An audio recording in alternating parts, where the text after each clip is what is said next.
All right. Good morning, everyone. Hello. Good morning, everyone. Maybe my English is too much. Good morning, no. Aha, there we go. How's everyone this morning? Good morning, everyone. Come on, guys. Good morning, everyone.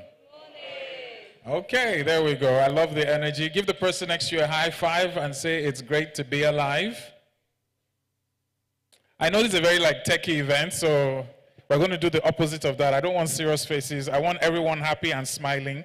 So on the count of 3, give the person next to you a high five and say it's great to be alive. 1, 2, 3, go. Ask them, have you had breakfast? Ask them, have you had breakfast?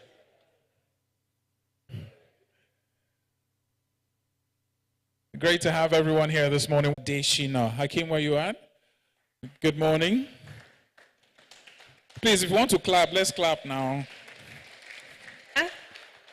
And we have the CEO of Jenny Serve, that's Benga Adigbiji. Benga, where you at? Thank you very much. We just give a quick wave. We have Mohammed Rodman, the CEO of IXPN, with us as well. Great to have you, Mohammed. Thank you for being here. Guy Zibi, the managing partner, XLAM Analytics, also here with us. Great to have you with us. And we have the managing director, West Africa Nokia, also here in the person of Marco Rebecci. Marco, great to have you with us as well.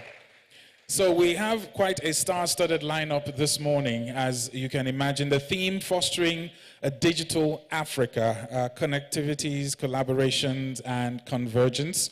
If you look behind you, you can see that there's the Builders of Africa Digital Foundation, recognizing some very notable personalities and very instrumental people who have brought about this revolution, so to speak. There's a little surprise at lunch, that's all I can say.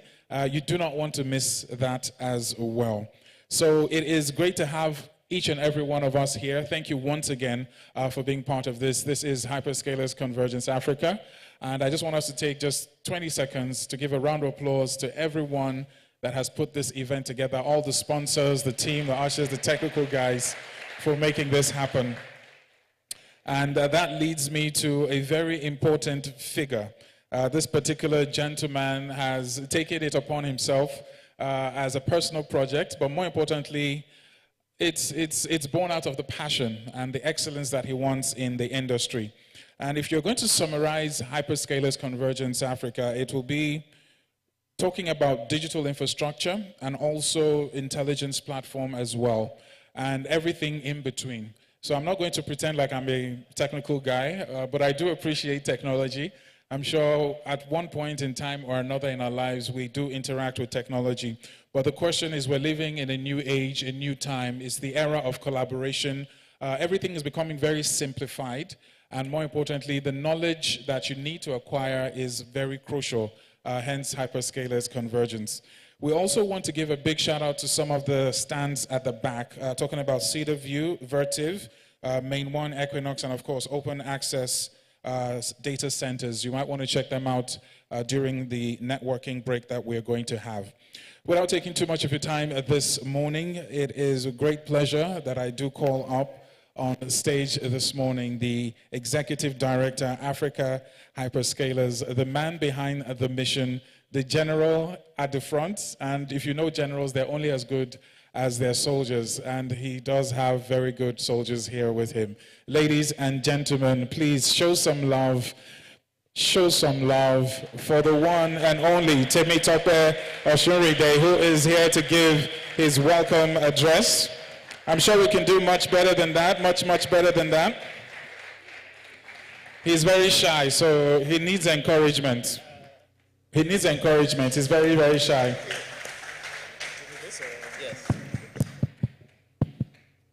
Good morning, everyone, and welcome to Hyperscalers Convergence Africa 2025.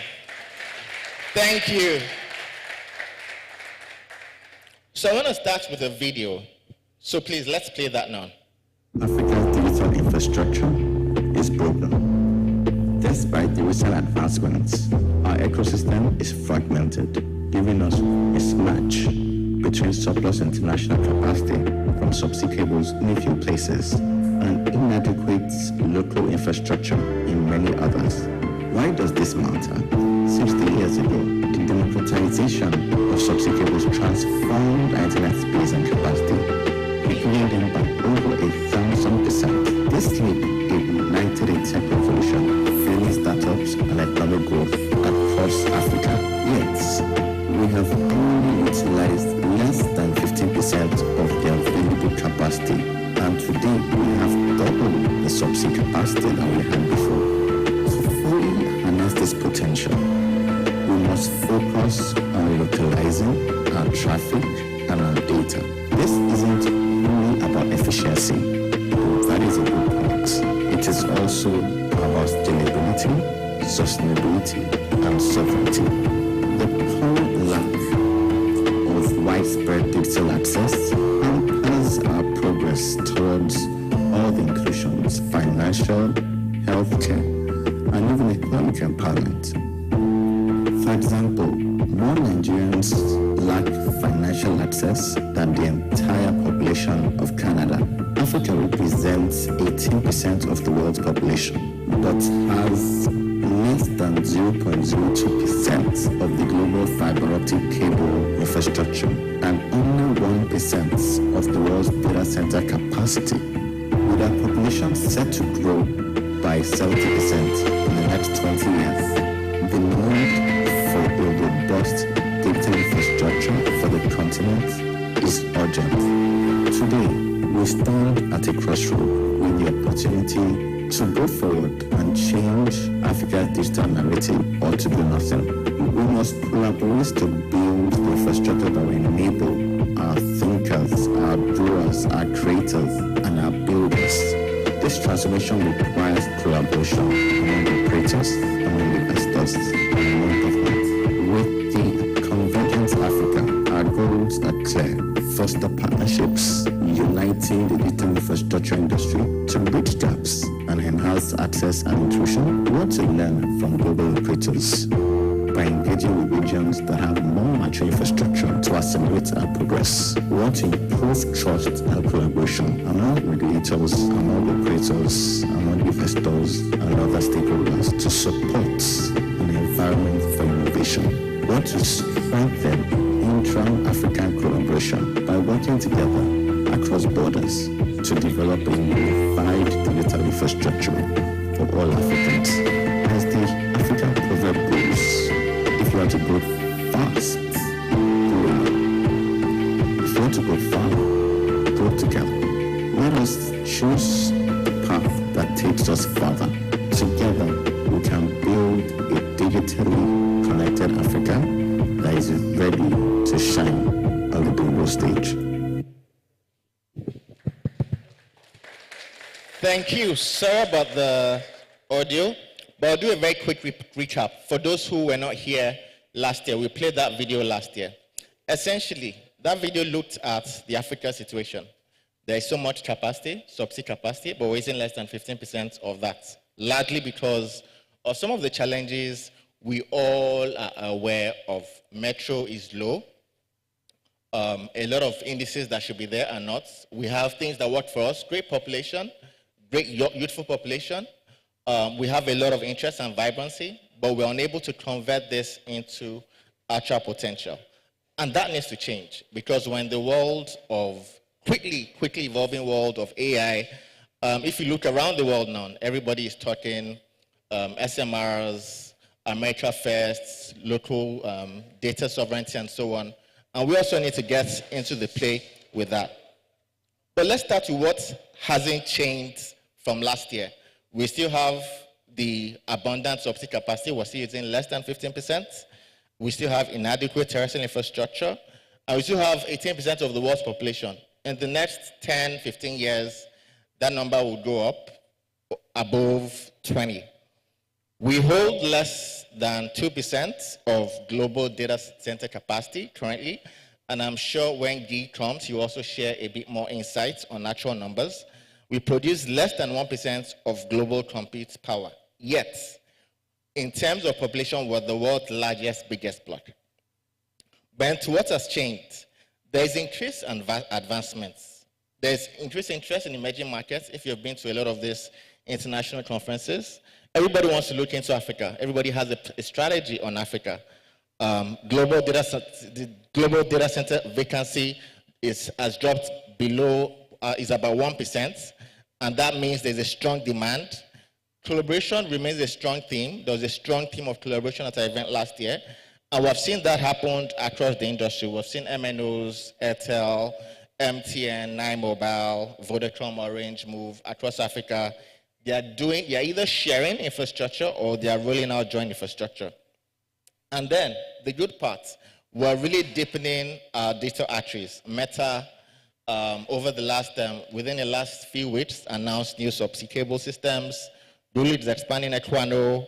There's more cross-border investments from Liquid, C-Squared, and everybody's doing a lot. Raxio, Visa, they're building data centers, digital reality.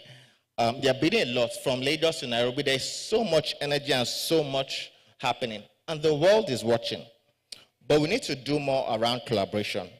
The era of collaborative competition makes and it marks a very strong strategic shift. Operators are learning to share where it makes sense, compete where it matters, and collaborate where it counts.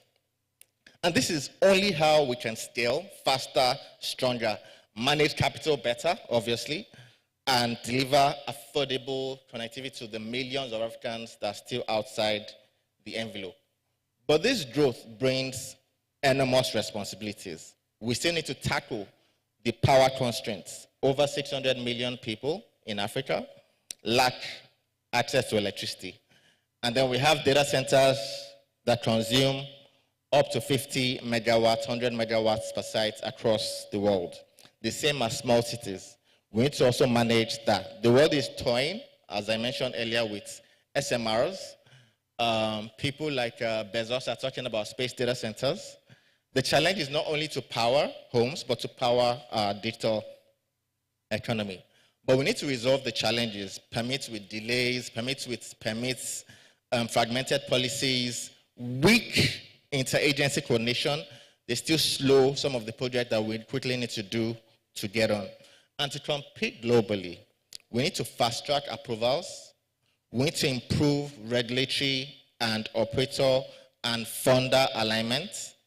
We need to create investment-ready environments. And opening these networks, opening telecom networks to competition, establishing free trade zones as required for data center equipment, incentivizing renewable energy, operators, they're not lotteries. They are things we need to do to quickly expand. And these are hard truths that our speakers here would expand today. To our speakers, to many of them who came from far wide, to some who came from here in Lagos, some who traveled from the mainland to the island, we thank you for being part of the journey.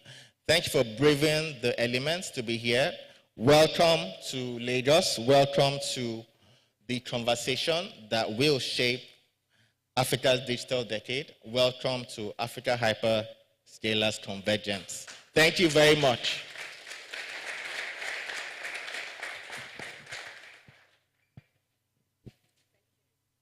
I think we can do better than that, ladies and gentlemen. Come on now. Good morning, everyone. Are we feeling cold? We can shake it up a bit. Good morning, distinguished guests, ladies and gentlemen. And just as Oscar has introduced, my name is Estelle Melo, and we just had the opening remarks from Temitope.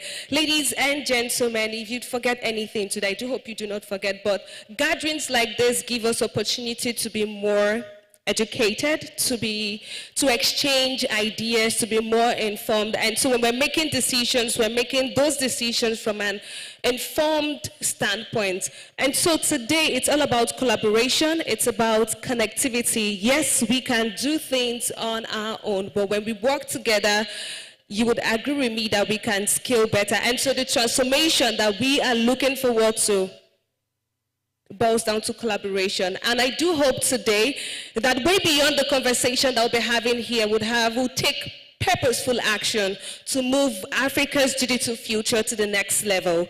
Distinguished guests, ladies and gentlemen, at this point in time, I would like us to focus our attention to the multimedia screen, as we would have a keynote speech on the topic, Building a Digital Africa, Connectivities, Collaboration, Convergence. And our keynote speaker is the Chief Executive Officer, Apollo.US, and Executive Chair, Data Center Program. No other person but Bill Kilman. Please pay attention to the multimedia screen for his keynote speech. Thank you.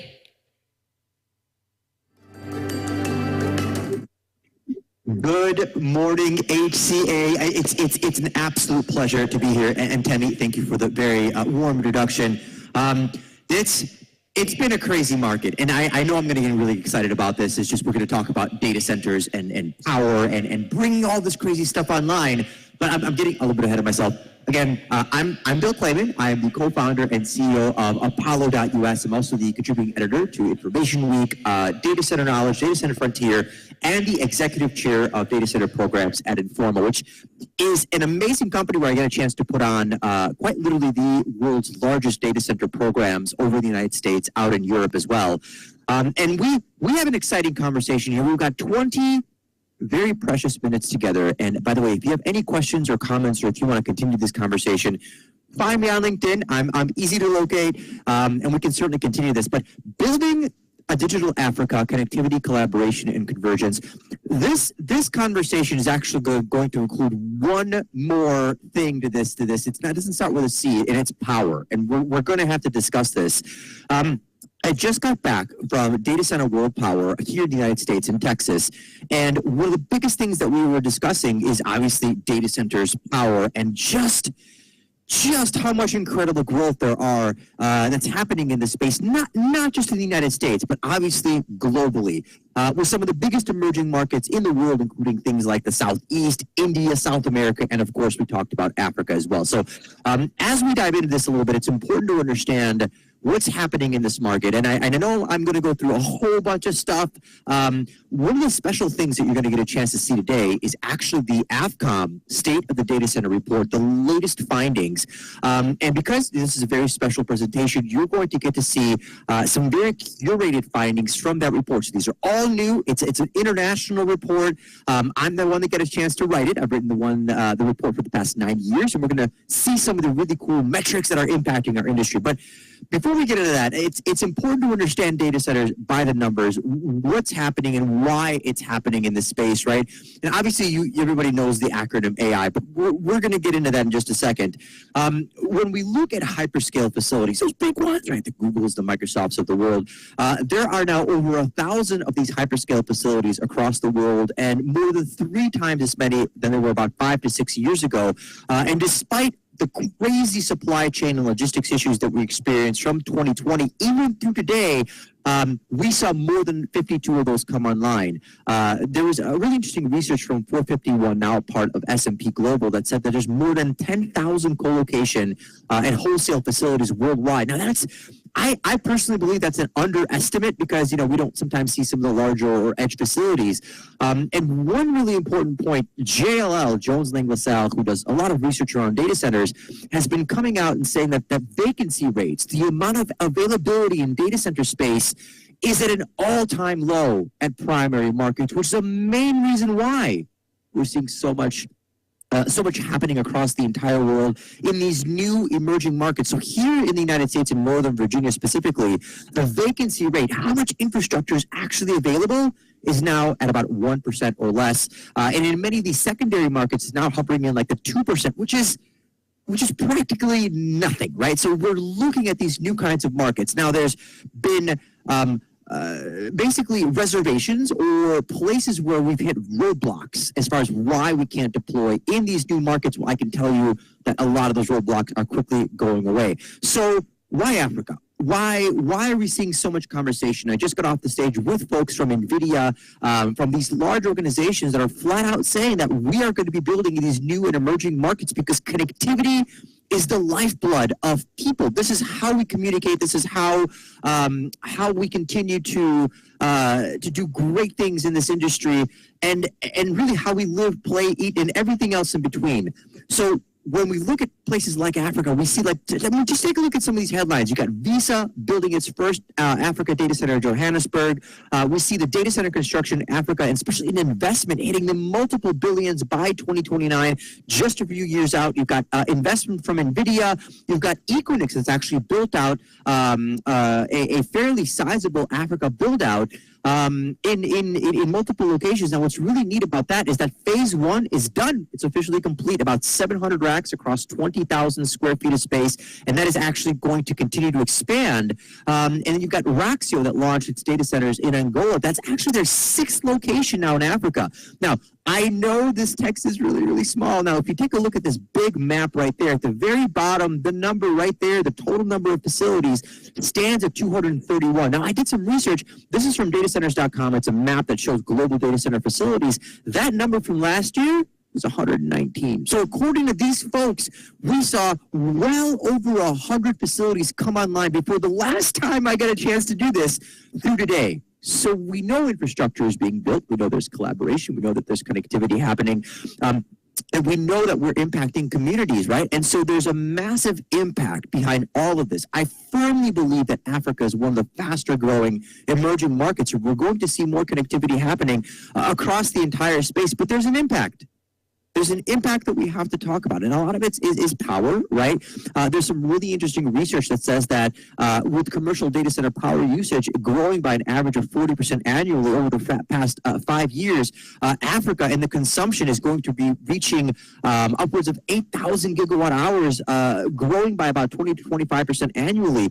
And this is really incredible because we're trying to meet the demand as more people receive reliable internet access, the connectivity part of it, right? As we begin to collaborate, as we begin to see how this infrastructure impacts every single one of us, right? And what's wild is that this power demand, especially just in South Africa alone, can power over now 300 million homes. It's absolutely incredible. And this consumption, this absorption, this amount of connectivity, I firmly believe is only going to continue to expand. And again, one of my goals, especially what we do at Apollo, is to try and make sure that this is done for the best of reasons and it actually helps impact humanity in the best of possible way. So let's talk about some of these trends. So now we're gonna pop the hood. We know that Africa is going to be impacting the entire world. What I want to share with you is actually what happens within the data center, when this growth, when artificial intelligence, when impacts around power density, NVIDIA investments. What does that mean for our actual facilities? Can we build them the way that they used to? What does connectivity and collaboration look like?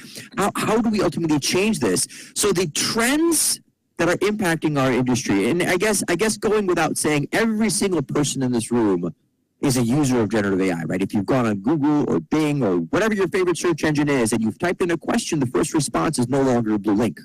It's not. It's a generative AI response. And here's the best way, everybody. There's the best way that I can summarize this. We live in a world that's just discovered oil, but hasn't invented the internal combustion engine, right? All of this raw material, and we don't ultimately know exactly what to do with it. And what's absolutely wild about that statement is that if we look at the market sort of in general, we understand that just like oil, just like this black viscous material, it's in everything. Oil is in everything. It's in medicine. It's in clothing. It's in my gosh, it's in food. It's in shoelaces, right? But now we're at a period of time. Is how do we get from this barrel of oil to a shoelace? That middle part is extremely complicated. The answer isn't always ChatGPT. We're seeing agentic AI. We're seeing this application of artificial intelligence systems into everything, and just like oil, everybody, I can't impress this point upon everybody enough. AI will truly be in everything, right? And this will have massive impacts on our infrastructure. First of all, sizing alone. in the latest AFCOM, State of the Data Center report, we learned that the average size of a data center facility is now 32 megawatts, and the number of data centers across all locations is expected to more than double in 3 years. Now, if I just look at Africa alone, do you remember that map? From 119 to 231. We're almost doubling, not in 3 years, but in 2. So these metrics are actually not that far off. And as you look at the number of facilities being deployed in your regions, in your countries, don't be surprised if there's simply more of them, if there are going to be more deployments, more infrastructure being leveraged, and that's just the case of the matter. And here's the other reality. People are looking at artificial intelligence internally as far as a deployment methodology. And something that we learned recently is that 64% of respondents, and by the way, this report was sent out globally, so it's not just a U.S. response, plan to deploy AI-capable solutions in their data centers, whether for internal or as a service. New use cases, generative AI, whatever the case is, we're seeing organizations, data centers asking the question, okay, how do I deploy this for my clients, my tenants, or even ultimately for myself? And here's the reality. These AI machines, they're not email servers. They're not SQL or database boxes anymore. They will have impacts on your capacity and new kinds of requirements. 80% of respondents came back and said that their capacity requirements are going to increase with the introduction of new AI workloads, with 40%. 40% that came back and said, oh my gosh, Bill, those impacts are going to be fairly significant. Now, here's the real challenge behind this. The racks, the stuff that actually goes into these facilities, that is going to experience, people call it a change, people call it a revolution. Bill Clayman calls it a renaissance. I really do. It's a reimagining of what we're doing with these facilities. Now, I want to point something out that's really, really important to you here.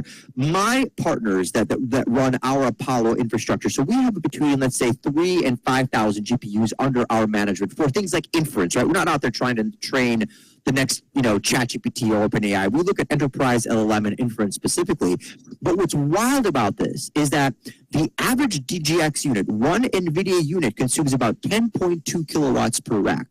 The average rack density in our industry right now is about 16 kilowatts per rack. So what do? You put like 1.5 in there and then you completely run out of capacity. So the challenge here is, if you take a look at this, right here, between 41 to 60 kW per rack, that is where you're actually being able to compete in the AI market. Anything below that density, I mean, you have to think about efficiency. And that's wild that right now, globally, only about 10% of the facilities that we're deploying are capable of handling true AI workloads.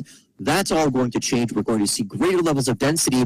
We know for a fact that this rack density is going to increase because of high-performance compute and artificial intelligence. And across the board, we saw 65% are going to be expecting rack density to increase. And many of those are doing so with things like improved airflow, liquid cooling, and that's an important consideration. Please understand that, because one of the questions that we asked is, okay, well, with this AI that's being deployed, how are you going to cool it? Because realistically speaking, folks, we have reached the limits of how much air can dissipate heat for mechanical equipment. Now, that's not Bill Clayman saying that airflow is going away. Please understand that. But what I am saying is that we are going to have to look at new kinds of cooling requirements, such as liquid cooling, to support all of this AI gear. Take a look at this trend.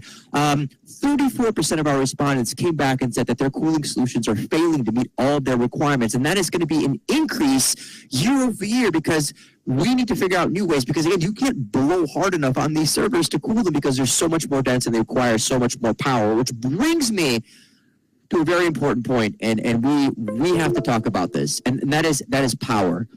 In the United States, we're seeing something known as a bit of a trend reversal. There's a paradox called the Jevons paradox, which says with the increase in efficiency, consumption increases as well. But the trend reversal here is that consumption is outpacing efficiency gains, right? So that's the crazy part about this. We're forecasting well over 50 gigawatts now in the United States markets alone by the year 2030. And for those that don't really know what that means, in the U.S., we're going to be consuming upwards of 8% of total power consumption just for our industry alone. And when we start taking a look at 50 gigawatts by 2030, let me just explain what this means to you. 1 gigawatt is enough for a city of about 1 million people. 10 gigawatts is like a Los Angeles or New York City. And 100 gigawatts is approximately 10% of all the lights that are currently on in the entire world. So when we receive projects, hey, in the next 4.5 years, we have to build out capacity for enough for like 5 Los Angeles or 5 New Yorks. That's just extraordinary. Those are crazy metrics. And most recently, up on the big stage, just at Data Center World Power, we had the CEO of Landstream, and they are helping build out a facility for a project called Stargate here in the United States. And they are building 8 440,000 square foot facilities for this project. And that in itself, folks, is just absolutely extraordinary number. Do you know how much they're trying to build out? Are you ready for this? 1 gigawatt a month. 1 gigawatt of power per month. And do you know what their CEO said? Bill, we're doing 1 gigawatt a month, and that's still 4 times too slow. We need to be pacing at 1 gigawatt a week. That's an extraordinary metric, and that's going to spread out all across the world. And believe me, we don't have that kind of power on our grid, nor can we always place that kind of base load, which is why we're seeing on-site power generation behind the meter, behind the grid, nuclear substation, nuclear power, SMR specifically, more natural gas, these microgrid technologies that are doing extraordinary things, and 62% are considering or using already on-site power generation to improve energy efficiency and actually support this. Now, as a result of all of this, you saw the facility sizes are changing. The sizes, the transaction sizes themselves are becoming absolutely extraordinary, way bigger than ever before, with the average size now exceeding 100 megawatts. That means that a single transaction, somebody buying land and power, is now more than 100 megawatts per transaction. And that is just an extraordinary measure. And I know there was a lot. We just covered a tremendous amount, but I just want to leave you with a couple of final thoughts here. In this industry, we talked about a couple of things, right, when we just started out, right? So connectivity, collaboration, and convergence. I truly believe that power is going to be a massive, massive part of this. And you really need, just like I said last year, you need 2 things to be successful. You need power, and I think you need bravery, a whole lot of bravery, because we're rethinking the rack, we're rethinking the actual infrastructure that we're working with, we're rethinking how we connect, how we converge and collaborate to build this kind of infrastructure. And please remember, we talk about Africa. We talk about the infrastructure that you're designing. We're discussing all of these new emerging markets that are impacting billions of people across the world. And we see places like Africa and India, for example, the most populous country in the world, now becoming much more connected. And obviously, you're all in the mix in this. Now, I want to offer something. If you want to learn more, those really cool slides that you saw with all those metrics, I only had 20 minutes here. If I could have a whole hour, I would have presented even more. But please send me a DM on LinkedIn. I'm hoping that I have all these new connections from people that are, of course, paying attention to this presentation, but also now texting me on LinkedIn. Find me on there, connect, say, hey, Bill, loved your presentation. Can I get a copy of the 2025 report? And I'll be happy to send it over to you. But listen, my parting thoughts here is first of all, stay connected. Here's all of my connection information. If you have any questions, any comments or concerns, by all means, please don't be shy. Send me a question or a thought or a comment. I'll be happy to respond and continue this conversation. But my one big ask for every single person listening to this, listening to all of the future conversations that we're going to have at this wonderful event. We're going to be discussing quite a bit, right? We're going to have a panel session on cloud in Africa, powering progress, sustainable energy. We didn't even get a chance to talk about, right, from mobile to AI ready. There's going to be so many really fun topics. My action item for each of you is like in this gold rush, grab a gold nugget for yourself, for your company, for whatever it is you're trying to do, because I truly believe that vision without execution is just hallucination. And that's something we don't want AI ever doing, obviously, but that is something we don't want you to do either. So grab a gold nugget, do something special with it. And I truly believe that we're all going to be collaborating here in the near future. But meanwhile, thank you for having me. I hope you enjoy the rest of this conference, enjoy all these conversations. By all means, stay connected, and thanks for spending some time with me.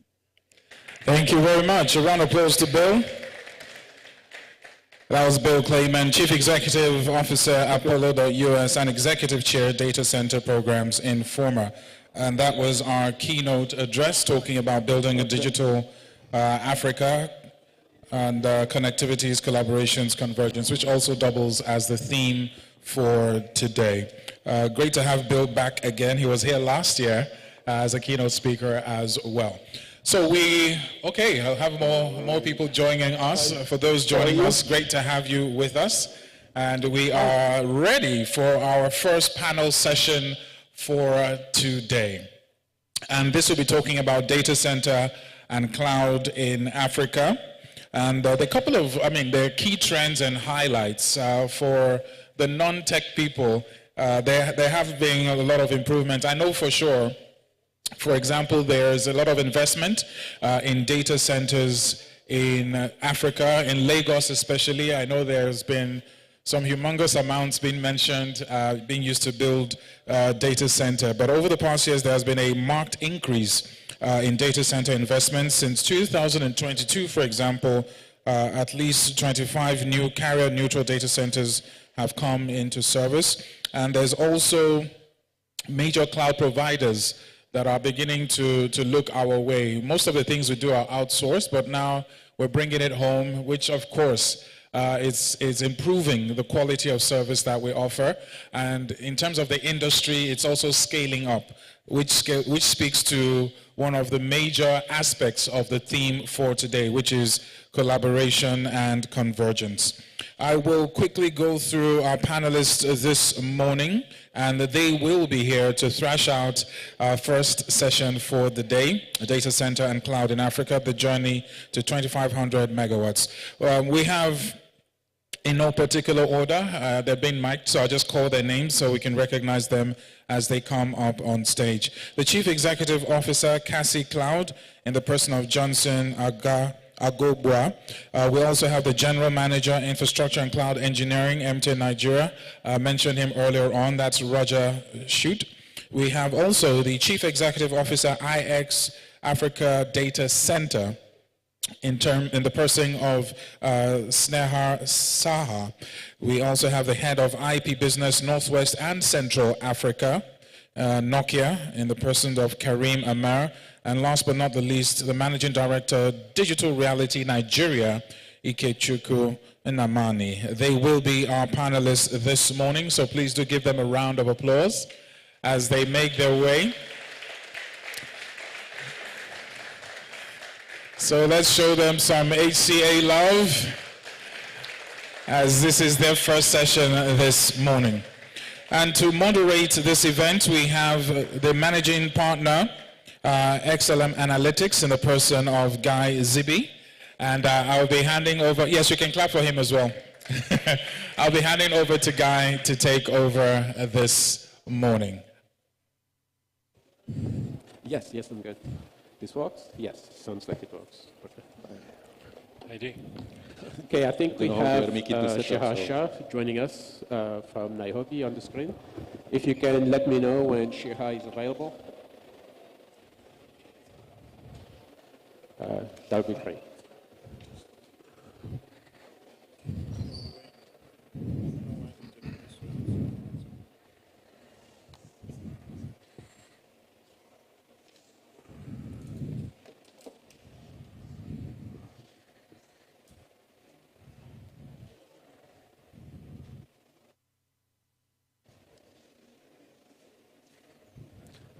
Yeah, I'm just going to stand here, so yes.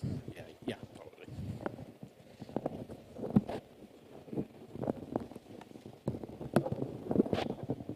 Sorry, taking care of a few technical issues. Yes, this is fine. Thank you. Hi, good morning, everybody. It's good to be here. My name is Guy Zibi. I'm the managing partner with Salam Analytics, and it will be my privilege to moderate this very august panel. For those of you who may not be familiar with us, Salam Analytics is an investment research firm focused on digital infrastructure, cloud, and AI in emerging markets. So in essence, what we do is we provide a lot of the insights and the data and the financial analysis that goes into supporting investment in digital infrastructure in emerging markets. So I'm quite happy to be here in really Lagos. I find it quite timely for me to be here, I think, because just a few weeks back, with the team, we were examining some global forecast of GPU demand and global forecast of data center consumptions. And we have our own and kind of running some benchmarkings and comparisons. So if you look globally over the next 5 years, there are various sets of projections. But the projections of consumption, data center consumption, generally top out at 200 to 250 gigawatt of data center consumption around the world, depending on the assumptions. And we realized that if you assume that only around 0.5% of that 2030 target is going to be in Africa, this region is going to need to add around 1 to 1.5 gigawatt of new high density kind of capacity over the next 5 years.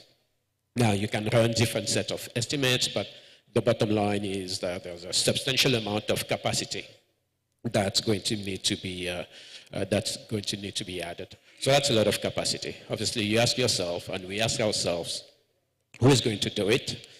Where's the financing, going to come from? What is the demand for that capacity? What are the AI and other types of kind of cloud workloads that use cases that are going to be needed to monetize and kind of generate the revenue base for this for these business models to work? And what are the paths really to make sure that Africa can scale its way, its compute capability, and really stay into what is pretty much now a global race? So I have to say that I do not have a lot of the answers to this question, but I'm lucky, and I think we all are lucky to have here on this panel people whose organizations have really been dedicated to making sure that Africa stays into this compute and AI race. So I thought to myself, why don't we just ask them? So that's what we are going to try to do over the next 40 minutes or so. I'll ask them about what they're building, the type of demand that they see, any kind of constraints on the supply side or otherwise. And then we'll close by getting their perspective on kind of what the near-term future may look like. So I don't know if we have the technical team can tell me whether we have Shah, out of Nairobi, as part of this, just to welcome him and kind of get things started here. But in the meantime, while we're working that out, perhaps what I'll do is I'll ask each one of the panelists to introduce themselves, and perhaps just take a minute or two to talk about kind of what they're building, and then a quick word on one type of opportunity they see and one top constraint that they are facing. And hopefully that will get us going. I'll start with Johnson, and then we'll go from here to the end. Please, Johnson. Hello, Guy. Thank you so much. And thank you, the audience, and my fellow panelists. Johnson Agobor, I'm the founder and CEO of Kasi Cloud Data Centers. We build and operate hyperscale data center facilities, starting here in Lagos, but our aim is to serve Africa. What does that really mean? We are currently developing a 100-megawatt campus here in Lekki, probably about 10 minutes drive on Coastal Road. And our first building will be 32 megawatts. It will open next quarter. And the big opportunity for me, looking at Lagos, looking at Nigeria, looking at West Africa, is us. 230 million people to 500 million people. That is the giant opportunity. It doesn't exist in most places in the world. So it requires cloud.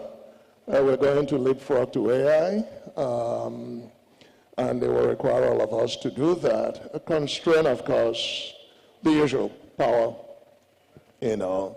But I actually tend to highlight the human capital scarcity as probably the most detrimental over time. We will solve power. We will solve connectivity. But can we train up enough? Can we retain them here? And can we employ them reasonably well to build for this continent? Thank you so much. Right. Thank you, Johnson. Good morning. My name is Roger. I work with MTN. For the past 25 years, we've enabled Nigeria with a modern connected life, enabling communication across the country and across the continent, where we currently operate in 16 different countries across Africa. From early 20s, when MTN took a bit of a divergence and started looking at digital infrastructure, we've been hosting co-location partners in our facilities in Lagos since 2012. And we've started to drive the digital infrastructure in the recent years. Earlier this year, we launched our new flagship data center out in Ikeja. And we have plans to bring in some AI data centers through our Baobab company as we start to bring in some European and American investors. And I too, like Mr. Cassie Cloud, Mr. Johnson, have a big concern about retaining our digital capabilities and our digital skills in the country. For me, an interesting word, Japa, is a concern. I am actually one of those. I grew up in South Africa and I decided to leave. They call it the brain drain. I've never returned back to my home country. I've been to about 10 different countries I've worked in for MTN across the globe and haven't returned. It's a big concern that as we train people up and as we skill people up, how do we enable them to stay in the country, to support the businesses, to provide the digital sovereignty that we require in our countries in order to enhance our businesses and increase our GDP. Very good, thank you. Amer, please. Yeah, well, yeah, I will spell it in Arabic. Karim Ma'amir. So just to let you know that I'm coming from far in the north, so from Morocco. I just landed this morning, so long story short. So happy to be here. It's not the first time, at least in Lagos. This is my third time in 3 months. So I'm visiting Nigeria each month, or at least I'm trying to be here. I'm from Nokia. Nokia, it's not data center builders, but we are helping those. We are helping MTN, we are helping you as well to build those data centers. So we are known as end-to-end vendors for telecommunications. So helping, if you recall, Nokia was saying connecting the people. So we still connect people. We have solutions inside and outside data centers. So what we are trying to do is to help you to have secured and automated data center, because it's good to have our own data still stored in the country, but you need to make sure that it's stored and secured.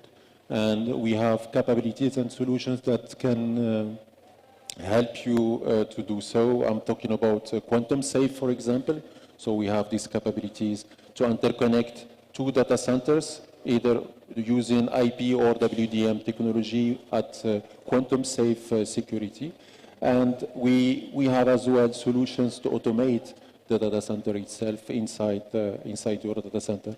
You are talking about a journey to 2.5 gigawatts. I see it more than that, to be honest. We made some study as a vendor, and of course regulations has some impact. That's why we see mainly a boom of the data centers in South Africa. Then we have Angola, Kenya, Nigeria. We are seeing as well in North Africa, Egypt and Morocco. But our projection is that the North Africa will catch up in 2030. We will most probably multiply by 3 the capacity that we have today, which is around 1.6 or 1.5 gigawatt that we see in Africa. We are working closely with many of the government, because the drivers or the needs to come from the governments itself in order to make sure that we are keeping our data in Africa. As you can see, the connectivity is still is here. Now, at least for the submarine submarine cables, we need to make sure that the connectivity, we are connecting the people, and this is where, for example, MTN, Airtel, and those CSPs will play a lot crucial. It will be crucial for them to connect people. So happy to be here again. Excellent, thank you, Abba. And I think on the phone we have Shahar Shah, who is the CEO of IX Africa in Kenya. I can see he's in the car. Can you hear us, Shahar? It's good to have you. We cannot hear him.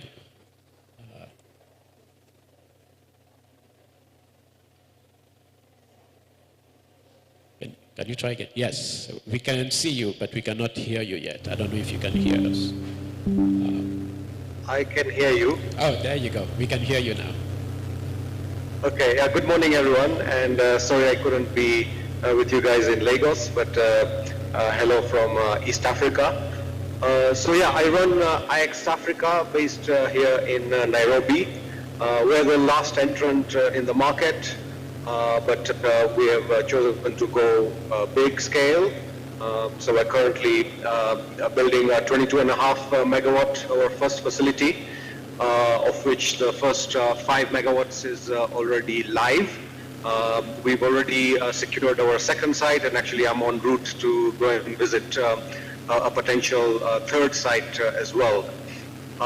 So we are 70% owned by Helios, private equity, which are Nigerians, and we have a Pan-African outlook. So our other investment is actually Morocco Data Center in Morocco, and a couple of weeks ago we announced to acquire the assets from Telecom Egypt, where we will have the largest data center in Egypt as well.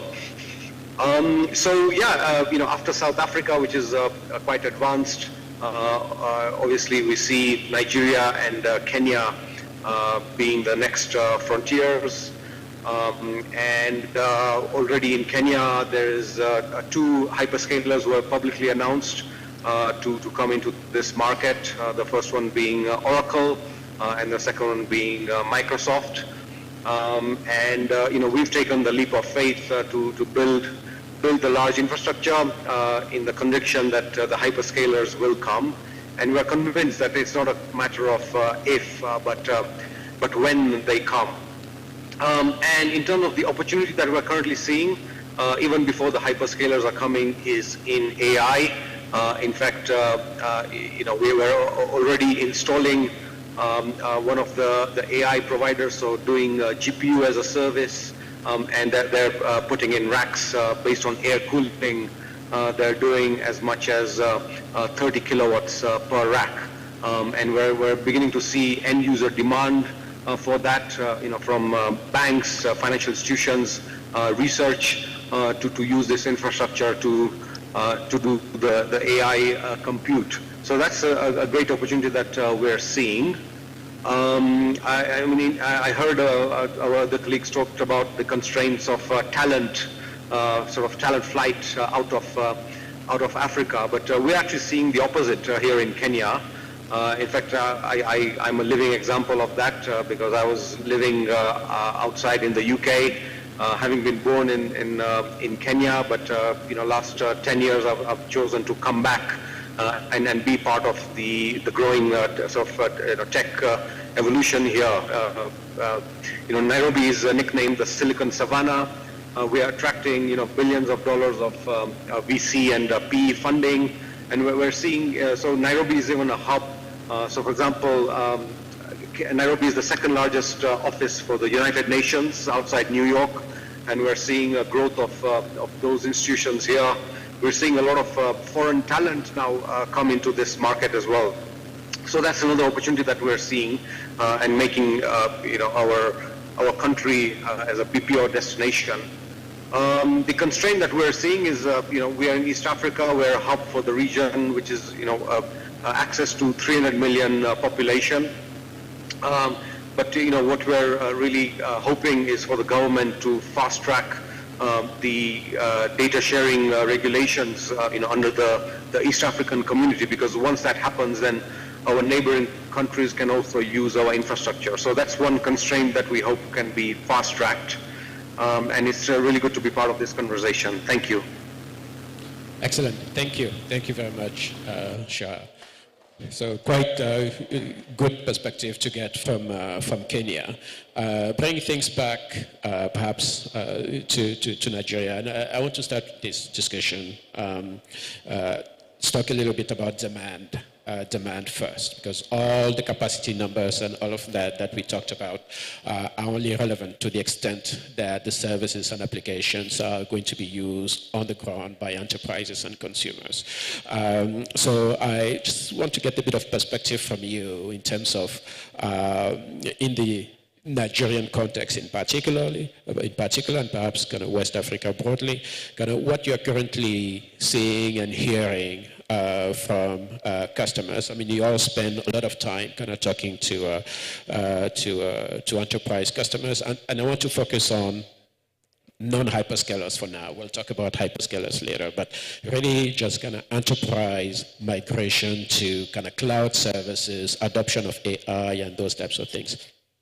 Where is your sense of where that is in Nigeria right now? Are we still extremely early stages of cloud adoption? Is it kind of a mid-level going towards maturity market as far as those types of migrations are concerned? And how does that inform how you're thinking about deploying your infrastructure? Any comments or two you can make on that? Johnson. Indeed. Thank you, Guy. For the enterprises, Bill Clayman actually referred to Africa as still, toying with combustion engine in the days of oil discovery. I will liken it to what I do, which is digital. I think we're still using dial-up when broadband is available. When it comes to enterprises on their journey to digital transformation, we are quite early. A lot of our enterprises have their cloud infrastructure abroad, right? It's a bit expensive to operate abroad, right? So they're going to migrate it back home, closer to the shores of Africa. The second thing that's really important when it comes to enterprises is that most of them will leapfrog. Those that will win, you've seen what the fintech have done, right? The fintech providers, they are cloud natives. They are not just digital, they are cloud natives. And I think that's the shift, right? The second thing that's also surprising for most of us is the early appearance of GPUs. These are floating point things that allow us to do what we call AI. Why? There's greater adoption of AI and AI-related ecosystem than you think in the continent. And I will cite an example. Myself as an enterprise consuming it. This is my team, right? We're building a 132 kV substation. It's almost done. We're doing jointing and termination of these huge cables. And we brought in an expert, but that expert doesn't speak English. Knows how to say hello and goodbye. So what did my team do? Well, we had interpreters, but they turned to ChatGPT. Conversational. And believe you me, it worked better than a human, right? It's not, you don't replace that human. You need that human factor embedded in it. But it solved a problem for us because we can talk tech. Fairly deep tech conversation. So I think the enterprise consumption of digital will not just be for email and productivity, the basic productivity tools. I think it's very quickly extending to AI and AI-related platforms to power enterprises here. Excellent. Roger, what's, along the same lines, what's your perspective on where we are in this journey, which is a journey towards the cloud in many ways, and how does that inform kind of how you think about deploying infrastructure to accelerate the journey, so to speak? MTN launched the Dabengo data center on 1st of July this year. Today, it's fully occupied on the components that we've already opened. The need for resources in country far exceeds what we've already put down. And there's not the who's going to win. The pie is growing every single day. Every single one of us, as we grow and invest in our own businesses and build our own data centers and build our own digital infrastructure, that is going to be consumed quicker than we can plan. What is that saying? Build it and they will come. At the same time, we launched our own CSP, MTN Cloud. And the capacity on that and the uptake on that has been significant that we've had to expand to a new site with regards to that platform. The government's policy on digital and sovereignty within all the countries across the world are ensuring that data sovereignty is key for them. Building in Kenya and Nigeria is easy. The next steps and the next questions are going to be asked is how do we do this for Benin and Cote d'Ivoire and all the other countries who are also going to be going through the same bits of challenges. It's easy for us to build in Lagos or in Nigeria where we know that within a 6-month period we'll consume our available capacity. So there's opportunity for all of us. There's opportunity for investors. From our stories, earlier this year, on our 17 AI use cases that we use within MTN for improving customers' lives, improving revenue streams, and improving speed of execution, we've now migrated those workloads out of the EU into our own data centers. And that's been a tremendous challenge for us because we built these data centers before, or we designed these data centers before AI. And so now we're already having to go into legs of those original plans need to be updated to ensure that these rack capacities and the intensity that's required for the power is being able to provide to that. On announcing our data center in July, we immediately got an influx of requests. And those requests came in the form of blocks of 1 megawatt or we want 3 racks of that can take 100 kilowatts each, or if you can't do that, we'll take 8 racks with 50 kilowatts each. And that, you know, we've got to make sure that I agree with Karim, that 2.5 gigawatts is going to be achieved very quickly. In a report that I read earlier this year, it reported that in 2024, between $600 to $850 million was spent on cloud usage for Nigeria. That was projected to reach 1 billion in 2025, and that is expected to reach 3.3 billion by 2030. Now, those projections are on the uptake of usage. That doesn't include the requirements from governments with regards to sovereign data, sovereign digital infrastructure. So there is a large opportunity for all of us to benefit from, and for us to ensure that we can get digital infrastructure in the ground so that we can enable our local businesses to grow. Excellent, thank you. Roger, Amer, how do you, first, do you see that type of increased usage, demand for cloud service percolate into the demand for your product? And how do you kind of scale up the products that you have to meet that kind of increased demand for cloud services, AI, and those types of new services and applications? Let's take a step back. I can't remember how I used to operate pre-November 2022. Yeah. That 30th of November 2022, when we first all got access to this little chat engine, and how we've taken that to APIs and MCPs and bringing all this thing in. It's the learning journey has shortened. Yeah. It doesn't take me 18 months to get a process going again. It takes me an evening. Yeah. And a beer. Yeah. And I've built my MVP. Now, where must I deploy it? I don't have the infrastructure to deploy it. So when usually I had 18 months to roll this program out, roll this design out, and the infrastructure would be in there in place. Yeah. Now I've got it. Now all of this happens over a weekend, Yeah.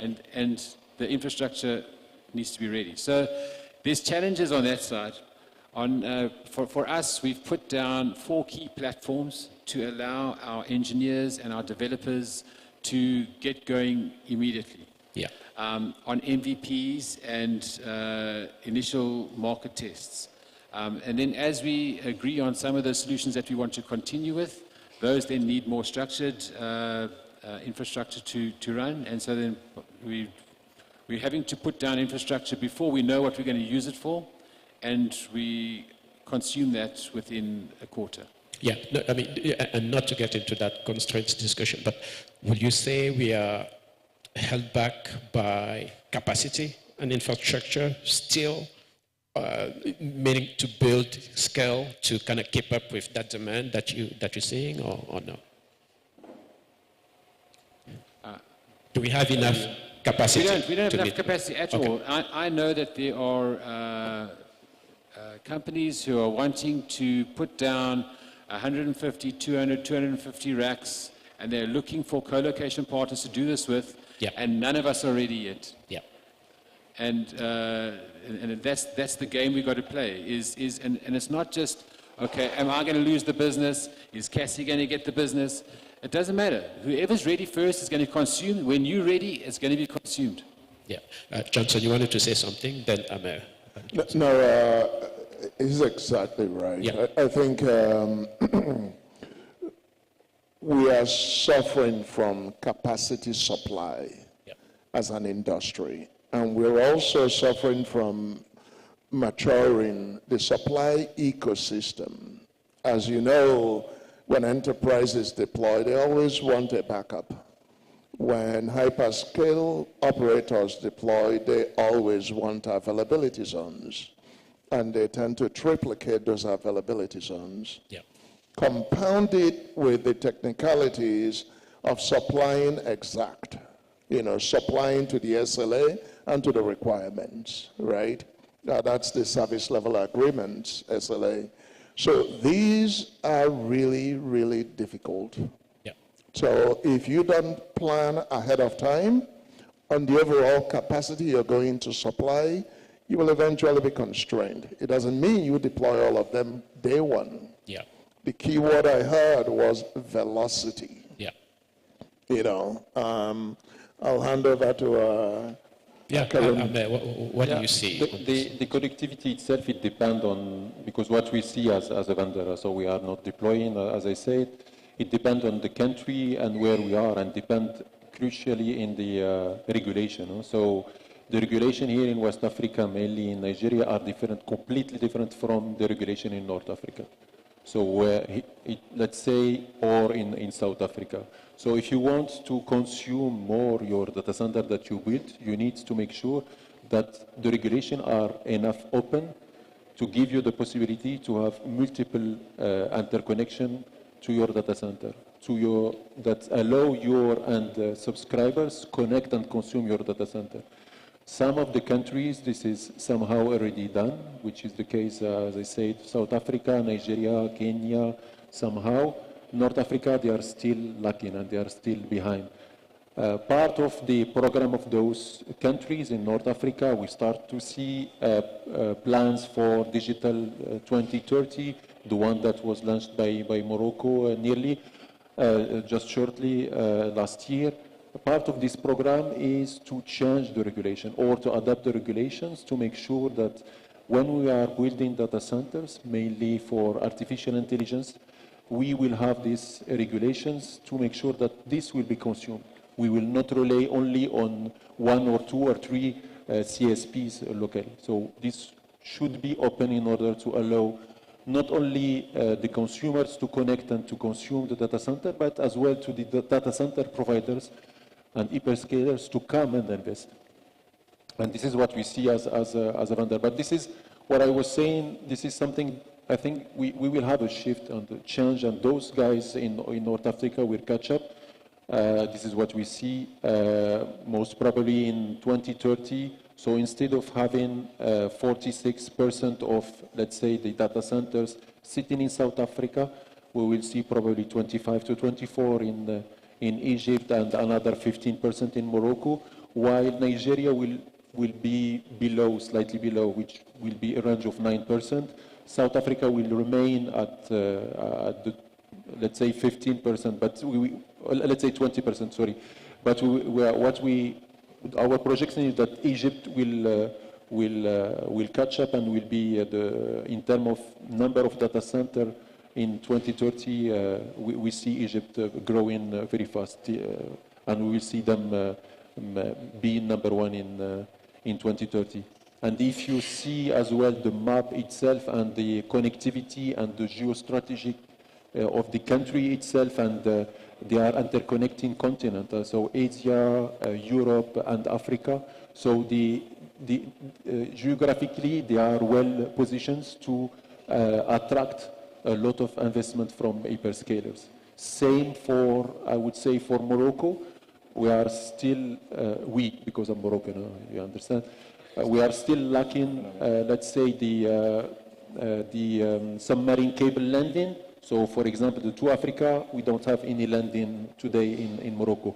Okay, we have Medusa with 100 of tera of capacity. So this will bring another capacity that we can use it in order to get to sell those capacity of GPU, because I think building data centers, we need, I think you say it, or Johnson said is, or it was the person from Kenya said, the country, we can build data centers on Kenya or Nigeria, but we need to open as well the borders to make sure that the countries, the other countries and subscribers can connect and consume the data center, because at certain time what we will build will be more than enough for the use of the country itself, where the others in the border, the other countries, for lack of energy or power, they will not be able to build those data centers. So in order to make sure that what we are building in Nigeria, in Kenya, in Morocco, and in Egypt will be consumed, we need as well to collaborate and open the borders and have a specific law to interconnect those countries and consume this data. Excellent. Thank you. Thank you, Emma. We only have 6 minutes. I have a ton more questions, but I kind of want to take the opportunity to see if anybody in the audience has a question or two for this panel. If you do, please raise your hand, and let's keep them short in the interest of time. No? Going once, going twice. Okay, fine. I do have questions. I mean, I wanted to get a bit of your perspective on, we cannot have a discussion around data center, cloud, and so on without talking about power, obviously. I kind of want to get your sense of how you look at power in the Nigerian context in particular, and perhaps kind of West Africa, kind of broadly. Is power scarce? Is there a scarcity of utility scale power in a manner that forces you as a developer of data center infrastructure to think innovatively in terms of how you supply the type of power that you're going to need to build at scale? So is it scarce, or is it that it is abundant, and you're just going to need to figure out the way to kind of plug into the abundance of power that that exists. I don't know if you have any particular perspective on this. Since I'm building at such a large scale, let me take a first go at it. I think power in Nigeria is not scarce. Obtaining the right capacity at the right quality along with availability are really the critical elements, right? Whether it's utility power or self-generated power. For most of us that operate at scale, we do both. And I'll give you an example. We put a mark that our campus, which is over 4 hectares in size, in a very dense urban area, will go up to 100 megawatts. So what's the first thing you will solve? And this is critical load, not overall power, right? You have to make sure that you can get that amount of power to that land. So how do you do that? You build a very large substation. So we are completing 132 kV substation with 60 megawatt transformer to go from 132 to 33, which we distribute to every data center floor that we have. That is scale. That's number one. What does that mean? It means you can tap into the spinal cord of power distribution in Nigeria and feed it directly into that campus. So you go from 33 kV to 132 straight into your campus. And that's step number one. Number two, you have to generate equal amount of power to back up that particular power. And that's problematic at scale. Do you do it with diesel? Do you do it with natural gas? Do you do it with solar? Or all of the above? What's the structure in doing it? Right? Those are the complexities. There's one issue, which is overall power regulation. When we started CASI, power was regulated for eligibility at 2 megawatts. Last year, that flipped to 20 megawatts. That's an order of magnitude, which means if I'm going to tap that spinal cord, my quantum of power now must be much, much higher, an order of magnitude, right? So it's a problem we have to solve, right? And you work hand in hand with the regulators to get it done. So in a nutshell, I don't think supply of power, at the capacity required is as much a problem. You have distribution elements to it. You have the ability to generate enough to back it up, right? And then you have a bit of a regulatory that needs to be sorted, especially in Nigeria. Excellent. How do you, he laid out sort of the complexities there. I'm tempted to ask you, Roger, how do you do it on the power side? I'm 100% aligned here. But I think it's the transport of the power more than the power generation that's a challenge. Let me tell a story about our data center that has carried us for the last 20 years. 7 years ago, we moved that from, at the time, NEPA, to IPP, so natural gas. We now run our local generators just to run them for tests while we're doing maintenance. 98.7% of the time we're running on natural gas on those data centers. There is many ways to solve the power challenge. It's not a problem, it's just a challenge. And I think the key one is some policy. If we build large substations and we are able to resell that back to the local governments, that needs to be enabled clearly. If we are, and that allows us to invest larger now to cater for what needs to come in the future. So some policy and regulatory updates and transport. So 100% aligned with Johnson. Excellent. Thank you. I see the big red sign saying that our time is up, which I cannot believe. I mean, it's been... Yes, go ahead, Amir. We have a final point. Yeah, I just have a comment. So, of course, Yeah. I'm not supplying energy and I'm not building, but you know what is amazing is that Nigeria has this challenge, of course, of powering the data center itself. You will be surprised that OpenAI in the US, they have the same challenge. Of course, the capacity it's completely different. So we are talking about the last announcement with NVIDIA was 10 gigawatts. So they want to build 10 gigawatts. And those OpenAI, what they are starting to think about is they are investing in nuclear. So they want to find a solution for their own electricity. So they need to be to power or to find another alternative to gas or to green. And what is happening is that I think we need to be, as a builder of data centers, we need to come with innovation. So on top of using generators, gas, maybe we need to find alternative, green. It's one of the solutions that we start to see in general in Africa. Morocco are investing a lot in green. They did a lot of announcement. If you saw in the newspaper for 500 megawatt, 100% powered by green power. And this is something that we need to look at. And I agree with you. We cannot rely on the local power grid. This is for sure. Yeah. Excellent. I would say that fitting conclusion to what we've discussed to this panel. So I'd like you to please give a hand of applause to the panel. And thank you so much for your attention. Please stay for the remaining panels. And thanks again, and many thanks to the panel.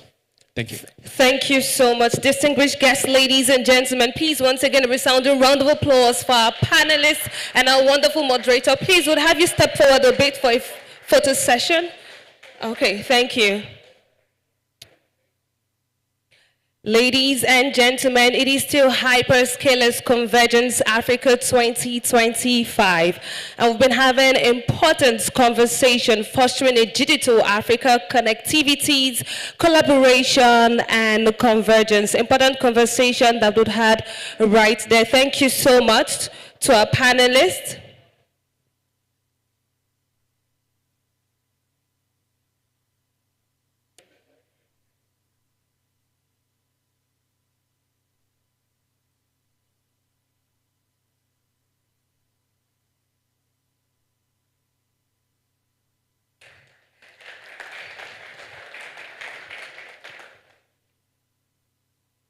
Ladies and gentlemen, once again, celebrate our panelists as they step off the stage.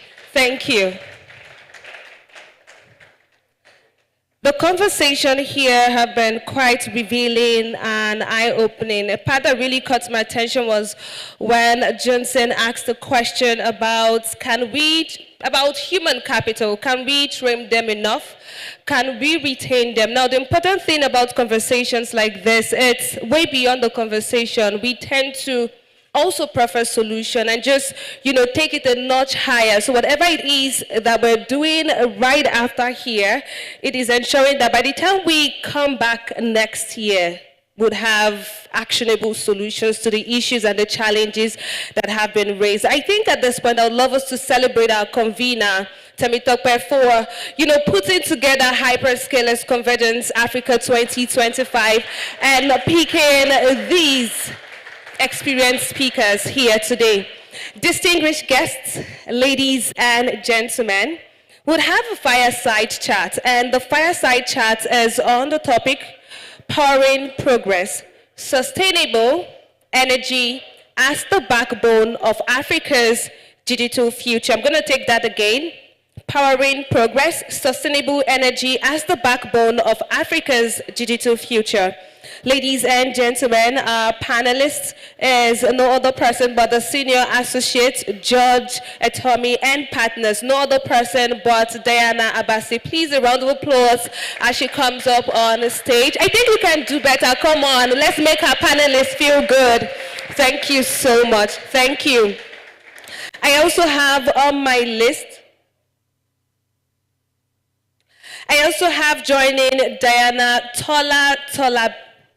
Talabi, the Chief Executive Officer, Electron Energy. Please, a round of applause as he comes up on stage.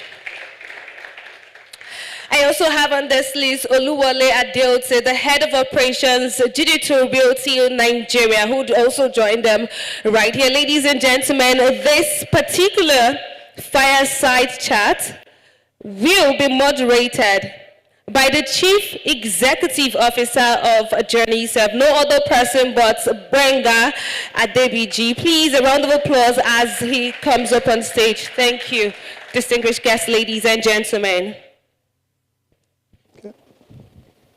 Good morning. Good morning. It's my pleasure to be here, and I want to welcome our panelists. Good morning, everyone. It's a pleasure to be here. Thank you very much, the MC, for introducing our panelists. We want to look at a very critical aspect of digital infrastructure this morning. And I'm privileged to have these wonderful people here. We have a data center operator in our midst who has a lot of experience across West Africa. Is the Director of Operations for Digital Realty, Oluwole Adeoti. We have Mr. Tola Talabi, is the CEO of Electron Energy. So he's a very experienced person when it comes to independent power producing, and he will be also letting us know how do we solve a lot of challenges, and I'm going to expose those challenges as we go. And then we have Diana Abasi Okop, Senior Associate, George Etomi and Partners. Thank you very much, Madam. She will be looking at the legal framework and how can we make some of these infrastructure projects bankable. My name is Benga Adegwiji, and I work with Genesef Limited as the CEO. Now, Africa is scaling. Africa is scaling, and when you're looking at data center, we're looking at digital infrastructure, for instance. Africa is scaling using data center. We're building a lot of data center. We're building a lot of cloud platform. We're building a lot of, now AI is coming. Federal government is investing a lot in connectivity, all in an attempt to solve the digital problem or to, ensure that Africa participates in the next digital economy. Now, there is usually one thing that people don't really talk about. The last panelists, they talked about at the time when they were closing, and which is power. Now, let us understand why this is becoming very, very important.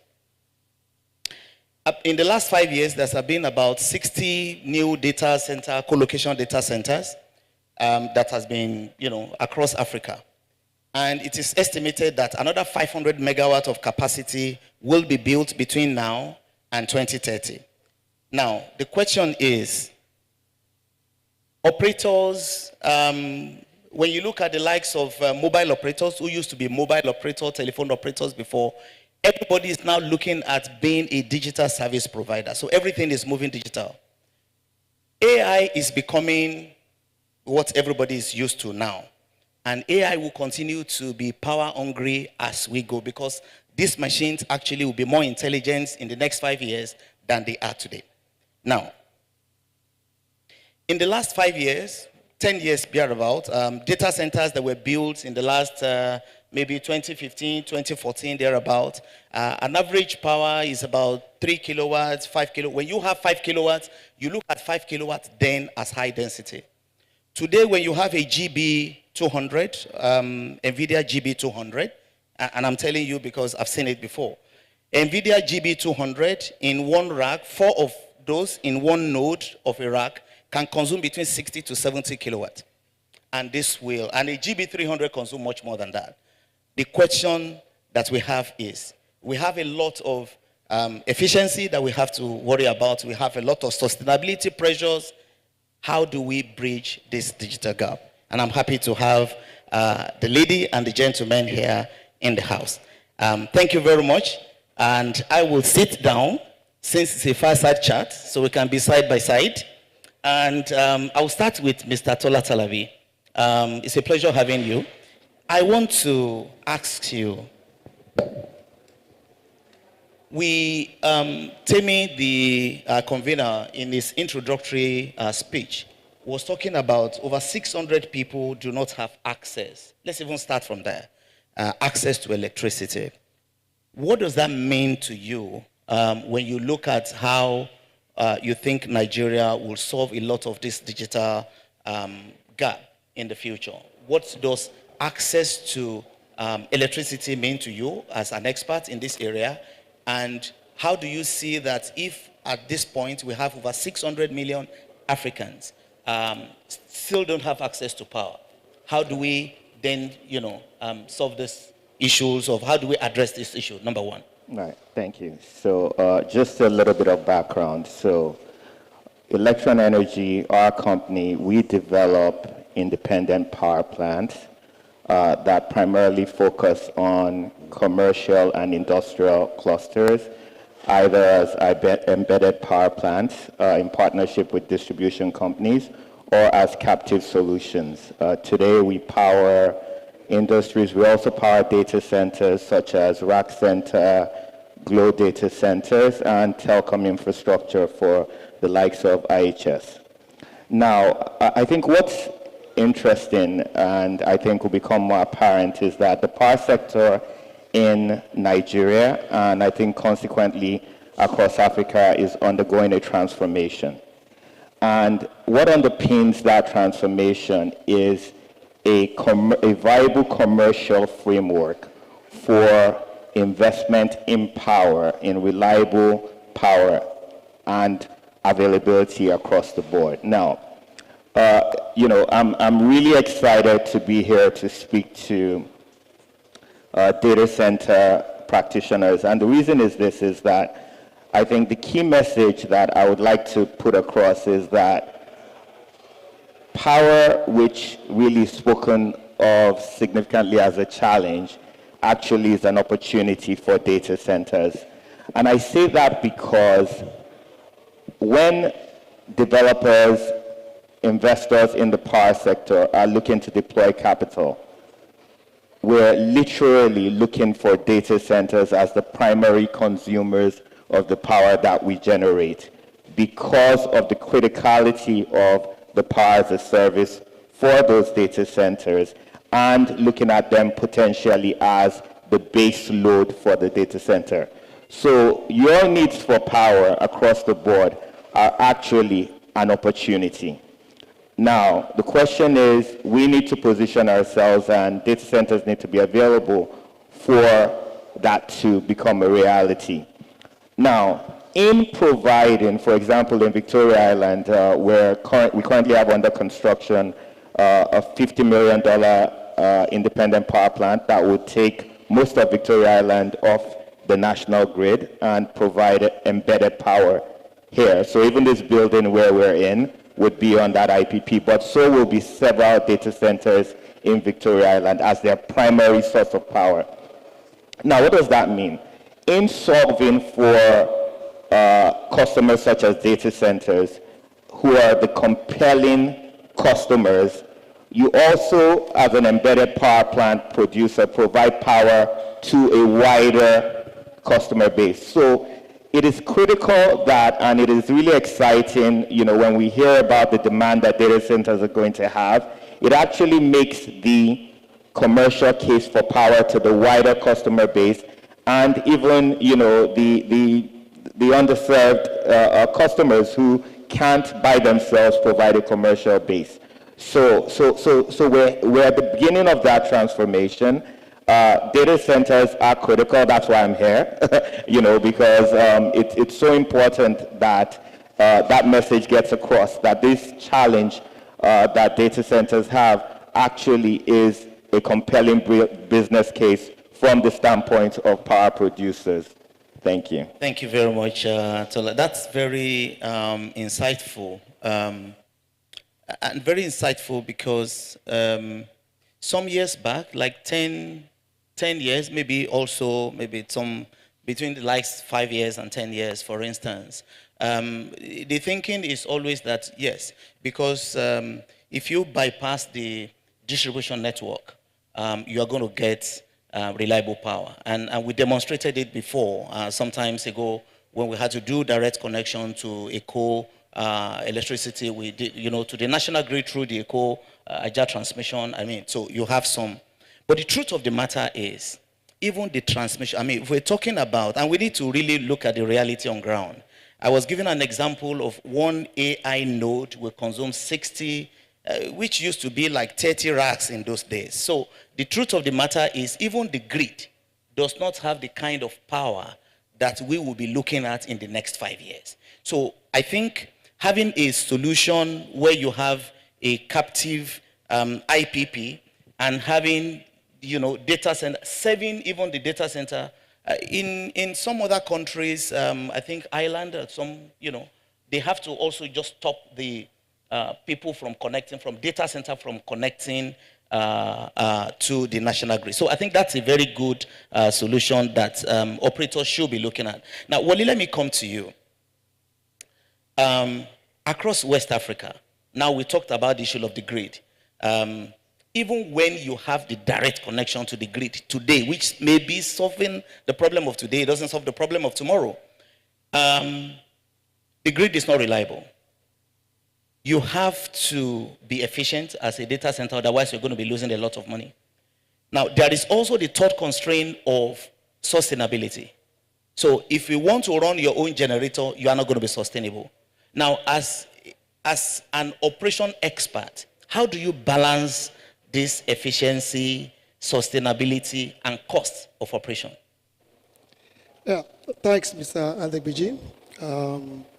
As I was introduced earlier, I work for Digital Reality as the head of operations. These three constraints, there are three diverse constraints. They don't work together. When you talk in terms of reliability, you talk in terms of cost, and you talk in terms of sustainability.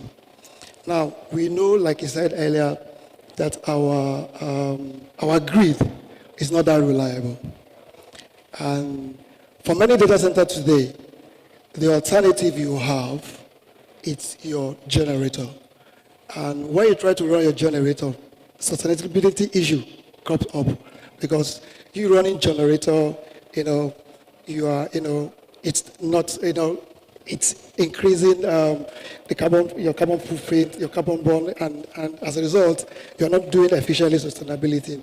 And even running generator is quite expensive.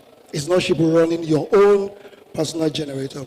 So what we do, or mainly what we do, is that you just have to adopt what I call a comprehensive approach. Now, this approach, you have to integrate efficiency, then you have to integrate resource management, and at the same time, you integrate how you reduce your waste. Now, in this integrated approach, you build what I call a sustainable alternative. Now, mark that word, sustainable. Now, we have quite a lot of alternatives, but most of the alternatives, you agree with me, in this our present climate, they are not sustainable.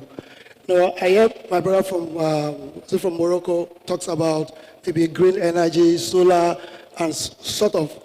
You all agree with me that in Africa, or in most African countries today, or even in Nigeria today, your solar in the research, yes, most of us have it as part of our documentation, we are going green, but how many chunk of power is actually that green that we are going is serving us? Can you imagine maybe, let's say, a data center that is doing maybe, like a brother that said they're building about 100 megawatt data center. Now, how many green can they go to service that 100 megawatt data center as we speak today in Nigeria? That is the reality. So when I talk about you developing a sustainable alternative, an alternative that works for you, we have to look inward, look at an alternative that works for you as an operator. Then you build in efficiency into your energy utilization, then again, you try to reduce your waste. Now, some data center, at least from experience, like Benga said in my previous word, in building that sustainable alternative. I know what we did initially was we tried to invest in our distribution line, because we know quite well, as we speak today, I'm talking about today now, we have quite enough generation, but most of our issue today is distribution.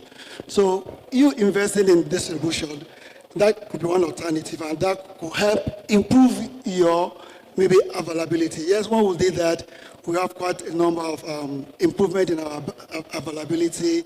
We could, service our customer and reduce our carbon footprint, reduce the number of time we have to run on generator. That's one of the alternatives we build. Then the other alternative that most of us do these days is that you go into natural gas, maybe in partnership with the IPP, so that at least with that, you are being sustainable, and at the same time, you try to optimize your cost, and at the same time, you are reliable. So in part of the alternative, as part of the alternative, after doing the alternative, like I talk about energy efficiency. Now, the energy efficiency has to do what you do internally. Now, you find out that most data centers, you just have to optimize your processes. Now, you do that by some invest in what we call maybe advanced, maybe analytics. You advance, maybe you invest in some data center infrastructure management systems that can help you analyze how you're doing, and that can, tells you some areas that you can improve for better efficiency. And sometimes again, what we'll do internally to help manage those three constraints is that you have to optimize your cooling, because you all agree with me, those that are familiar with data center today, cooling is your major chunk of power in every data center. So what we try to do is that you try to have an efficient cooling system. Now, by having an efficient cooling system, I'm not only referring to maybe the cooling infrastructure, even the build itself. You talk about the containment system, whether you're doing the cold eye or the hot eye containment. With that, you'll be able to manage your cooling efficiently. Okay. And also, you can invest in some latest cooling infrastructure. Most of the cooling we have these days, even without going to the real AI stuff, you have a lot of cooling today that comes with inbuilt VSD. So with that on their own, they can self-regulate. When you don't need cooling, they just operate at the base. Maybe the fan just only work, and when the cooling is required, the compressor picks up, and by so doing, you could cool your facility effectively. So all this helps you to reduce your carbon footprint. And when you reduce your carbon footprint, your energy requirement will reduce, and that will translate into cost reduction. Thank you, sir. Thank you very much, Wally. Diana, I'm coming to you now. Now, we've seen that the current state of our power system or energy system, whatever it is, will not solve the problem of the future. And we can go on and on and on and on. What kind of regulatory framework, as a lawyer, I'm sure you've seen a lot of contracts and things like that. In your perspective, what kind of regulatory framework you think will be able to take advantage of some of the things that we have talked about and attract investment into this sector? Thank you for that question. I think the regulatory framework, I think the regulatory framework is already in place. Okay. With the advent of the Electricity Act 2023. Okay. In the previous panel, there was reference to the eligible customer regulations. In terms of legislation and regulation, there should be enough incentive for investors to come in. What I think we should be talking about, and why you may not see a lot of people try to plug into the power space, is that the sector is still not bankable on a utility scale for people to come in. So what do you mean by bankable? So you still have your liquidity issues. What? There are still illiquidity issues. Okay. You're looking to, so for instance, I'm speaking on behalf of Mr. Etomi, Mr. George Etomi. No, used to be an investor, a former director in Ecodisco. So the idea behind the privatization was that private investors would come in, put in money into discos, gencos, and then get their money back. Okay. But here we are, how many years after? 20? Yeah, something. And they're still being owed. Mr. Tomi's point is usually that from the start, government did not keep their bargain. And so even though private sector guys put in funds into the sector, the enabling environment for people to take their funds out, to repatriate those funds was not there. And up to now, you still have issues around debt on a Genco side, Disco being unable to collect their monies, TCN being weak. So if you're thinking what regulatory framework is needed for people to come in, the Electricity Act is full of options. Even on the transmission side, you have people, there's an opportunity for private transmission lines to be set up and different things. The question is, we will want to put their money in there because they haven't seen other people put their money and get it out, except you run a framework like the IPP, like Electron. But if you're thinking utility scale, disco scale, that's not very attractive. What I do think may be attractive is if, with the state's electricity markets coming on, is if states then begin to create bankable frameworks that allow investors plug into that space and get their profits out.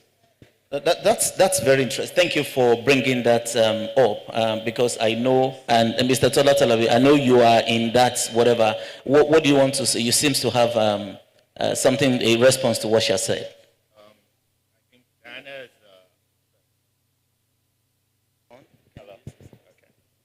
So Diana has raised a really important, I would say, legacy issue that,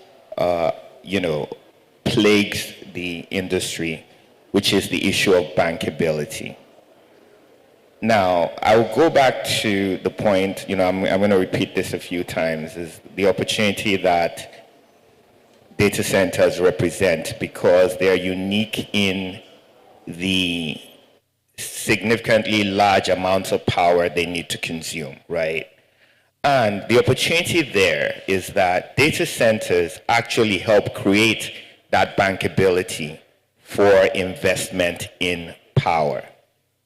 So, when I sit here and different speakers are talking about their power needs and the various solutions they're looking to provide, well, all those are compelling investment cases because they have a real business. They're moving away from the utility itself providing the solution. However, I think, unique to our environments in Africa and even more in Nigeria is really a hybrid approach, right? So we can look at situations where if there's a data center that's being developed in the Bejuleki area, right? That data center becomes what is a base load for investment in a substation to enhance utility power, a base load potentially for an embedded solution where, for example, the data centers need maybe 20 megawatts, but it becomes a base load for companies like ours or developers like ourselves to come in and build a 50 megawatt power plant with a diversified customer base, providing the data center with the same reliability, power quality, and consistency that they need on a contractual basis where it's actually guaranteed with SLAs and liquidated damages and all those types of frameworks that folks like Diana are really good to holding us to. But at the same time, provide that power for the data center at a lower cost. And in some cases, even, free up some of their real estate from being dedicated to power. So that transformation is going on as we speak. Data centers are key to bankability in key commercial centers, which would be, I think, the initial focus for these types of solutions. Thank you. Thank you very much. what I'm hearing is before it was sticking to the data center. In future, with some of the things that we've seen today, that data center increases. I think somebody mentioned one of the statistics shows that about 40% year on year is the increase in power when you talk about data center. So what we see tomorrow is that data center will have to go to where power is. Because as a matter of fact, if you need 60 megawatts, if you want to build 60, I've seen a lot of numbers in Lagos, people that want to build 40 megawatts, 60 megawatts. I look at those things and I laugh. As an electrical engineer, I know what 40 megawatts means within a particular environment. When you consume 40 megawatts of power, you are going to radiate heat equivalent to very slightly less than 40 megawatts of heat. So, you know, there is a lot that we need to think about when we're looking about infrastructure that will power our digital future. And I think we need to start that conversation right now. The right investment needs to be put where it is. And so as you're building data center, you're putting money in cloud and putting servers, don't forget that power will have to power all those things. And I want to give 1 or 2 minutes for questions for this lady and gentlemen. Do you have any question, please, before we go? Please raise up your hand if you are raising up. Yes, please.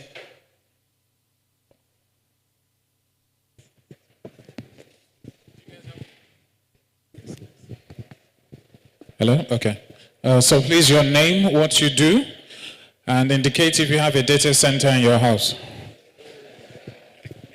Hi, good morning. My name is Peter. I just want to ask, is there any restriction to the size of data center or location that you can build data center in Nigeria or in Lagos? For example, you want to build a 50 megawatts data center. Is there a location that you are not permitted to build? Or is there a restriction, an area you are supposed to build such capacity? Thank you. Thank you very much, Peter. Is that a regulatory question, or who's going to take a shot at that? It's 2 ways. Like even the data center operators themselves, there are areas we don't build data centers. Let me come from that angle. I can't situate my data center close to the airport, too close to the airport. And because there's some design consideration, when you try to design a data center, there's some design consideration you look into. For example, if I see maybe a gas station, maybe where you sell petrol and everything, I can't just go and situate maybe a depot now. There's a depot close to me, I can't go and put my data center close to a depot because of the inherent fire risks that could spring up from the depot. So in building up a data center, we as a data center operator, we have some design consideration in terms of locations. We have some things that prompt us to situate our data center anywhere we build them. One of them, before now, it used to be maybe connectivity, maybe access to good roads, access to power, and things like that. So, but in terms of regulation, I'm not sure maybe there is any government regulation that restricts that for now, but we as a data center operator, we have our own consideration before we set up any data center. Thank you. Just to add a little bit to what Wally said. So there are standards, and specification. There is TIA 942, which specify how redundancy has to be done within the data center. There is the uptime, which we know, which really talks about whether the data center is concurrently maintainable or is fault tolerant and all that. But like I said, if you look at, you need to understand, and I've seen data centers in Lagos. When you look at what data center is the bedrock of everything that we do today. If we switch off the cell site that powers all your mobile phone here, half of people that are sitting down here will go up. They'll go out to go and look for signal because our life depends on it. Now, so when you look at a data center as a facility that cannot go down, so then you have to look at power, which is reliability. You need to look at the connectivity. Do you have access to connectivity? And is it multiple sources of connectivity? Because a fiber cut should not take your data center down. So you need to look at that. Then you need enough space, circulation within the area.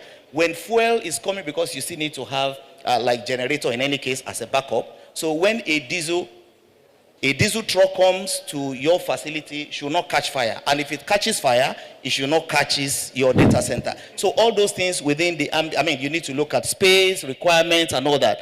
And anywhere you have all those things we are talking about, you have power, you have space, you have circulation, good road, like he said, and you are able to meet those redundancies. There are some other, little details of what you need to do, especially as it relates to that, maintaining that redundancy. Once you have that, I don't think there is any place that say you can build here, you cannot build there. And that is why you have a lot of data center here. You also have data center on the mainland. Thank you very much.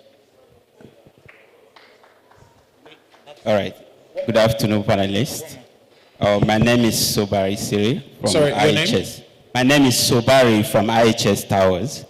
Okay. So my question today will be, considering that you are an independent power provider, and how do you navigate regulatory restrictions that grant exclusive right to discos, right, supplying power within their franchise areas, thereby limiting embedded and captive power providers like yourself?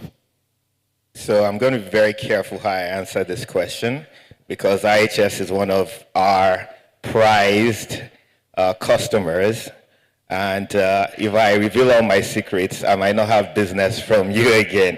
No, so look, the reality of the matter is this, is that ultimately one has to partner with discos and the disco owners. I've spent and had many long meetings with Mr. George Utomi, who is an investor in Eco Disco and is ably represented by Diana today. And what you need to help them see, right, is the win-win, right? Ultimately, and I'll use IHS as an example, we have connected over 500 cell sites, IHS cell sites, to Eco Disco infrastructure, right, through this collaboration, providing a win-win where IHS is able to reduce their diesel consumption and cost of power by providing, investing directly in the disco's infrastructure and building out feeders to connect to those cell sites. So really, it's key to understand the business of the distribution company to align in a win-win where commercially, that's 500 user points that they didn't have and sources of revenue, which we have come in some instances to partner with IHS to finance and provide power. So I think really it's really understanding how do we look at what these challenges are, how do we collaborate with the various participants and find a viable solution. Same thing with embedded generation, right? So where we partner with the disco, we invest in their networks, we're able to raise capital and ultimately provide the customers such as data centers with reliable, cheaper, and more sustainable power, so cleaner power. If you're going from diesel to gas, if you're going from diesel to LPG or hybrid with some solar and storage, it's still cleaner, more sustainable energy. Thank you. Okay. Thank you very much. Thank you so much for that. Okay. Oh, you want to? Okay. Yeah, just wanted to add, to give you some perspective around that. I'm aware of a transaction with Eco Disco that couldn't sail through because the data center was trying to get power with a Genco and the Disco. And the contract failed because Disco couldn't provide reliability, availability. So let's say we're asking for a 98% availability. They couldn't give that guarantee because they couldn't even have it in the first place. Even though they have SLAs with TCN and all that, because they cannot guarantee that this substation or this feeder will always provide light at this time, it was a stalled transaction. So just to give some context around why you need IPPs and embedded generation guys to facilitate that process. Well, thank you very much. I think our time is up, so I want to, before we're chased out of this place, I want to sincerely appreciate Diana Oluwole and Mr. Tola. Yeah. Thank you very much. It's been an insightful one, and I'm sure that our audience have taken one or two things. So next time you're thinking about the Africa digital future, you're thinking about data centers, and as you are designing your data center, please take into consideration that what will enable that facility now and in the future is reliable, sustainable, and cost-effective power options. Thank you very much. Thank you very much. Well moderated, Benga. Please a round of applause to the Fireside Chat. Powering progress, sustainable energy as the backbone of Africa's digital future. Judging by the applause, they were thoroughly informed about that. I was even going to ask the question about data. So I watch a lot of TV and I read. So I saw this about data centers being built near water sites, so like dams, rivers, because it conserves energy. I'm not a data center expert, but I don't see anyone building data centers near like Kanji Dam, for example, in Nigeria. That would be quite interesting, because I know water is a very key component of cooling the servers, and I know we have that in abundance. So to those of you data center people, please help us. A round of applause once again. Thank you so much. Just some housekeeping rules. Please would appreciate those at the tea area. Once you get your tea, feel free to come into the main hall. Phones on silent as much as you can. And please, let's encourage everyone to close up and sit as close to me as possible. I promise I won't bite. So if there's an empty chair in front of you, we'll crave your indulgence, so please let's just fill that up so that we have a fuller room as we proceed. Still ahead, ladies and gentlemen, there's a networking break. There's also lunch. And judging by the looks on everyone's face, we're here for knowledge. So we're going to scrap lunch. All in favor, say aye. All in favor, say, I didn't hear it well. All in favor, say aye. So we're scrapping lunch, right? Fantastic. Now data center and I'll go chop. I'm sure Tebitopo was smiling like, no, we need to spend this money. For those who just joined us online, great to have you with us. We are still building Africa's digital foundation, and this is, of course, HCA 2.0. That's Hyperscalers Convergence Africa. We've had our panel session, we've had our fireside chat, we've had our keynote address, and we are moving straight into another panel session before our networking break. But I think it's fair to say that a lot of you are already networking and engaging one another, which is good. That's the reason we're here.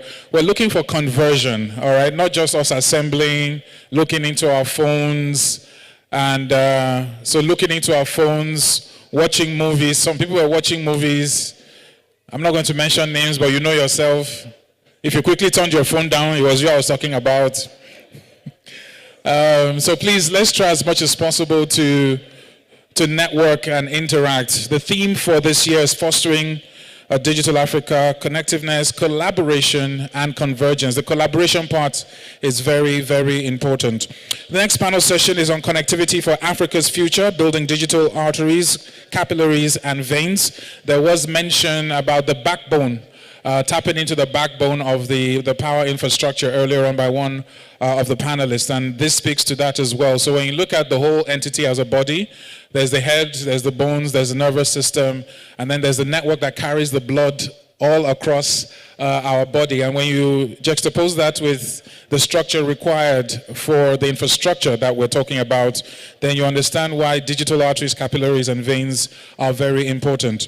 In no particular order, please do make welcome the next set of panelists before our network break. We have the Managing Director, Coltronics Nigeria, former Group MD, C Squared as well. Please do make welcome Lanre Kolade as he makes his way on stage. Lanre here? Oh, okay. Next up, we have the Chief Executive Officer of FiberSoul in the person of Otuya Okecha as he makes his way. Please, a round of applause. Let's show them some love, guys.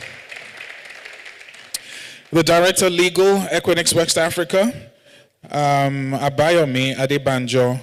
Please make your way. We also have Mohammed Rodman, I mentioned him earlier on, Chief Executive Officer, Internet Exchange Point of Nigeria. Great to have you on board with us. Round of applause, please. The Country Manager, Nokia West Africa, Marco Rebechi. How you doing, Marco? Great to have you with us. We also have Josephine Sarouk, the Managing Director, Baobab. Hope I got that right. Baobab? Okay. The Yoruba in me was about to come and say Baobab.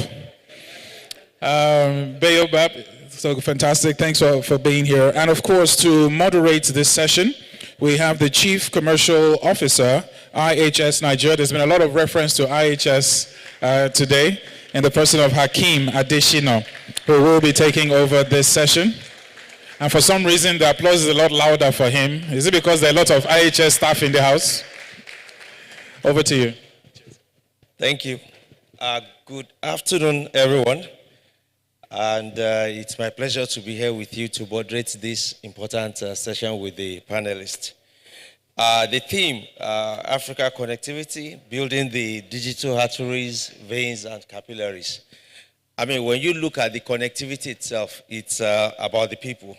And when you look at Africa, projection is that by 2050, we're talking about 2.4 billion people. People have talked about the data center, they've talked about the power, and of course, the last ingredient is about the connectivity, which this panel will do justice to.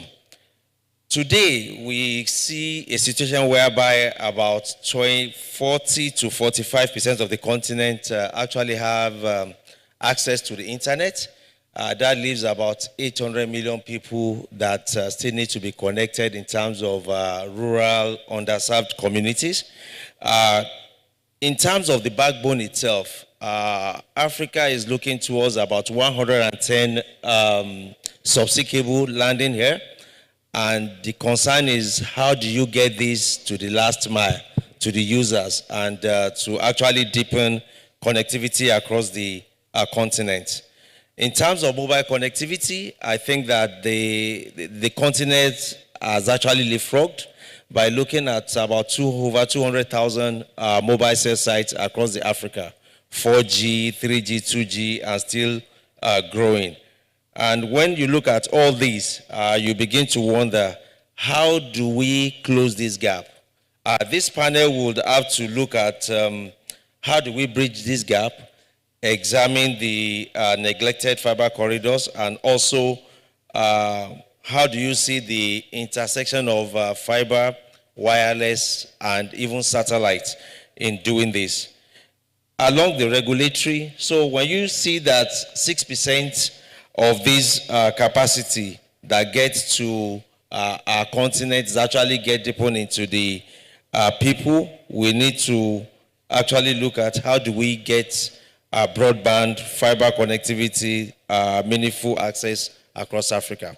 So welcome to the panel, and I would like to start with Josephine, please. Today, the international capacity is abundant, but the fixed broadband penetration is still below 6%. From your own standpoint, it would be good to actually see that this stranded capacity, what are you really doing? What do we need to do in Africa to get it delivered to our people? Thank you very much for that question. Good afternoon, everyone. So, as you mentioned, yes, we do have quite a number of subsea cables in Nigeria. We have approximately 8 of them, and roughly about 400 terabyte per second worth of capacity. And 2 Africa, which recently landed, alone is doing a whopping 180 terabytes. So we do have sufficient capacity in terms of subsea to cater for Nigeria's demand for digital infrastructure and capacity to fuel a lot of what we're doing online. However, there are some challenges in distributing this capacity from the coastlines inland. And that's the reason why you're seeing disparity in terms of the quantity of capacity that's coming from the subseas and the capacity in country, although a lot of work is now being done over the last couple of years to ensure that we continue to build infrastructure. I mean, some of the challenges we have for that is because there are a few companies who have the capability today to actually build what we call middle land fiber, which is your national long distance fiber. So there are just a number of companies that are investing in that area. And because the cost of actually building in-country fiber is significantly high in this part of the world. So that's a bit of a challenge. You also have challenges across various states where right-of-way charges can be quite high. Some states are charging you about 1,400 per meter just for rights of way, and other states are even higher than that. You also have challenges around power infrastructure, which, you know, everyone, the last two panels have talked extensively about power.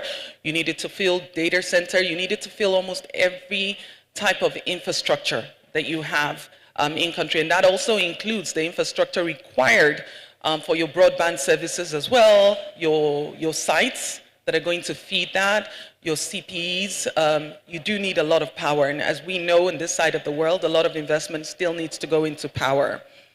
In addition to that, you also have a lot of challenges around fiber vandalism in country. So I know that a lot of information's been out there recently about how you can report in your area if you're seeing fiber or any other form of infrastructure being vandalized. Now that telecoms infrastructure is current administration, which we think is a fantastic one. So these are some of the challenges that are impacting the ability to get a lot of this capacity from the shore in country. So what are the things we're doing about it? For the company I represent Baobab, and Baobab is the infrastructure arm of MTN Group. We're responsible for building out fiber infrastructure. We're also working in the data center space as well, building out data centers, which one of my colleagues in an earlier panel, Raja Shut, talked extensively about. So our focus is really on how can we continue to build the fiber highway across Nigeria and ensure that we get fiber to as many locations as possible. So from our side, we're investing aggressively in this, and we're also partnering because we understand in order for this to happen, you cannot do it alone as one organization. You do need to partner. So we are investing heavily in the national long distance fiber, but we're also investing in metro fiber. And the metro fiber is critical because it's what is required in order to take fiber from the various sites across the various states to offices and to homes. We also have another arm of MTN that's working on Fiber X, and Fiber X is the fiber which we have built into estates across the country, and we have very aggressive plans to connect as many estates in Nigeria as possible. So this is something we're doing. But we're also working closely with NCC and NIDA to continue to push for harmonization of right-of-way across the various states, working with the various state governors and the Governors Committee. And I know a lot of work is being done in that respect, and kudos to a lot of the states that have even waived right-of-way access completely because they understand the importance of bringing digital infrastructure into their states and how important that is to be able to help their states generate additional revenue from digitizing their states. So quite a number of states are waking up to that, and the more of that we do, the more we're able to push for either harmonization of right-of-way or completely removing right-of-way charges. We'll see a lot more happening. Also working with partners, the discos, as well as the various towercos in looking at effective cost for power. Because power is also a major factor here, and the NCC has also been working with the various infrastructure providers, especially the tower players as well as the fiber players, to look at how can we work together and join the investments in making sure that we're able to have the right amount of power. And it's not just looking at one source of power again, which has been spoken about effectively. We need to have redundancies for this power. So that requires a lot of capital investment.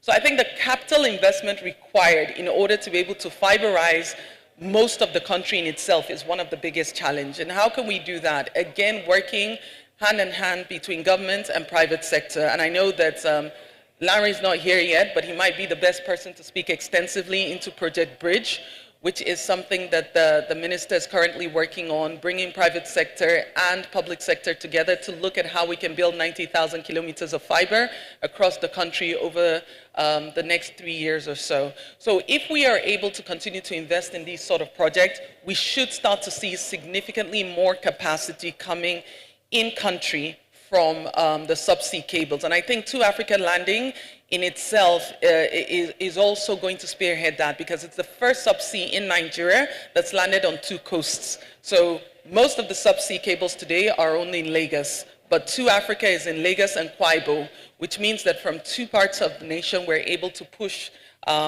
capacity into the country, and that in itself should also do a lot in helping. So those are some of the things we're doing. Thank you, Josephine. If I hear you correctly, I've had collaboration among many parties.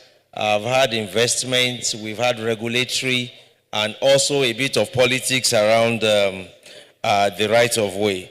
And I quite agree with you, because from IHS standpoint as well, as you know, even though we are the largest towerco provider in Africa, we equally delve into the connectivity space in the last 5 years, building out 15,000 kilometers and still growing. So I can relate with that. But when you talked about investment, then I begin to think around the bankability of this, and that speaks to the business model that we need to deliver.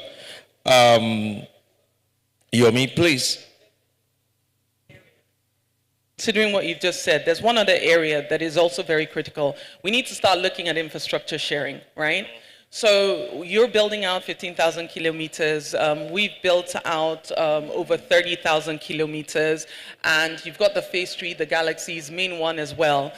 At some point, we all need to probably sit together and start to look at the possibility of infrastructure sharing. I'm sure some of you are aware that MTN's also signed with Airtel co-building arrangements, where we agree that there are areas we all want to go into. We know that the cost of building out in country is massive. So let's look at areas that are relevant to multiple organizations and see how we can jointly invest in those areas, so that we're not all building out the same infrastructure in the same axis and then leaving out other relevant locations as well from receiving some of this capacity. So I think definitely co-building is an area that we also need to consider into the future if we're going to be able to achieve as much of this in-country spread as possible. Thank you.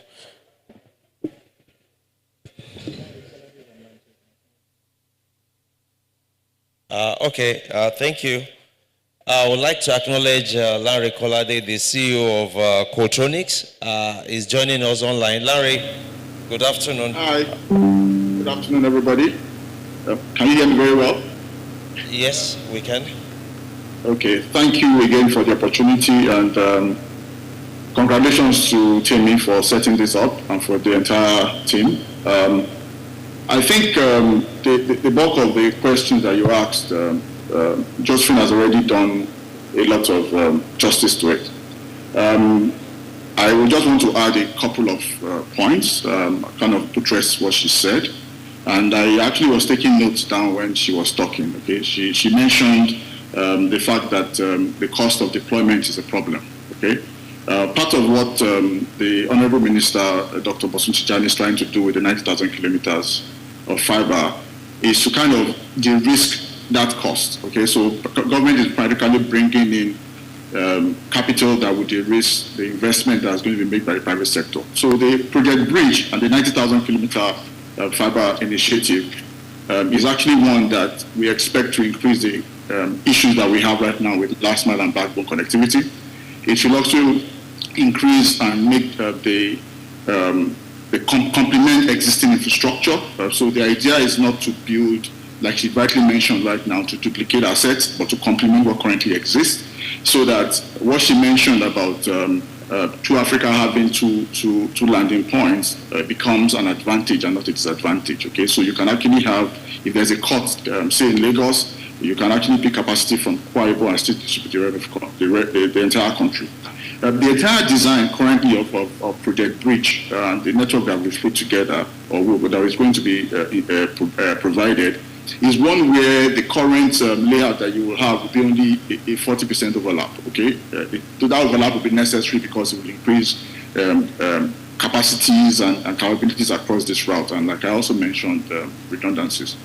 One other thing that I also want to mention is, look, to do large-scale fiber infrastructure and broadband penetration, you need to be audacious, and that is why this project is a $2 billion project.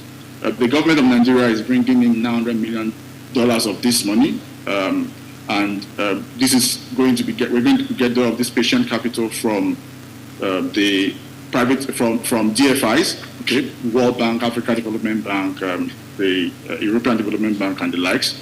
And right now, that funding is, I can tell you, radically secured, okay, and you'll be hearing some announcements very soon from the honorable ministers to the progress that we've made within this regard. But the additional $1.1 billion for the project will be coming in from the private sector. So the idea is to have both government's strategic intention, de-risking the assets, and private sector's commercial and managerial capabilities and operational capabilities within this sector. So it's not going to be government-led, okay? The private sector will run the initiative. I also want to add something else that I think was also skipped in why we don't have a lot of the existing capacities being distributed correctly across the country. One of the issues that you have is that we believe that you need to localize a lot of our content, okay? So once, I'm very happy that you have everyone on this panel who will talk about the ISPs and peering. We need to localize a lot of our traffic in Nigeria. We need to build more ISPs across the country. We need to have our content sit locally within Nigeria so that you don't use unnecessary capacities on the subsea that you don't need to use. You reduce latency, you increase the cost of production, and operational cost is also reduced. So invariably, that is a significant part of what needs to be done, okay, for the cost and for you to use most of the capacities efficiently. I also believe that we shouldn't take the fact that we have socioeconomic factors, okay? What are the costs of the handsets that people currently use, okay? And what is the level of digital literacy that our people have? So if we are able to reduce all those issues, we will get to a position where you will actually have the uptake of the capacity will be better and people will use them more. So invariably, to use more of our capacity that has been landed, she talked about Equiano and True Africa and the tons of terabytes that we have.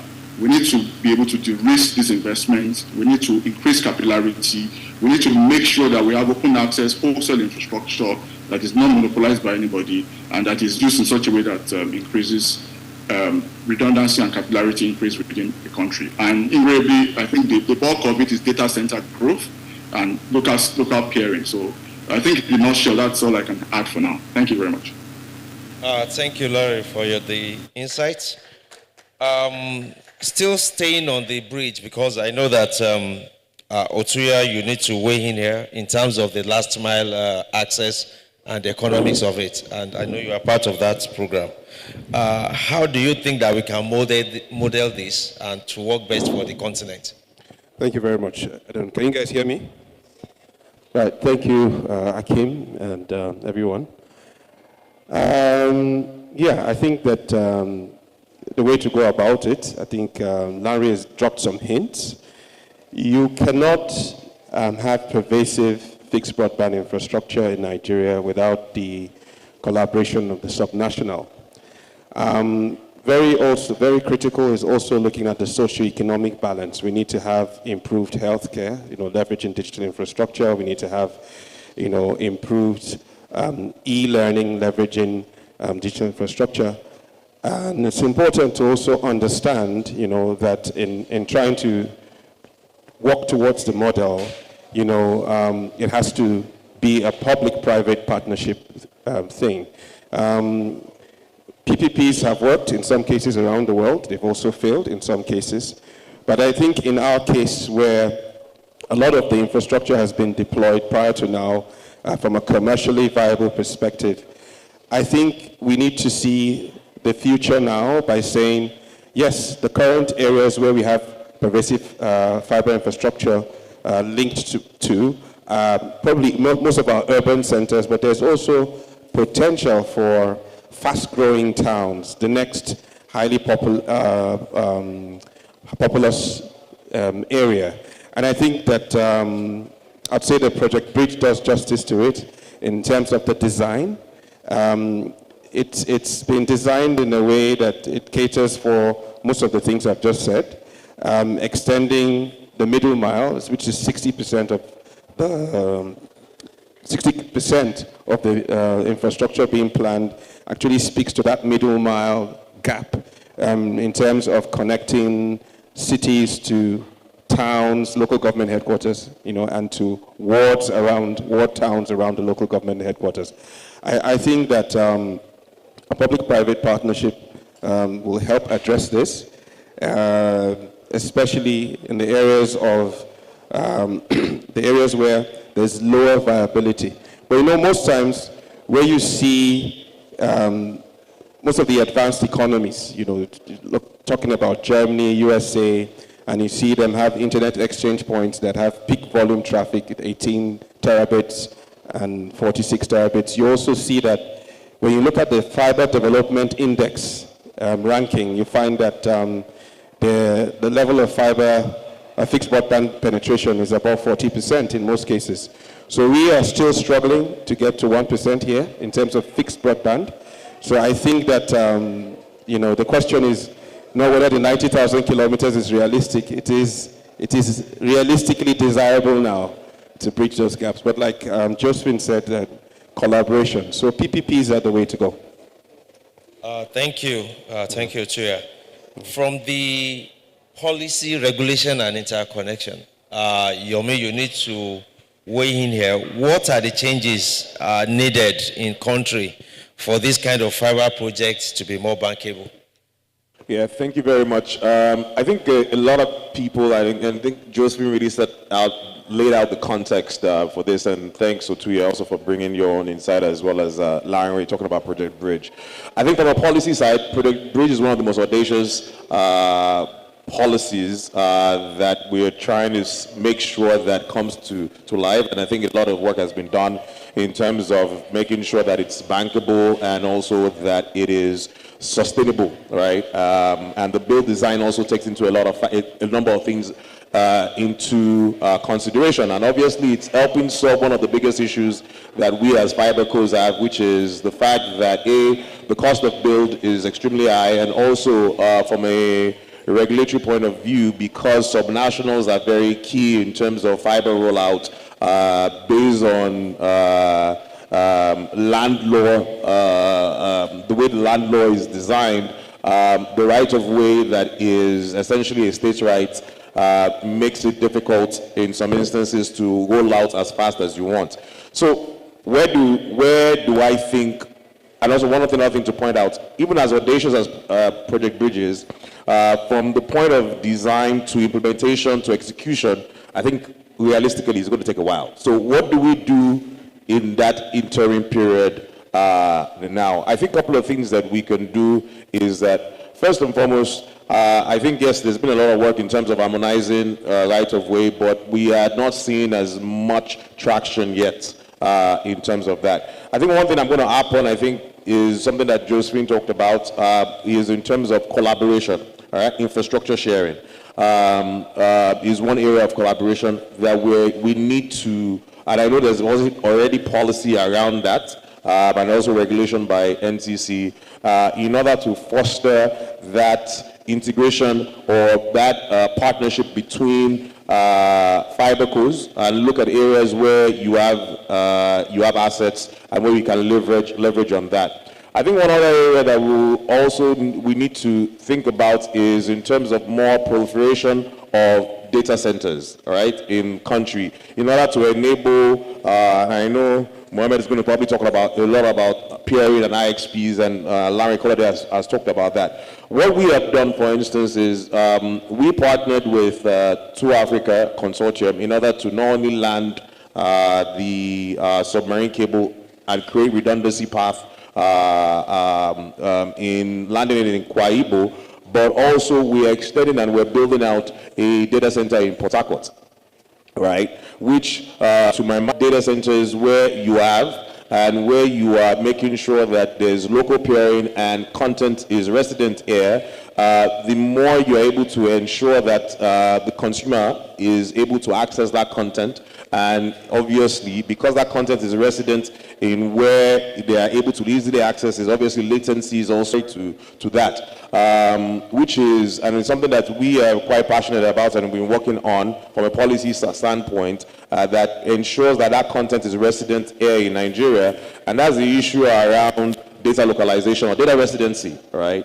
We want to see a stronger framework on the data residency side. And why I do agree, we cannot be the world is going towards a protectionist sort of with the advent of, since the advent of Trump, and we've seen a lot of things around tariffs and on terms of goods. But obviously, we can't make that mistake in terms of digital services because we can't be too protectionist. I think we have to have a very balanced, nuanced view in terms of data residency, and we have to have a view whereby we make sure that we apply our residency laws in a way that doesn't scare, rather it incentivizes some of the hyperscalers to come into the country and to create cloud regions here.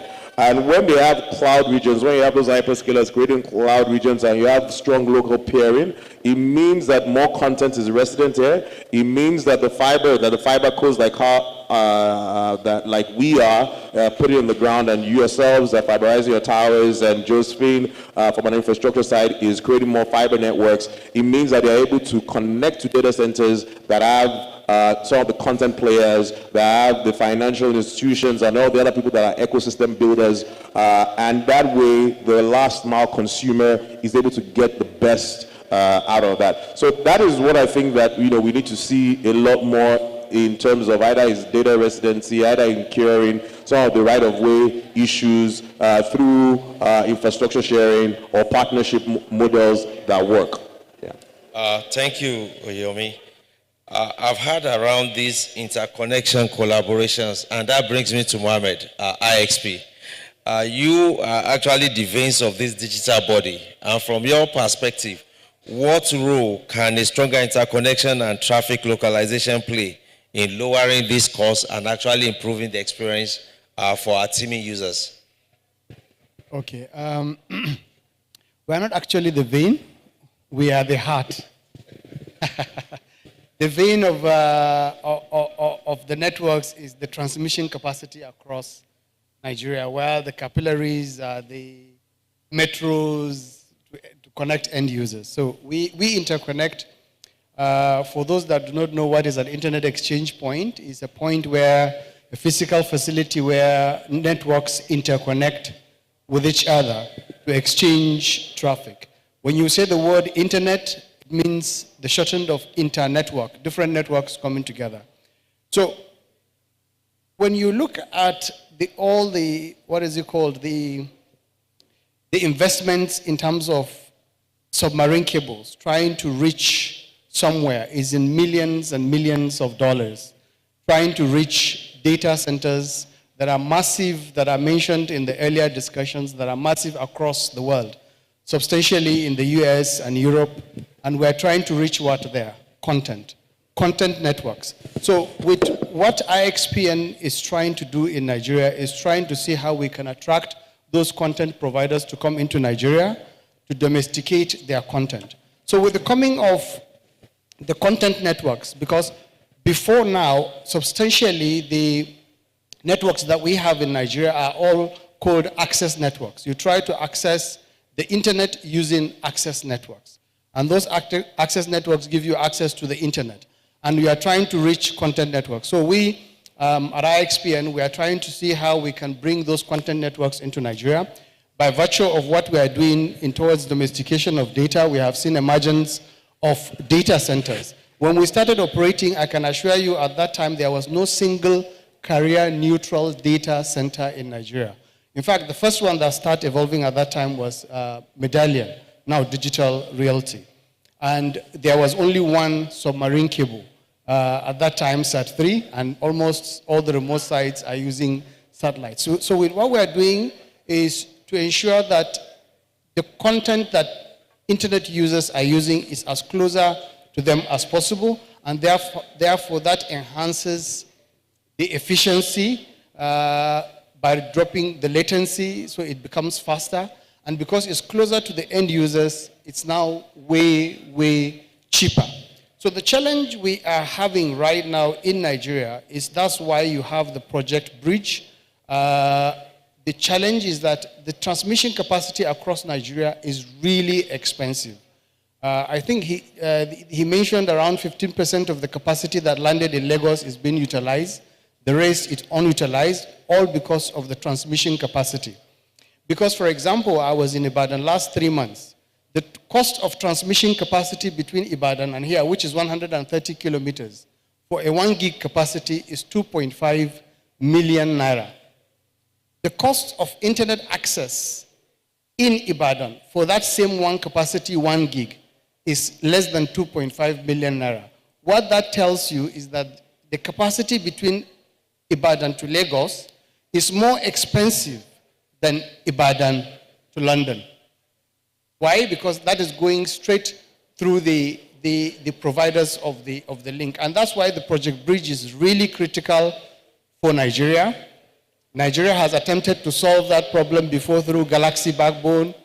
We couldn't succeed. Later, the infracos, which we have not concluded, and now the Project Bridge. And I really pray that the Project Bridge comes in, which will really, really enhance penetration of internet access across Nigeria. Tokwe mentioned around, is it 6% of the internet users are on the broadband or thereabout? I'm not too sure. There are some figures, but the reality is 99% of internet users in Nigeria are on the mobile devices. If you go to some states in Nigeria, roughly around 40% of the states out of the 36 in Nigeria do not have a local internet service provider. You go to a state, for example, in Gombe, where you have 3 million people, there is no single local community internet service provider. And the major bottleneck of all this is the transmission capacity across Nigeria, and that's why Project Bridge is trying to come on. And immediately it comes in, it will solve that problem, because if everybody is just using the mobile devices, and the truth of the matter, why is it only mobile devices? I mean, why is it that the mobile network operators are the only ones that can deploy this infrastructure? It's because of the myriads of problems that we have mentioned. Part of the things they have not mentioned is the constant regular fiber cuts. The MD of MTN mentioned some time back that they have an average of around 1,000 fiber cuts per day, which is really massive in terms of downtime. Therefore, they have to have multiple routes to solve that problem. So I don't know. Thank you. Thank you. Sorry, if I may chime in as well. We're talking about, the issue of fiber cuts are real. It's a big problem. But I'll say that even though we're all putting our hopes on Project Bridge, right? What's going to happen in the interim period? And I think one of the things that is emerging technologies is non-terrestrial networks, right? In terms of satellites. And I know that, and it's going to be very important, critical for us to bridge that coverage gap in Africa generally. I know that I was one of the naysayers initially when some of the non-terrestrial networks and satellite companies started to come into Nigeria, and I was like, oh, because of the cost is going to. But what you can see is that because the deployment turnaround time is significantly lower, and also they don't have right-of-way issues, you have seen the amount of, even if you use Nigeria as a test case, you have seen the amount of mileage that they've been able to achieve over the past 2 years. Now, you're going to see more and more non-terrestrial networks that are going to come into Africa or into Nigeria. You're going to see that. But they're still going to be reliant on making sure that they need two things that are still critical. They still need data centers as exchange points, all right, for them to be able to, and they still need a lot of fiber also to back all that traffic sorry? They still need that fiber backhaul for that. So I think in the interim, you're going to see more and more non-terrestrial networks as well. Another thing that people we're going to focus on is just technological optimization. How do you get the best out of your out of your fiber assets that you have right now, whether using SDH technology or using GPON or other technologies that create optimization? Thank you. I hear in the room hybrid models, fiber, wireless, satellite. Marco, this is to you. All these infrastructure investment collaboration requires some sort of viable business model that this continent has to deliver in terms of the middle last mile infrastructure development. From your own standpoint, what do you see? How do we deliver on this business model? Thank you, Hakeem, and thank you, Hyperscale, for organizing this. We were so eager to be here, and finally we are. Yes, thanks again on the point. There is indeed a huge capacity now that is coming on the shore thanks to the submarine cable. We need to make sure that we are bringing these into the enterprise, to the people and everybody. To do this, we need to build backbone, we need to build the mile, and we need to build last mile. While the first part, which is backbone and middle mile, is obviously on fiber, and I think we have been saying enough that the collaboration, shared infrastructure is key here. We need to join down together to make sure that all the routes which are available are mutualized to fight against the fiber cut. Nokia comes here as a supplier of premium connectivity. We have solutions which are able to sustain multiple fiber cut at the same time, and we have deployed successfully in Africa and Nigeria, and we believe that this is the way to go. When it comes to last mile, you mentioned wireless, you mentioned satellite, you mentioned fiber. What is the solution? Well, probably there is not a solution that fits all. If we talk about fixed wireless access, obviously gives a very good capacity, gives a fast deployment, gives some perspective of growth, but obviously has some limitation due to the spectrum limitation. The spectrum is scarce, so at some point the scalability becomes an issue. When we talk about satellite, and of course here we are referring to low Earth orbit satellite like Starlink, this is of course a valid alternative. This is something that is fast, give good capacity, give acceptable latency as well compared to the former geostationary satellites. But again, is having the limitation of technical challenges due to the Doppler effect. Those satellites are moving together, so the network is becoming complex, and being able to give the right stability in terms of performance is not always there. Obviously, the best solution will be the GPON, the fiber to the home, which comes at a cost. This is obviously connecting with the fiber till the end user. It means a massive deployment. So probably a combination of all of them is something that it makes sense. Probably fiber in the dense areas, wireless to start, to capture the market, to capture the growth. Rural areas, suburban areas, probably more, again, wireless and satellite. One point to mention as well is we spoke a lot about collaboration in the middle mile, but there is a need of collaborating as well in the last mile. It doesn't make sense that there is operator A that goes to deploy to one house, then operator B is going to deploy to the same house. A model of wholesale, a model of open access is probably something which will help to bring down the cost for the companies, for the investors, and eventually for the end users. Thank you, Marco. I think for the sake of time, just one last word. I'll go around each of you, and in one sentence, what is the single most important artery capillary vein Africa must build to achieve digital inclusion? I'll start with you, Josephine. For me, it's collaboration. In order for us to be able to ensure that we get to where we need to get to as Africa, we need collaboration across all the infrastructure sectors that play a role. The manufacturers, the equipment manufacturers, the Nokias of this world, we need the satellite players. We need more subsea cables in as much as we believe that we already have quite a lot. As I mentioned earlier, over 400 terabytes per second. But we do have some that are already coming to end of life. So we continue to need to invest in this. We need government to play a big role in ensuring that the policies also support the investment that these organizations are bringing into country. We need to look at tax options in terms of tax rebates in order for us to go into some of these rural locations. As we mentioned, we need more policies that are going to protect infrastructures as they're being placed on ground, because even if we do go ahead with ensuring that we continue to build more middle mile and last mile infrastructure, and Project Bridge happens, without the relevant security agencies working on ensuring that these infrastructures are secure, we're still going to continue to have all the multiple fiber cuts that have been mentioned earlier. We say it's expensive to build infrastructure, but it's even more expensive when you need to ensure that you have a budget just to ensure that as the fibers are being cut, you are going in as quickly as possible to rehabilitate those fibers and to put them back in place.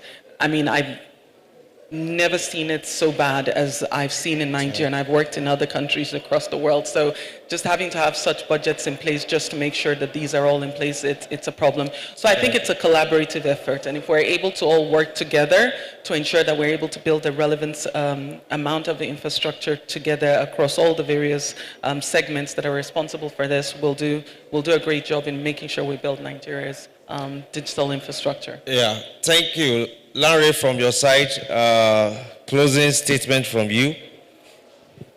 I think one closing statement and one that I think everybody has been talking about is, will Project Bridge happen? And I just want to assure everybody that Project Bridge is happening.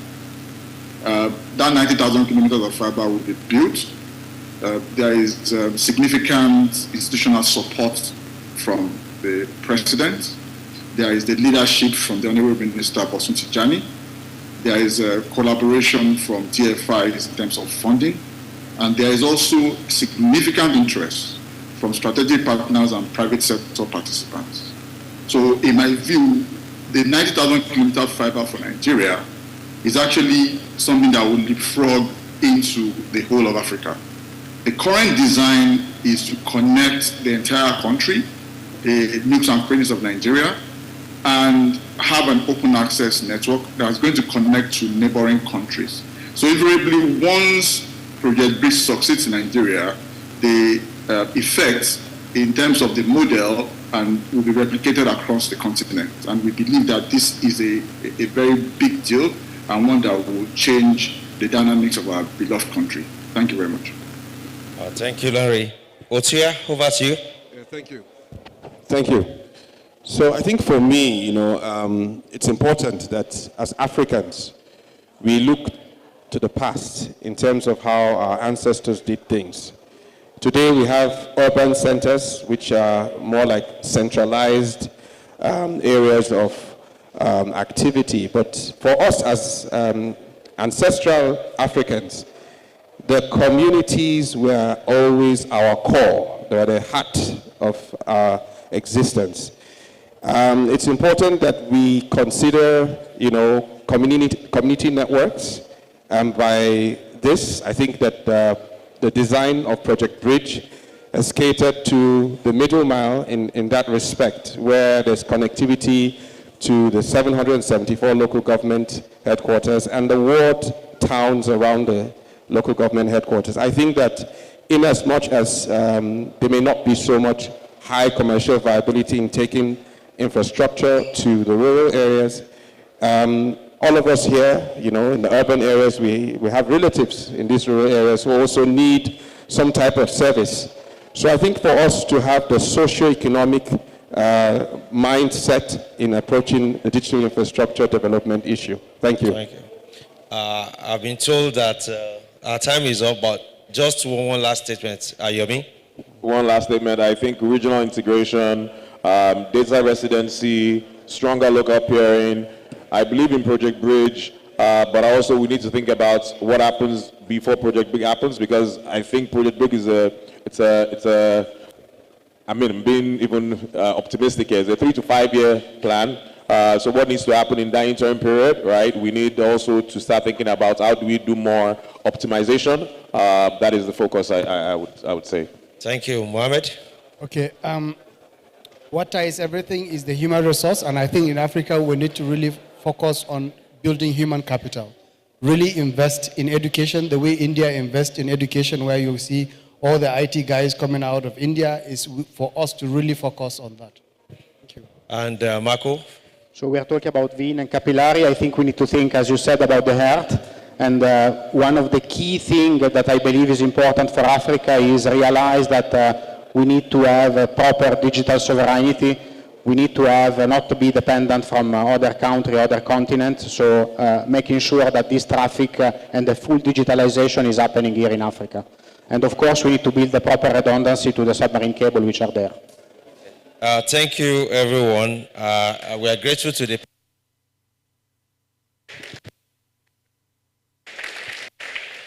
Hello?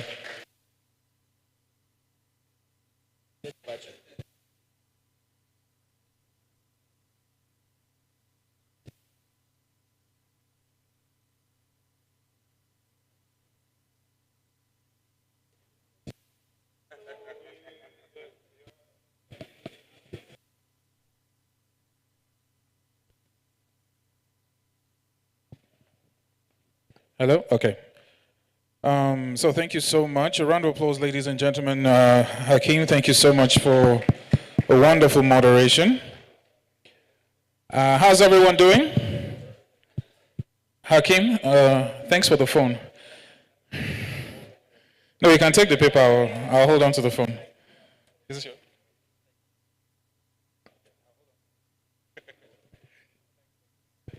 I think that was quite interactive. There's just not enough time.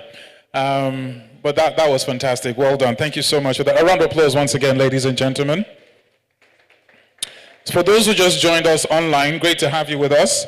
And for those who have been here, you know we have a silent rule about applause. If you want to clap, clap. If you don't want to clap, clap. Either way, you're clapping. So a round of applause once again. I want to take this time to acknowledge the presence of the Director General, National Information Technology Development Agency, NITDA, in the person of Dr. Kashifu Abdullahi. Thank you so much for being here with us and joining us. That's what's up. I like that. That's to let you understand how important this particular event is. And we're moving straight to the next panel session. I know there's meant to be a networking break, but I think the networking is already happening. So we're just going to go straight into the next session. And this particular one is from mobile first to AI ready. Will Africa deliver on innovation? Will Africa deliver on innovation, yes or no? On the count of 3, I want you to shout your response. Will Africa deliver on innovation, yes or no? Yes. You believe that, right? I believe that as well. I was reading an article not too long ago about how, let's just say, the Western media and Silicon Valley only amplify a lot of their heroes, a lot of their successes. For those who watch or read Diary of a CEO, is a podcast. How many of you are familiar with it? Diary of a CEO. So apparently out of about 700 sessions, I think less than 5% featured African startups or CEOs or voices in that sector. And that speaks to how the narrative can be shaped. And now it's time for us to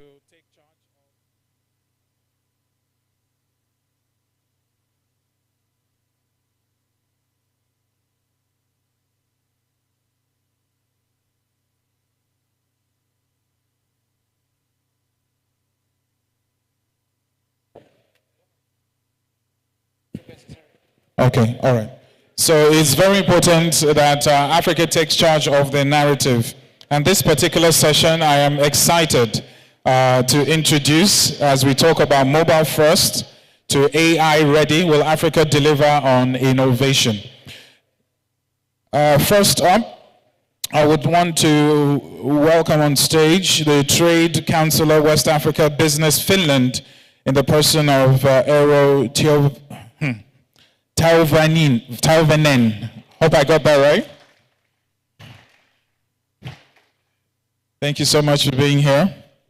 We also have the General Manager, Architecture and Enterprise IT, MTN Nigeria, in the person of Bukola Ajayi. Bukola Ajayi, okay. The Chief Technical and Innovation Officer, Uranus Technologies, Olusegun Malagami. Thank you so much for being here as well. We also have the Chief Executive Officer, Balancing Act, in the person of Russell Southward. Russell Southward? Okay. And of course, last but definitely, can we have you gentlemen here? Just take one. Yeah, you sit here, then here. Thank you so much. And last but definitely not least, to join the panelists is the Director General, National Information Technology Development Agency, the organization saddled with a lot of the innovation, the policy implementation in this sector as well. And we would really love to hear all he has to say. Please do make welcome Dr. Kashifu Abdullahi, the DG of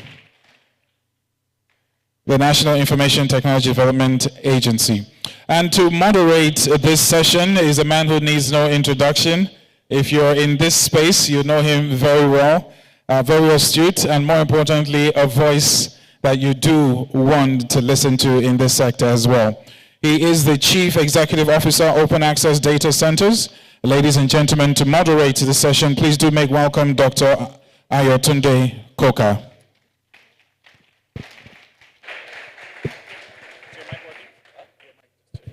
Hello? Yes, thank you. Hi, good afternoon, distinguished ladies and gentlemen. It's great to be here, and in particular with a great august panel over here. We're talking about AI. Could you imagine that? I mean, why would you want to talk about AI? But there you go. Nobody's talking about it, right? So we're going to be breaking new grounds and we'll talk about AI. But it's very, very profound and therefore for reason. And things move have been moving very, very quickly. With AI, I look at that from about 30 years ago, actually, where working at Ford, we had some guys on expert systems. And it's changed, and we've had inflection points over time. But there's something that's happened over the last 10 years because we have the advent of hyperconnectivity. You know, I was on did a lecture about 5 years ago. I talked about gargantuan data, gargantuan, huger than huge, actually huger than hugest, right? And a lot of compute capability that's coming in that's transformed things. So that we've hit an inflection point that's taken us maybe even beyond 4IR. So, different aspects to AI. It's hitting everything we do. We've actually been living it for a while, but it's a huge inflection point. So we hear people talk about LLMs, you know, and so on, and that these big data centers all over the world trying to get power to power these things. And as you know, it's a global issue.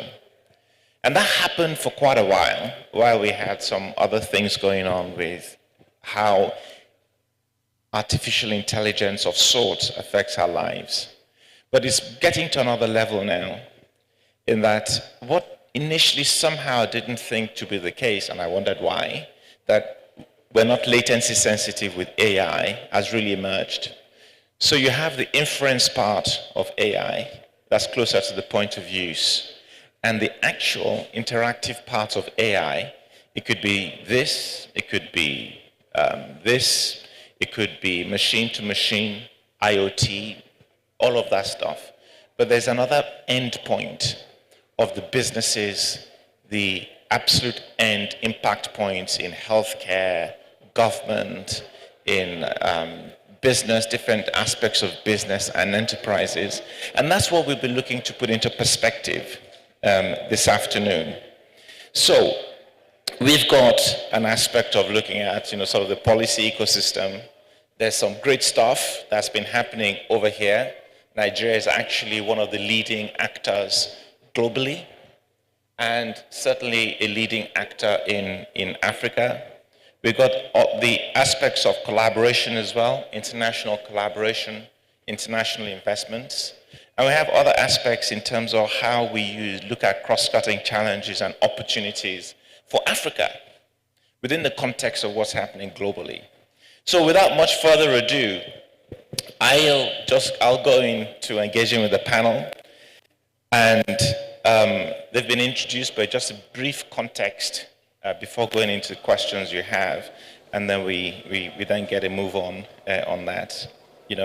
We've got Africa mobile first innovation. We talked about connectivity, the need for connectivity, but we've got some stuff right now. We've got data centers coming up. We've got internet exchanges. Some of these have been discussed in the earlier panels, right? What makes us uniquely positioned now to take this leap of what's happening with Africa? So perhaps I'll start with outside in, if you see what I mean, because it's good to get an outside in perspective, So Euro, could you give us that outside in perspective of Africa, the impact and what it would mean? Yes, so I come from Finland and I work for Business Finland, which is a Finnish government innovation funding agency. So we fund Finnish innovation and R&D about 600 million euros every year. So we are quite a big investor, and of course we invest right now in AI. It's everywhere. But to your question, what is unique from Finland point of view in Africa is of course your unique young population, and if you are thinking about what you should do with this huge amount of youngsters, so you should give them AI tools for education. AI in education must be one of your focus, and of course why it is. It's because it's so scalable. You can read so many for so less of investment, and you don't need these traditional classrooms and teachers, and so you can do so much with in the education side with AI. And of course another one is healthcare. So using AI in directing care and symptom analysis and also in diagnostics. So there is a lot to do in Africa with an AI in these two sectors. Do you see any sort of affirmative action looking into Africa in delivering some of the capacity and capability we need for that innovation and the kind of investments that we might have coming in? Yes, we do. So we do co-innovation everywhere in the globe. So my role here in Nigeria is to look at partners for Finnish AI companies. So if you want to go innovate with the Finnish company, Business Finland can fund part of that innovation work. So that is one of the roles what I'm doing here. Okay, great. Thank you very much. DG, I just mentioned the progress of Nigeria on AI, and the great kudos to you, the minister and the team, in some of the quite deliberate steps and leadership that has been provided. How do you put that in the context of what we're doing now in Nigeria to deliver that sort of AI promise? Some innovative things have been done. I'm talking through that spectrum of the sort of the back end, LLM, coming to the middle bits and the end bits of people capacity, enterprise impact, and so on. So thank you very much, and thank you for having me. I think for me, what will help Africa is the unique convergence of factors that we see as challenges, but we are turning them into opportunities. Firstly, is our demographic dividend. Africa is is the youngest population in the world, and that gives us advantage. We have a population that is mainly a digitally native, that they are ready to use any digital technology available for them. So this gives us, we see it as an asset only if we equip them with right skills to use it. And it can be a burden if we don't, because it can be a demographic burden of unemployment. So as a government, we've been intentional on that. Looking at that, we came up with an initiative, the 3 Million Tech Talent, which is the largest talent acceleration program in the world, on how can we harness this, our demographic dividend, into an advantage. How can we empower them with the skills they need to thrive in this world we are? Then secondly, in Africa, we have so many problems that need innovative solutions. So this also is a challenge, but that we can turn into an opportunity.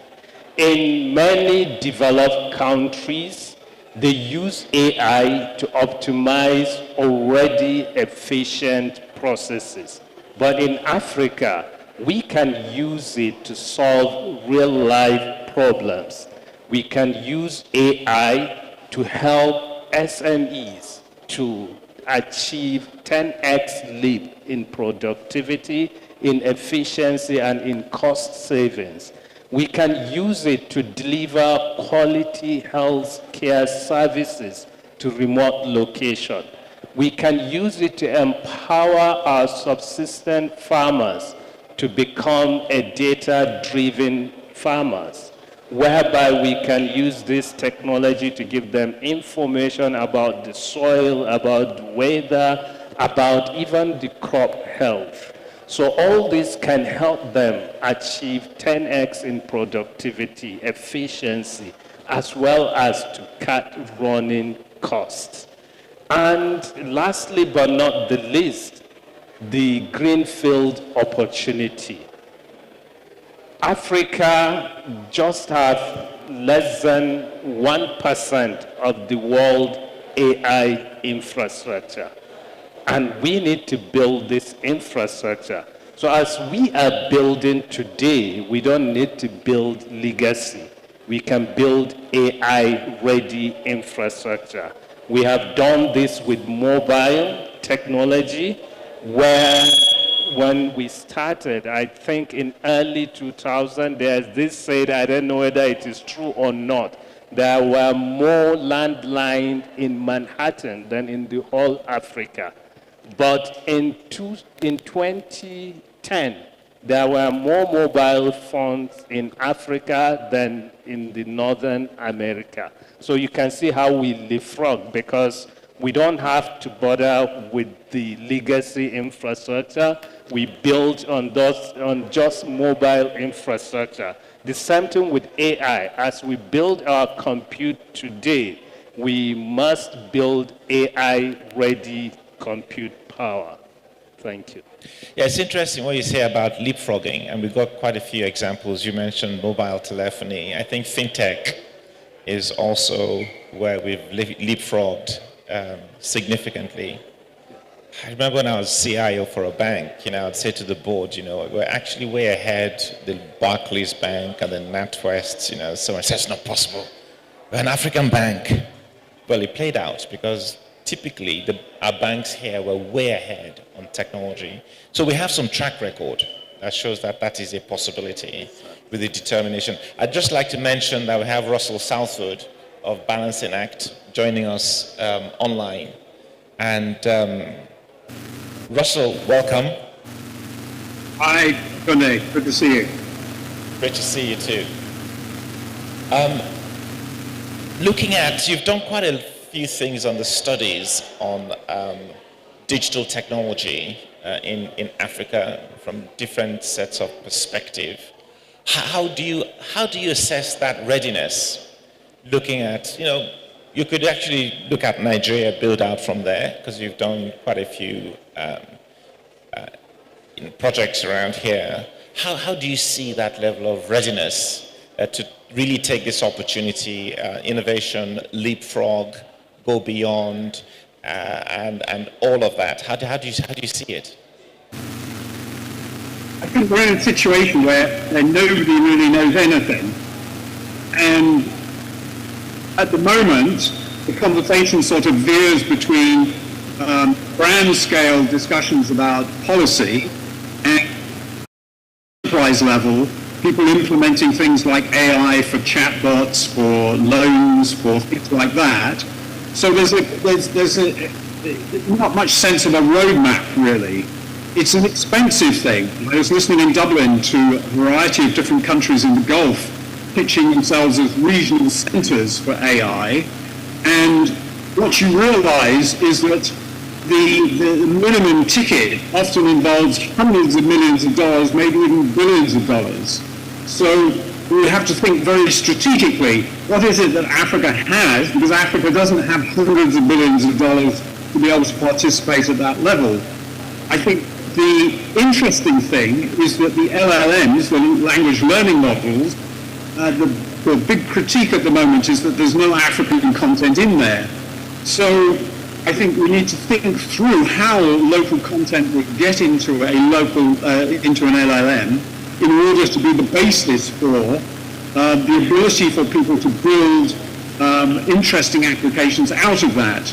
And how that's done, I think you can draw parallels with the beginning of when Google was encouraging local content to go online in Africa. And if you don't have local language models, both in terms of the languages of the countries themselves, whether that's Igbo or whatever, and also in terms of Africa-related materials, so in other words, it's not just drawing on stuff that comes out of Europe and the USA, then I think that's a start. And I think if we start thinking about what it is in terms of having users of AI, and you look at the biggest potential users of AI in Africa at the moment will become Google Gemini, because Google already has a connection with hundreds of millions of users in Africa. So if you're trying to think about who will be the delivery channel, one of the delivery channels, then they will be one of those delivery channels. So I think we somehow have got to get from the big strategic discussion where we all know that actually this will be very useful and improve efficiency and help creatively and all the rest of it, to a much more finely focused discussion about what exactly is needed in the near term in order to get to that magical point where everybody can benefit. Great, thank you very much. I'd like to take the opportunity to announce that Bukola Ajayi, General Manager, Architecture and Enterprise IT, has just joined us. If you can come up, please. At MTN Nigeria.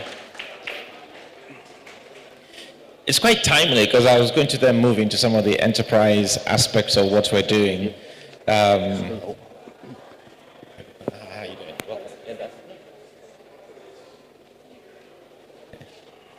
Yeah, what we're also doing from the enterprise point of view. So, Olusegun, how do you see this playing out in your context with respect to the innovation actually opportunity and the realities of execution? Good afternoon, everyone. Thank you very much. I think first of all, it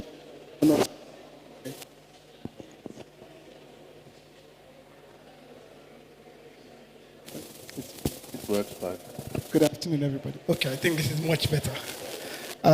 Thank you very much. I think it's first of all an honor to be able to sit down with my senior learned colleagues to discuss AI. At Oranos, I think Oranos Technologies, we're system integrators. In my role providing leadership to the team, I get to see a lot of things, right? We at Oranos sit somewhere in between, right? We have the hyperscalers, the people who have to build data centers and provide services, and we help them set up what they have to do. But Oranos has a department called the Innovation Lab, where we also try to understand what our customers need to have. And so we get to sit down with individuals, users of technology, to say, okay, what do they really need? And, feed the information back to our uptakers. We've done a lot of work around AI. We've done interesting work, and it's interesting to see what plays out in the sector. I like the fact that you talked about the business angles, right? Truth be told, and I would say this, earlier we said we had 8 fiber cables, submarine cables, subsea cables terminating in Nigeria. Utilization is 6%. What does that tell you? Truth be told, we are behind. And somebody said something, Dr. Obi Ekwesili said something many years back, I think it was maybe 2012, and she said, Lagos is not Nigeria. In terms of technology adoption, and I'm sure if I ask everybody here who has used AI in the last 1 week, everybody will raise up their hand and will be like, oh, 100% utilization of AI technology in the market space. Truth be told, that is not the real adoption of technology in Nigeria. And it's even lower in Africa today. And there are many reasons why. And when I was looking at the adoption of AI, preparing for this session, I told myself that developed nations, it's easy for you to transition because they've already done a lot of their digital transformation work prior to now. For us, it's not the same thing. And now, forgive me, you want to fill a form or you want to apply for many things. They still ask you to do it, send paper copies, you have to fill forms. It's a journey, we're not there. You want to go to the farms, and I'm happy for the work that the Ministry of Agriculture is doing with a couple of international financial partners where they are collecting data. But we're still behind in the adoption of technology. How much more AI? The benefit for us is that we have an opportunity, almost like telecoms, to leapfrog in utilization. But there are many things that have to be put in place. And let's start from, and where do we start from? Data collection. What are the mediums for us to actually collect data? Right? And this is if you look, this is if you are asking yourself, are we going to be AI model builders? Now we have large language models, we have a lot of Gen AI that everybody's using, but that is not Africa. This is Hyperscalers Convergence Africa. Africa, us being able to create models that is being used by us and adopted by the world, accepted by the world. We're still very far from there because we've not even started collecting data that is unique to us. We're making a lot of traction, but we're not there. And that's one part of it. And this is us saying, okay, we're collecting data and we're using it we're using data centers, infrastructure across the globe. If we say we want to develop these models and use it in Africa, use it in Lagos, then we now start to talk about the infrastructure. Today, a lot of people came in and, a lot of the panelists that spoke earlier prior to our session talked about the great work that is being done. A lot of data centers are springing up. 2 years ago when President Trump came in, the first thing he announced was a $500 billion AI initiative. Where are we going to find that capital? In Africa. It's good to say $30 million, $40 million. We're talking about 40 megawatts data centers here and there. To be able to build what and consume, we need to find funding. And that's another part of, we build the data center, you now talk about resources. I could go on and on, but I think we have plenty of time on this panel to discuss these things. Thank you very much. Sure. I mean, we talk about, you talked about Lagos different. Lagos is sort of, gets lost in Nigeria's averages in its own. It's like a city-state. But then in Africa, 54 countries. We look at it holistically, but we need to also look at it from the context of 54 countries. And even you can break those countries down into their own components. So we need a way of doing the global quick wins and the practical local execution in lots of different, though similar. I would say Africa is very, very similar, but very, very different as you go around, you know. And if we look at it from the execution point of view of what we're seeing actually right now in telco, Kuala, how is it playing out in what you're practically having to do in what's now sort of becoming a more transformational environment of engaging end customers out there on capability, optimizing the enterprise to deliver to that scale? Thank you very much. I think we see AI as a key driver, not just shaping what we do, but it's becoming an intelligent layer and an enabler. So if I take the telco, I think 2 or 3 years ago, the regulator asked us to begin to do a bit of AI when customer comes in to be served. As against the traditional model of identification, biometric identity comes in. So we have to take the photo or the fingerprint, and then at the back end, we have to use an AI algorithm to match the customer before we extend services to them. But beyond that now, I see telcos, and especially MTN, begin now to integrate AI into what we do. From customer service, because of the digital infrastructure now, most times when customer walks into our brick and mortar stores, we wait for a voice of the customer form to tell us how well they've been served. But with AI now, the customer go on social media and say, that was a scrap service. MT, I didn't like you, you know. I begin to see a lot of feedback pouring in. How do you take those sentiment analysis? How do you turn them into something you can be to improve your customer experience? So AI will help us to be able to manage that. So AI is shaping the way we do customer service. So somebody comes in and say, oh, you called in, you live in Yaba. Oh, that was a fiber cut in Yaba. Is that why you are calling? Oh, we deducted your money yesterday. You know, like proactive customer service, where you know who your customers is, you know the problem they have, and you use AI to be able to begin to serve them. A good example is when we now say, our customers, before now we know them about spend, revenue, but I can tell you which customer loves Nike as a product, which customer plays volleyball every Sunday. Because we have so much intelligence, and we can use that to say, okay, I'm going to give you a data bundle to watch the next polo match or something. That is what AI is doing for us in telco. Then we'll move from that into even our products, be more customer-centric in our product offering, knowing what the customer wants. Somebody asked us, Apple, do they have a contact center? Do they have a customer center? They don't. Meanwhile, a lot of people use that because they use design thinking, you know, systemic thinking to develop their products. That is AI for us.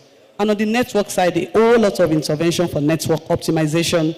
You know, there's a congestion there. We have an AI model that can tell you this site will be congested. We want to shift traffic to this side. Those are all the things that we do. So for the telcos, AI is going to be an intelligent player and an enabler to move us to the next level. Okay. And we need that enabler to enable AI actually to also work at the front end, the point of use of the, yes. of the even the agent user. and the call center. Yes, even to the customer also, because some of the apps we are now building will now be AI intelligent. To say, somebody come and said, okay, how much did I spend on my MTN line yesterday? Just a voice bot. And to, yes. So we are going to that level, you know, making it very easy for the customer. Okay, one issue you brought up actually around funding, right, Shagun, is we'll need a lot of funding, right? I'll just get a note from Eero as well.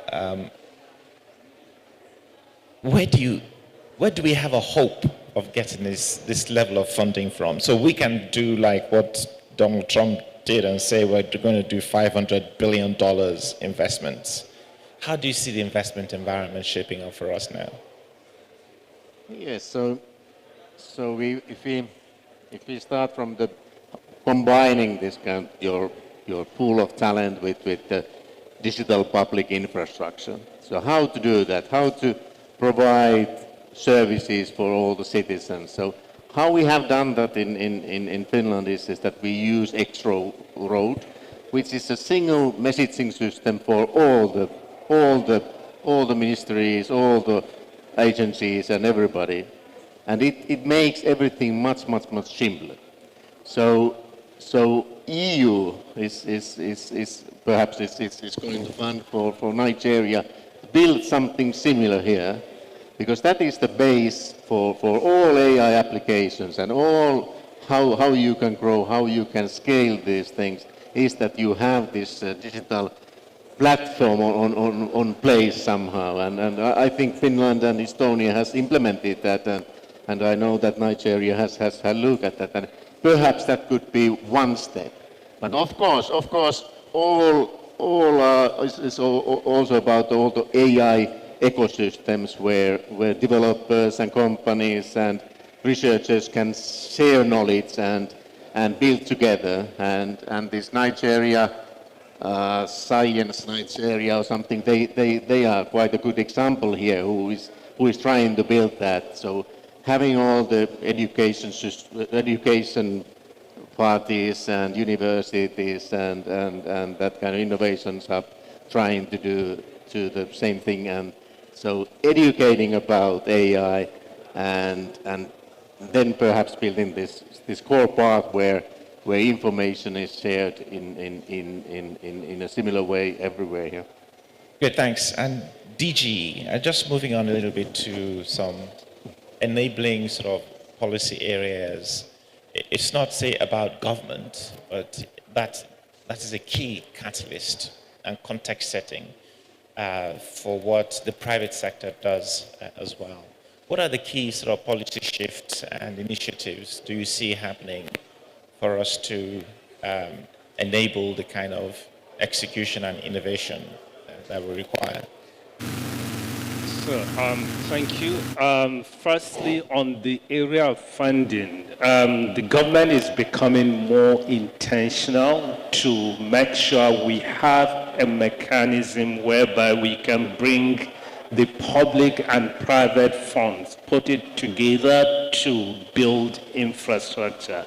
Recently, the president has approved the new PPP policy in Nigeria, where MDAs, ministries, and even at the Federal Executive Council level, they have different thresholds to build infrastructure, including digital infrastructure. And also the president has approved the project Bridge, which is also an initiative to bring the public fund donors, the development partners funding, as well as the private funds to build infrastructure to the last mile. Because mostly the challenge before, we all build in silos and we don't engage. But platform like this also can strengthen that engagement. And when we engage, it helps in we can co-design and co-create initiatives together that can build sustainable digital infrastructure. Then also the government also is embarking on building the digital public infrastructure. We are looking at building the Nigerian stack. How can we revamp our identity system? We already have a robust payment system. NBS is doing, NIPS is doing very well. That will give birth to our fintech industry. And now we are looking at how can we synergize what the public sector is doing and what government is doing. And if you look at NIPS, NIPS is a clear example of PPP because NIPS is owned by Bankers Committee, which is a public-private arrangement.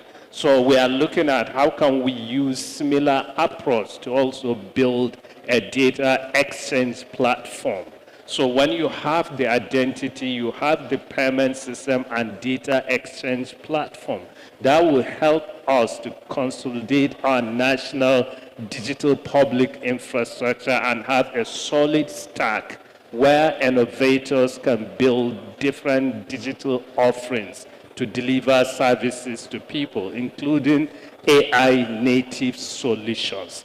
So if we achieve this, we can really address the funding challenge. Then the other area we need to look at is the data and talent. How can we use local data to retrain these AI models we are building? So to get the data also, we need to be intentional, how to capture the data, how to get a clean data and train these AI models. Then we also need to look at the domestic talent. How can we harness our talent? Because we cannot rely on AI models built for developed countries. It will come with unintentional biases, and also maybe it can harm us if we don't retrain it and shape it the way we want it. So this is the only way that we can position ourselves to build a sustainable digital infrastructure that is AI ready. Thank you. Great. You touched on so many points there that if we picked on them, we could speak for a long time on this subject. And it just shows how broad it is. We talked about the need for urgency. So what I'd like to do, given time, give us a time for a couple of questions to come in, is perhaps if you could just summarize in your own context the 20% we need to do to give the 80% impact as quickly as possible. From your perspectives, Russell, how do you see that? And I'll go around the panelists now. Just a quick summary. Quickly, I think we have to, through the practical roadmap that you will need. We talked about people creating large language learning models, and in order to do that, you will need to have data centers that have specific capacity to train those models, and it's unclear to me where the money is coming from to do that. So again, we're back to that question: do we concentrate on small things that enable people to gain skills and do activities that will be useful in the future, or do we concentrate on some large-scale regional AI strategy or some Nigerian AI country strategy? And I'm still not really hearing the very specific things that need to happen. Where is the data center going to be that will train the large language models? Where is the skills that will be available for people to do the work on those large language models, and so on and so forth? So I'm sorry to be the awkward one, but I think there's some quite difficult questions that we're not answering. Thank you very much. Not awkward, I call it sort of insightful and key questions. I'll come around.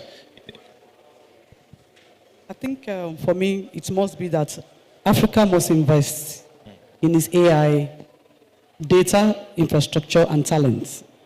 And we must make sure that we retain it home ground. Because the truth is that when it comes to training of AI, you need local data to train it. So that it's powered by Africa, it breeds for Africa, within Africa. So private-public partnership must come in to fund this in a way that it will be locally owned by Africans. Thank you. Thanks, Paula. All right, thank you. I think for me, considering what stages we are, the limitations on resources, I think our focus, that 20% focus, should be around collection, data collection. I think should be around collaboration for efficient use of resources.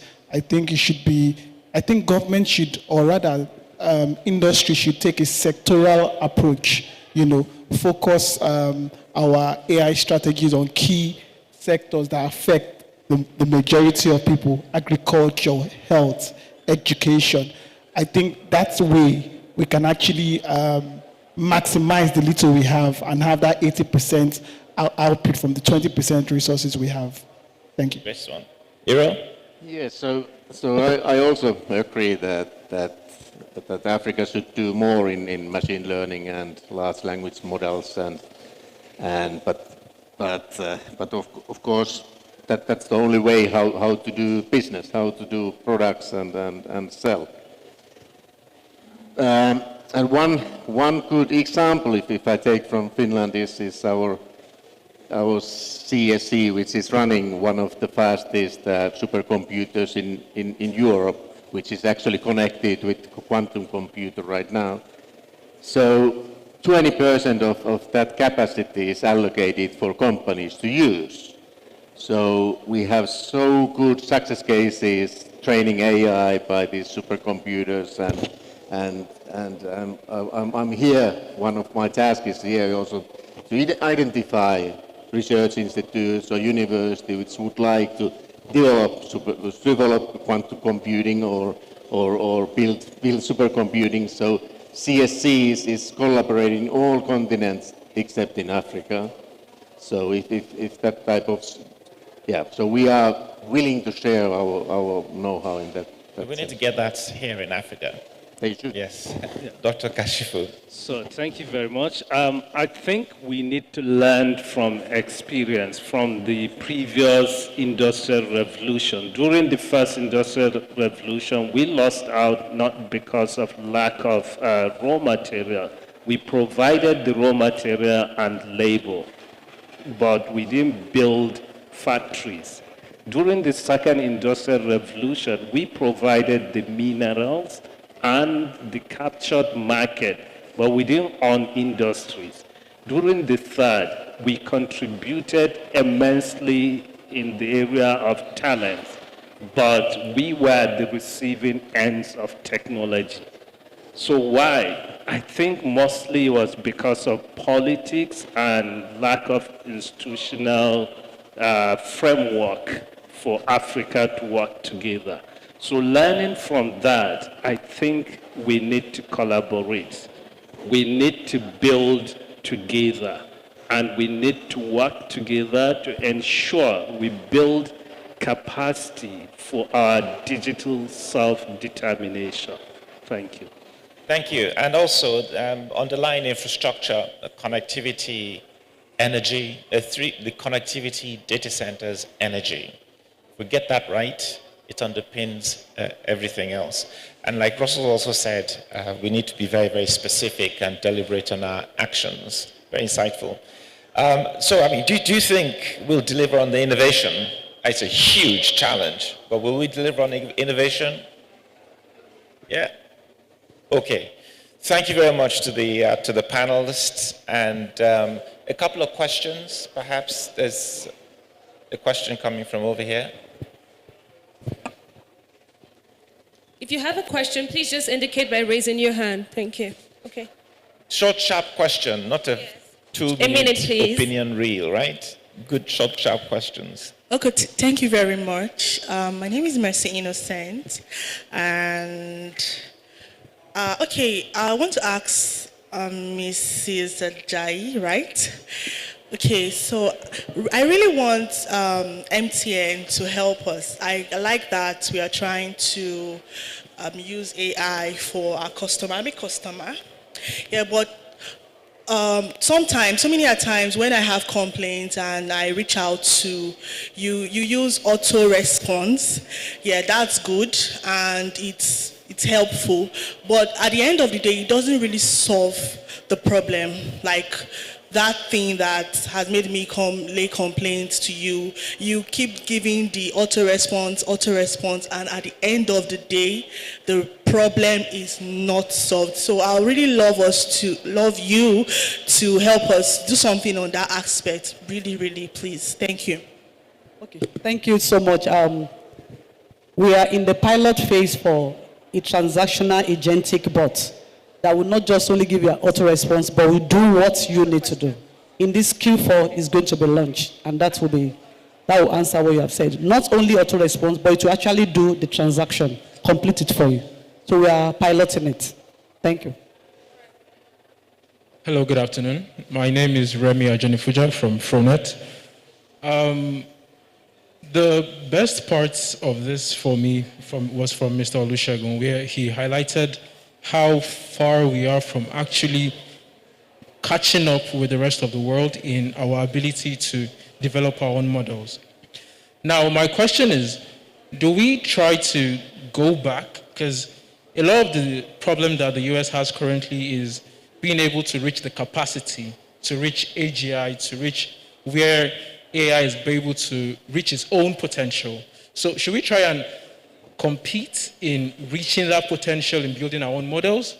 Or do we go in the direction of where Silicon Valley and the private sector is going in the application of these models, fine-tuning them, and then bringing them to actually apply to our own context here? Thank you. In MTN, we do both. We use OpenAI, ChatGPT, and we build LLMs. Because the truth is, you need to have something that is trained on your local data. So I would say let's do both. We'll learn from people that have gone ahead of us, but we can also now curate it and make it ours. So we have a lot of AI model, both on the ML and all the agentic one that we can use.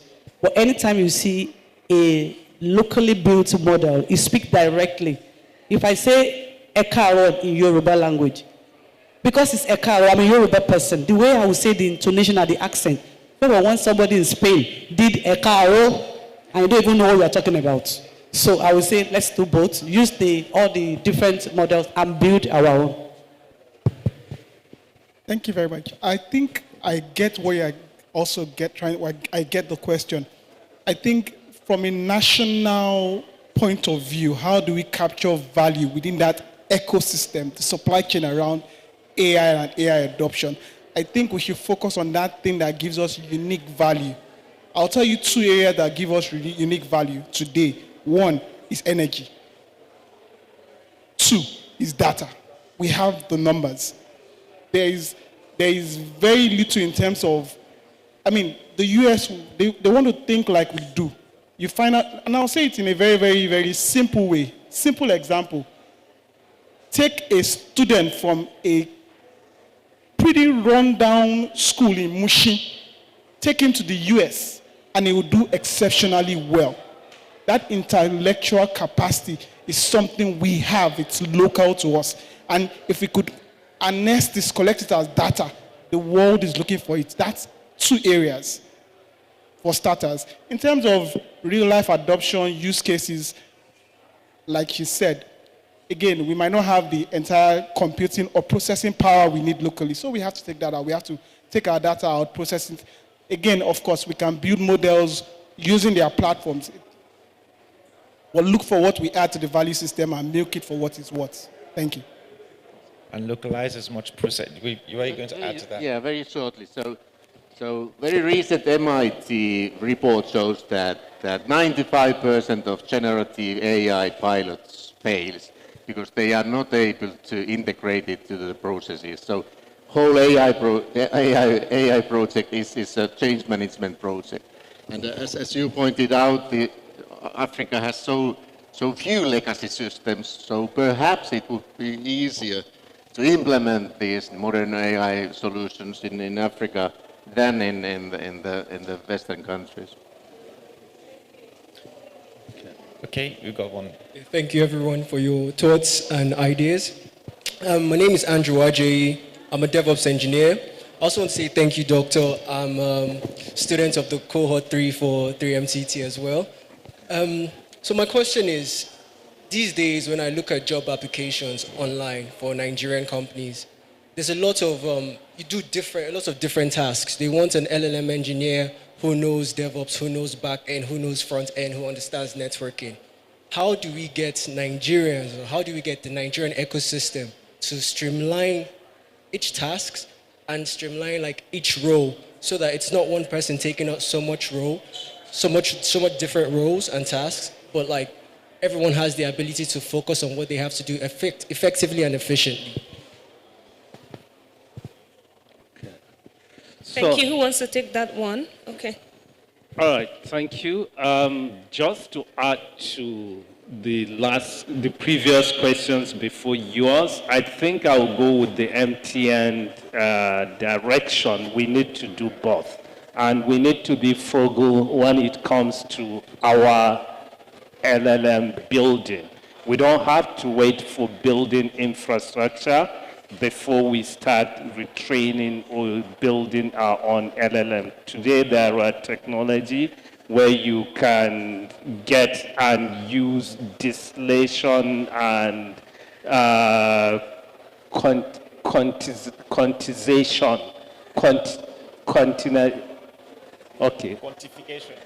Yeah, to get it done. So I think it's better that way. Then in terms of the job creation, like with the 3MTT, what we are trying to do is to create an ecosystem.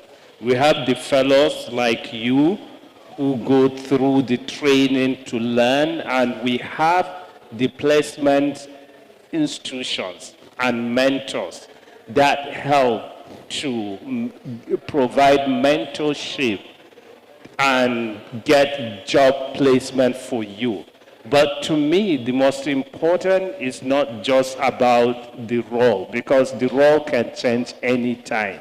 Because like more than 60% of the jobs we have today, they don't exist 30 years ago. In the next 5 years, most of these roles will change.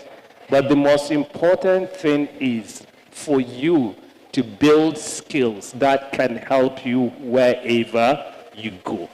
So AI is going to displace many jobs, but it is not going to replace you and I, but it will replace the skills we have today and the processes we use for our jobs. So many tasks will be automated.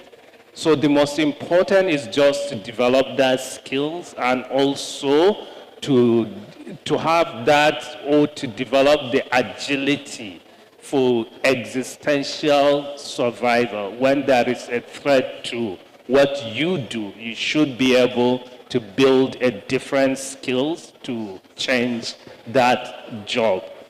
Thank you. Okay, thank you very much. I think we're out of time. Agility for existential survival. I like that, being very, very specific. The mix of what's our own, Tiwantiwa, and from elsewhere. Let's give our appreciation and applause for the panelists, please. Thank you very much. Thank you so much. Beautiful panel session. Thank you. Please, can you be on your feet for your photo op session, please? Tamitokwe, please join them on stage for the photo op session. Ladies and gentlemen, distinguished guests, once again a resounding round of applause for our panelists. I'm sure they've done an amazing work today.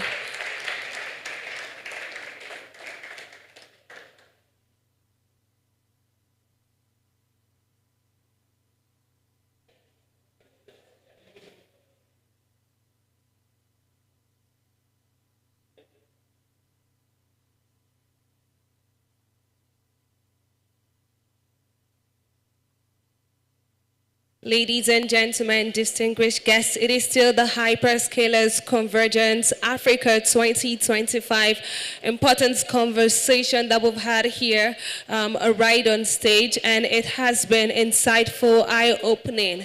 Ladies and gentlemen, please a round of applause as our panelists get off the stage. Thank you, thank you.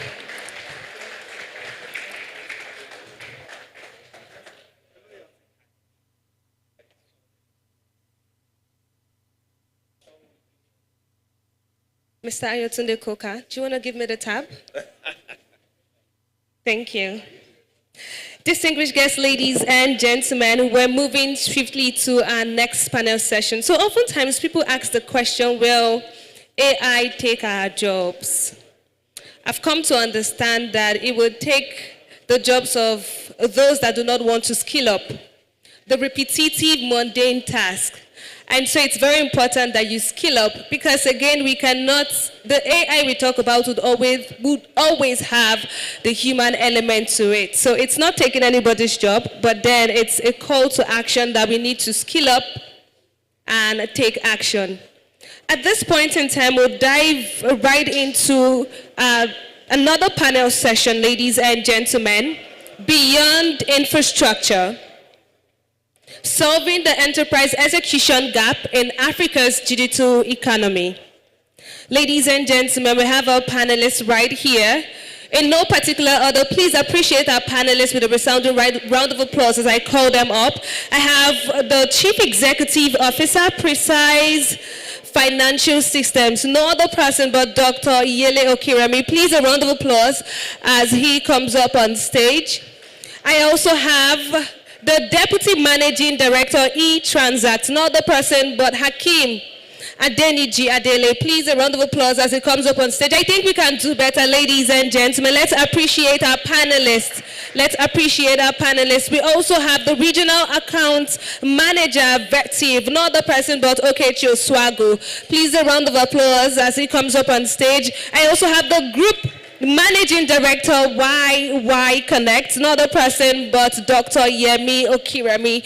Please a round of applause as he comes up on stage as well. We're having important conversations here. And to moderate this session, no other person but the Director, Solutions Architecture and Engineering, Equinex, no other person but Oluwashayo Adede Asha Oshademi. Please forgive me if I murdered your name. Please, a round of applause. Thank you. What's the actual pronunciation? It's Osha Dami.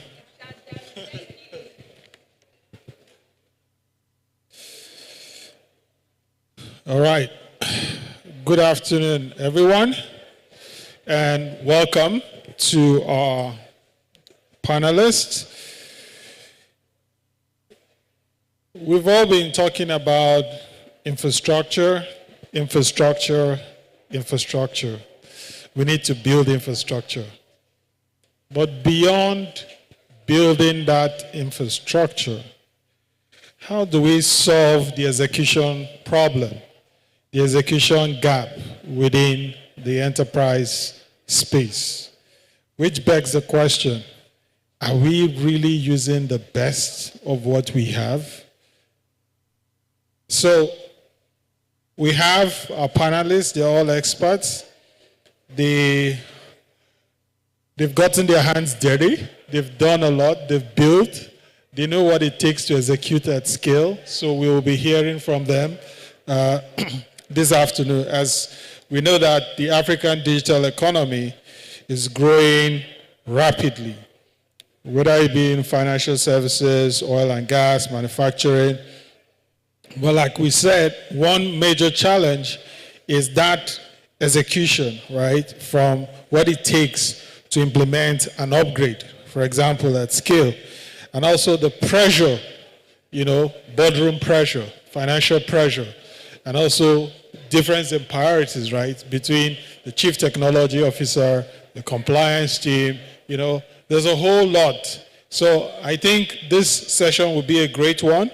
Where we'll tap from all of their experience in terms of how they have been able to execute at scale, and also what we need to do going forward. So to start, I know we've done the introduction, but we'll start with an opening question, and that opening question will go to all of the panelists sitting here. And the question is, what is the barrier to execution in Africa enterprises? What is the barrier?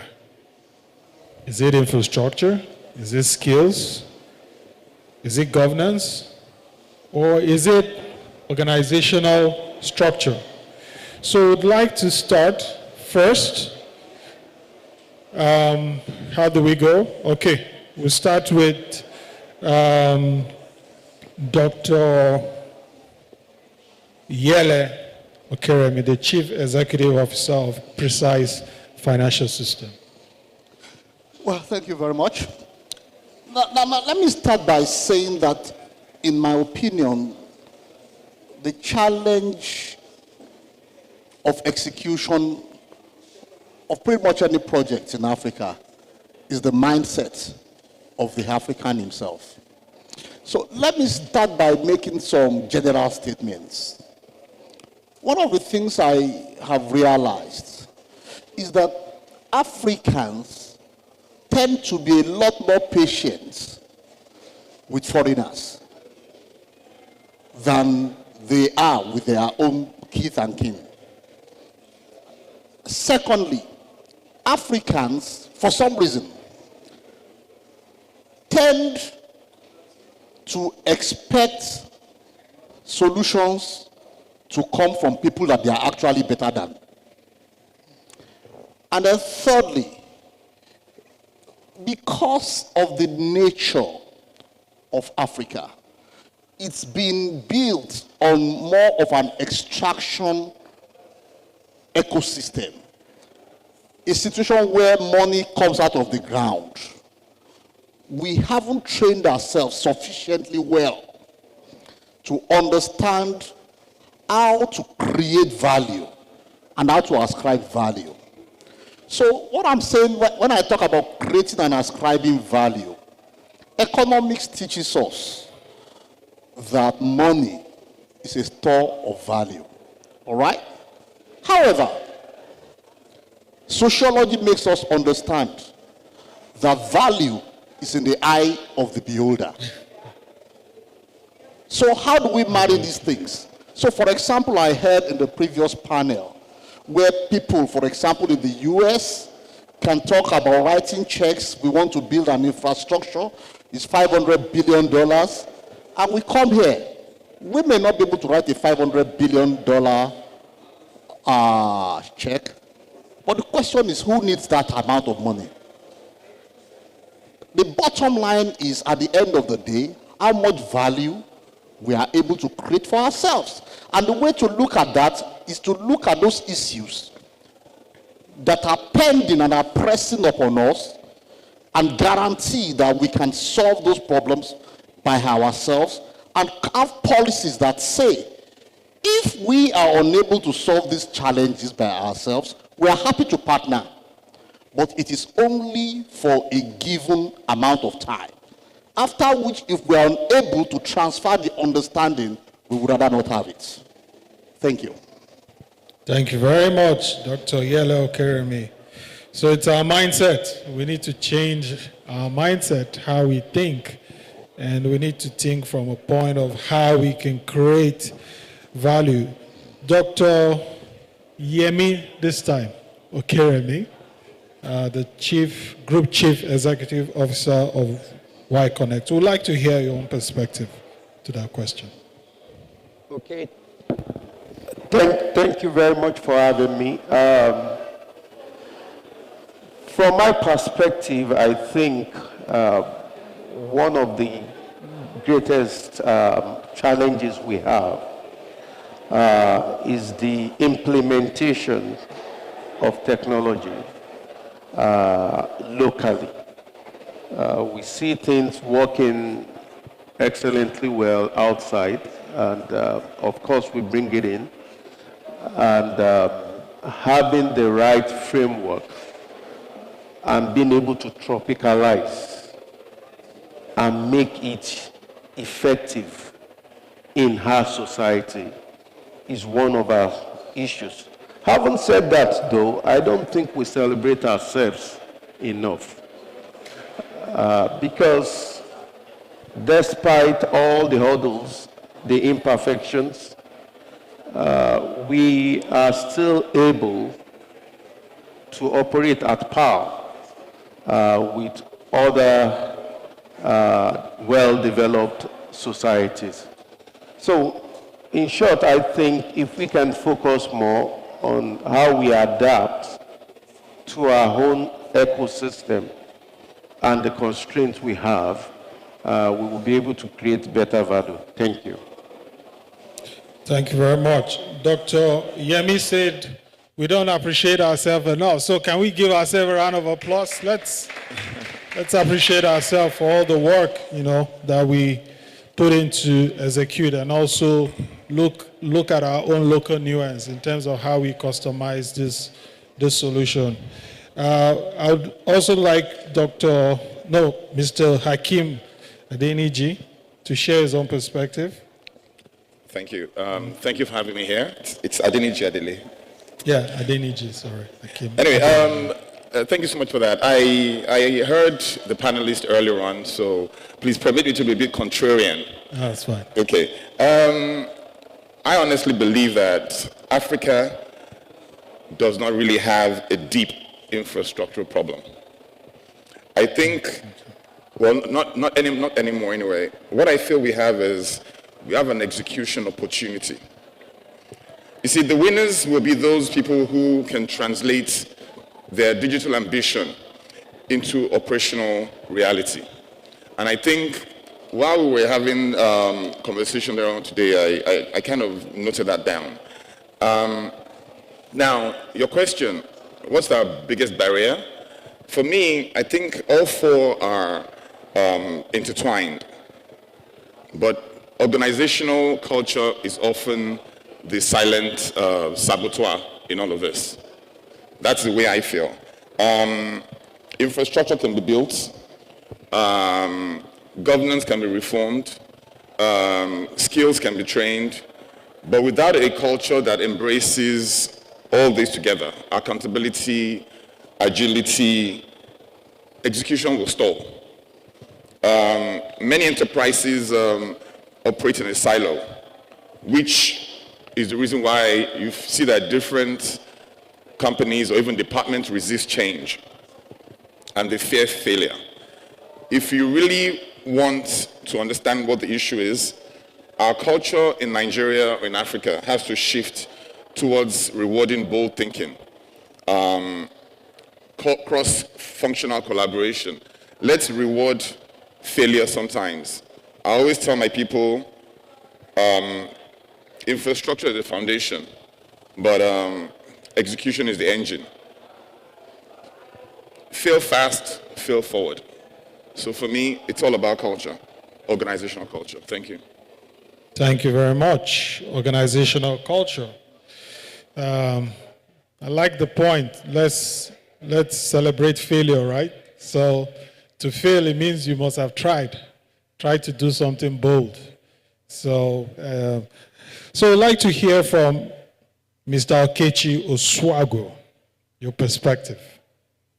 Hello? Okay. Thank you very much. So from my own perspective, I think it might have a lot to do with skill gaps that maybe, how will I say, relating to exposure. If you look at it holistically, you can see that most of the infrastructure that we use here, we are just consumer, we inherited it. So most of them are not produced or developed here. So now that exposure from the life cycle of that infrastructure development, most of our people are not much conversant with it. So, and when you look at it, when a business wants to put an infrastructure, they wouldn't want to even want to, like Dr. mentioned, like someone to try and fail. We just want to look at it and get the expert that has already done it before. Please come and just execute this thing. So we don't want to allow failure. So, and that is creating a lot of gap on skills. So that's for me. And again, the second one has to do with collaboration. We have several organizations that have done one thing or the other in the past, but there's lack of collaboration between those enterprises that we don't learn from the mistake of the other. Everybody's playing on its own silos.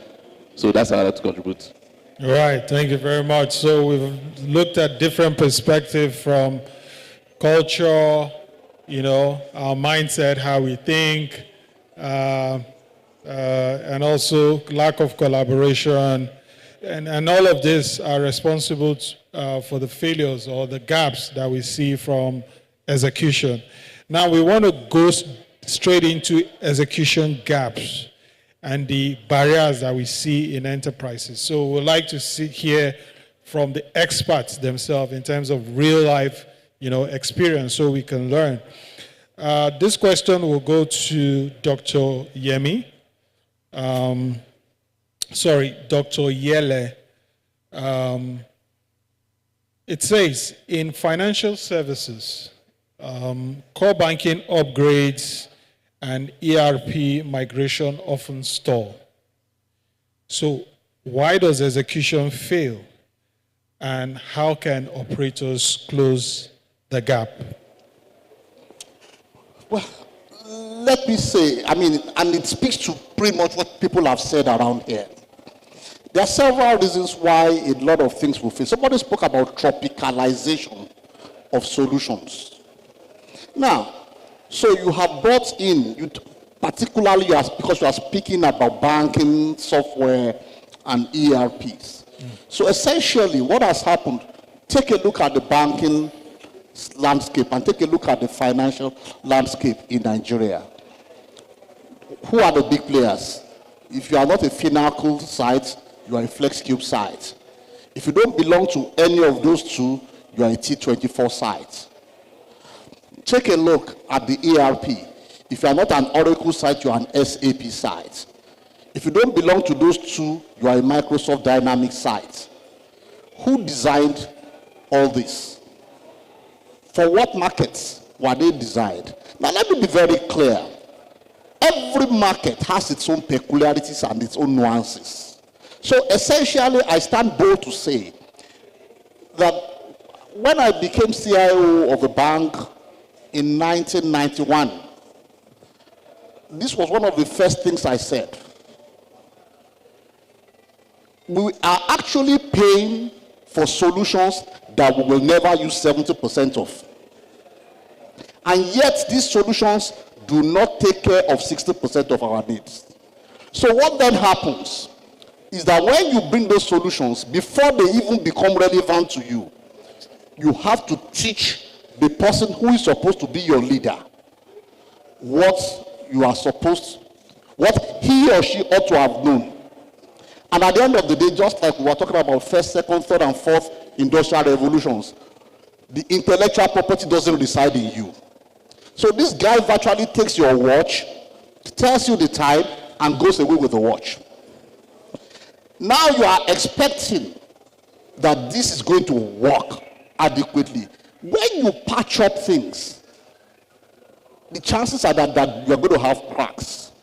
So that's the very first challenge you have. The frame of reference where these solutions were developed, a good number of them were not developed for us. That's the first thing.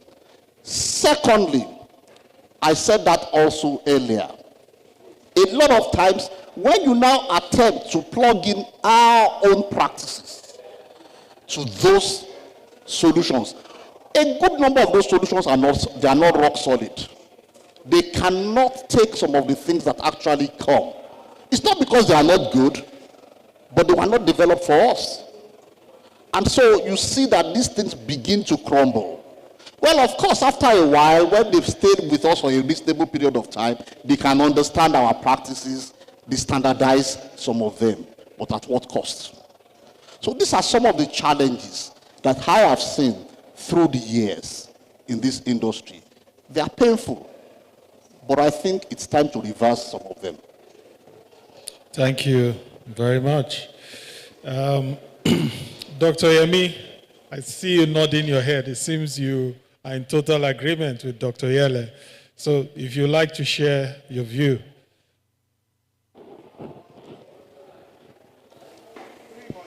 Said earlier, I'm talking from the oil and gas perspective. We bring softwares, packages into this country, and the first question is if it's working in the UK, if it's working in the US, why is it not working here? Forgetting that even in your houses in the US, you can have 1 gigabyte speed per second. In Nigeria, we struggle. In fact, I had this heated argument with my subsurface team last week, moving to a new office. And they said they want 500 megabytes per second. It's not a lot, but if you look at the cost of doing business in Nigeria, and you want to stay competitive, you have to ensure that, yes, you have the right balance.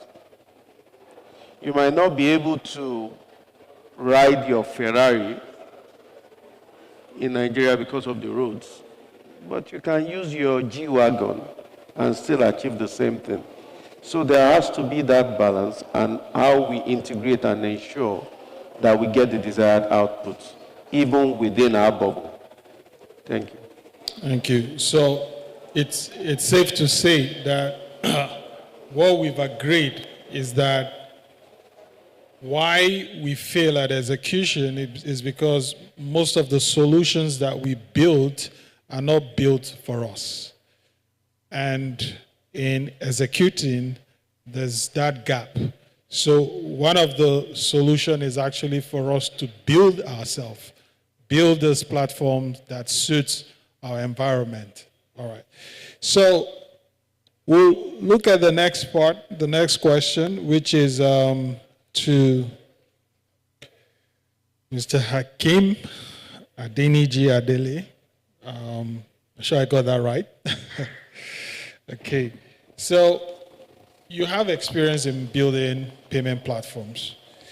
And payment platforms or payment solution today sits at the heart of Africa's digital economy.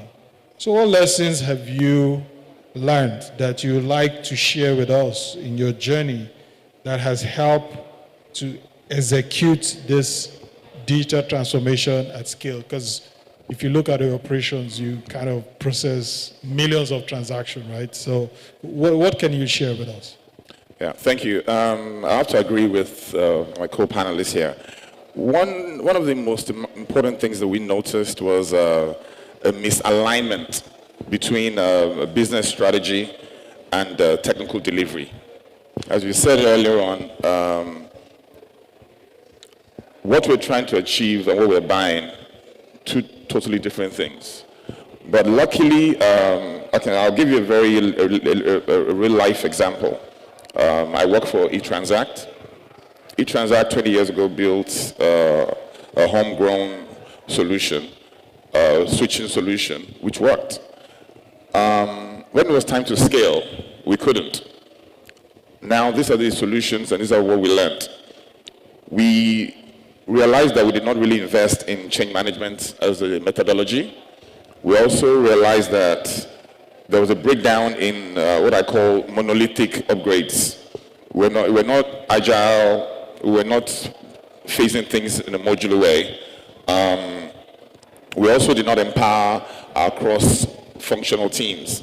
So that kind of had issues because there were no shared KPIs between those that were working on those systems.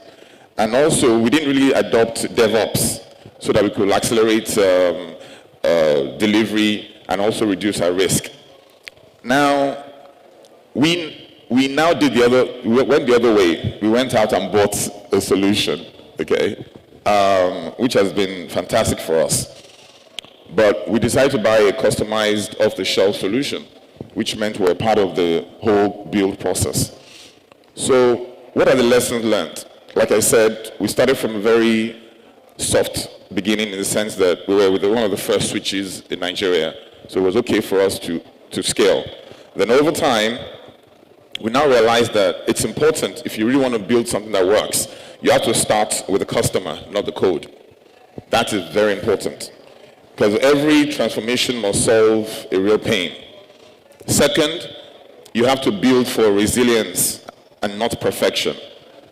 Okay? And when I say resilience and not perfection, I'm not saying it should be perfect. Or not something. Build for resilience and not perfection. Again, fail fast, iterate faster, and scale what works for you. The last one for us was invest in people and partnerships. Technology is only as strong as the talent and the trust behind it. Sorry, that's not the last one. The last one is this. Cloud native architecture and API first design are essential for scale. And my favorite word, again, don't digitize, platformize. If you can do that, you're good. Thank you. Thank you very much. Build for the customer, build for resilience, and also cloud native infrastructure. Okay, so we'll go to Mr. Okechi Osiegu. You work for Vertiv. We're seeing a lot of demand, right, coming from the enterprise that is shaping even how you innovate in terms of how you execute your solution. Now, looking at what artificial intelligence, compliance requirements, a lot of countries are now talking about owning their data, digital sovereignty or sovereign cloud initiative, and also cybersecurity. These are all driving demands. And that's why we're having this huge workload needing a data center solution. So how are data centers adapting to host those workloads while staying effective and sustainable? I know you provide the solutions to the data center. You don't run it, but we can also get your perspective from it. Okay, so thank you very much for that question. And what I normally tell people is the innovations in applications and technologies is fast overtaking the rate of deployment of infrastructure. So most time before infrastructure is fully deployed, that is already outdated. So we need to have an innovative way of getting infrastructure that can adapt to ever-changing innovations in application. So for instance, I just want to give a little analogy. There was a time I was helping one of the colo providers to size data center. So the owner was telling me, okay, you want to build a 20 megawatts rack density. So I told him, no, this is huge, because those days it was like 3.5 to 5 kilowatts per rack. I said, no, don't try this. You're going to waste a lot of your money, this, a lot of power, cooling. He said, no, that he's already seen the future. That is what I want to be. So, but today, if I look back, I laugh at myself. Look at, I was trying to advise and see what is going on. So now, to address these challenges, we need to look at innovative way of deploying infrastructure. Now, one of the things we see happening is now building a modular and scalable solution. So if you deploy a solution today, it's not built just for today. It's just built to be scaled tomorrow. So you don't have to have issue of after deploying your data center, you're in a fix of, okay, new application is coming, and I'm going to chunk everything here and build another one. So that scalable system is what we encourage people to do now. And again, there's a lot of innovations, especially on liquid cooling, which VETIF is championing. So now, when rack density grows beyond something like 50 kilowatts, the traditional cooling system will have, all those air cooling is not going to work. So what works now is a liquid cooling, which have a lot of different ranges of it based on chip cooling, mass cooling, and a whole lot of them.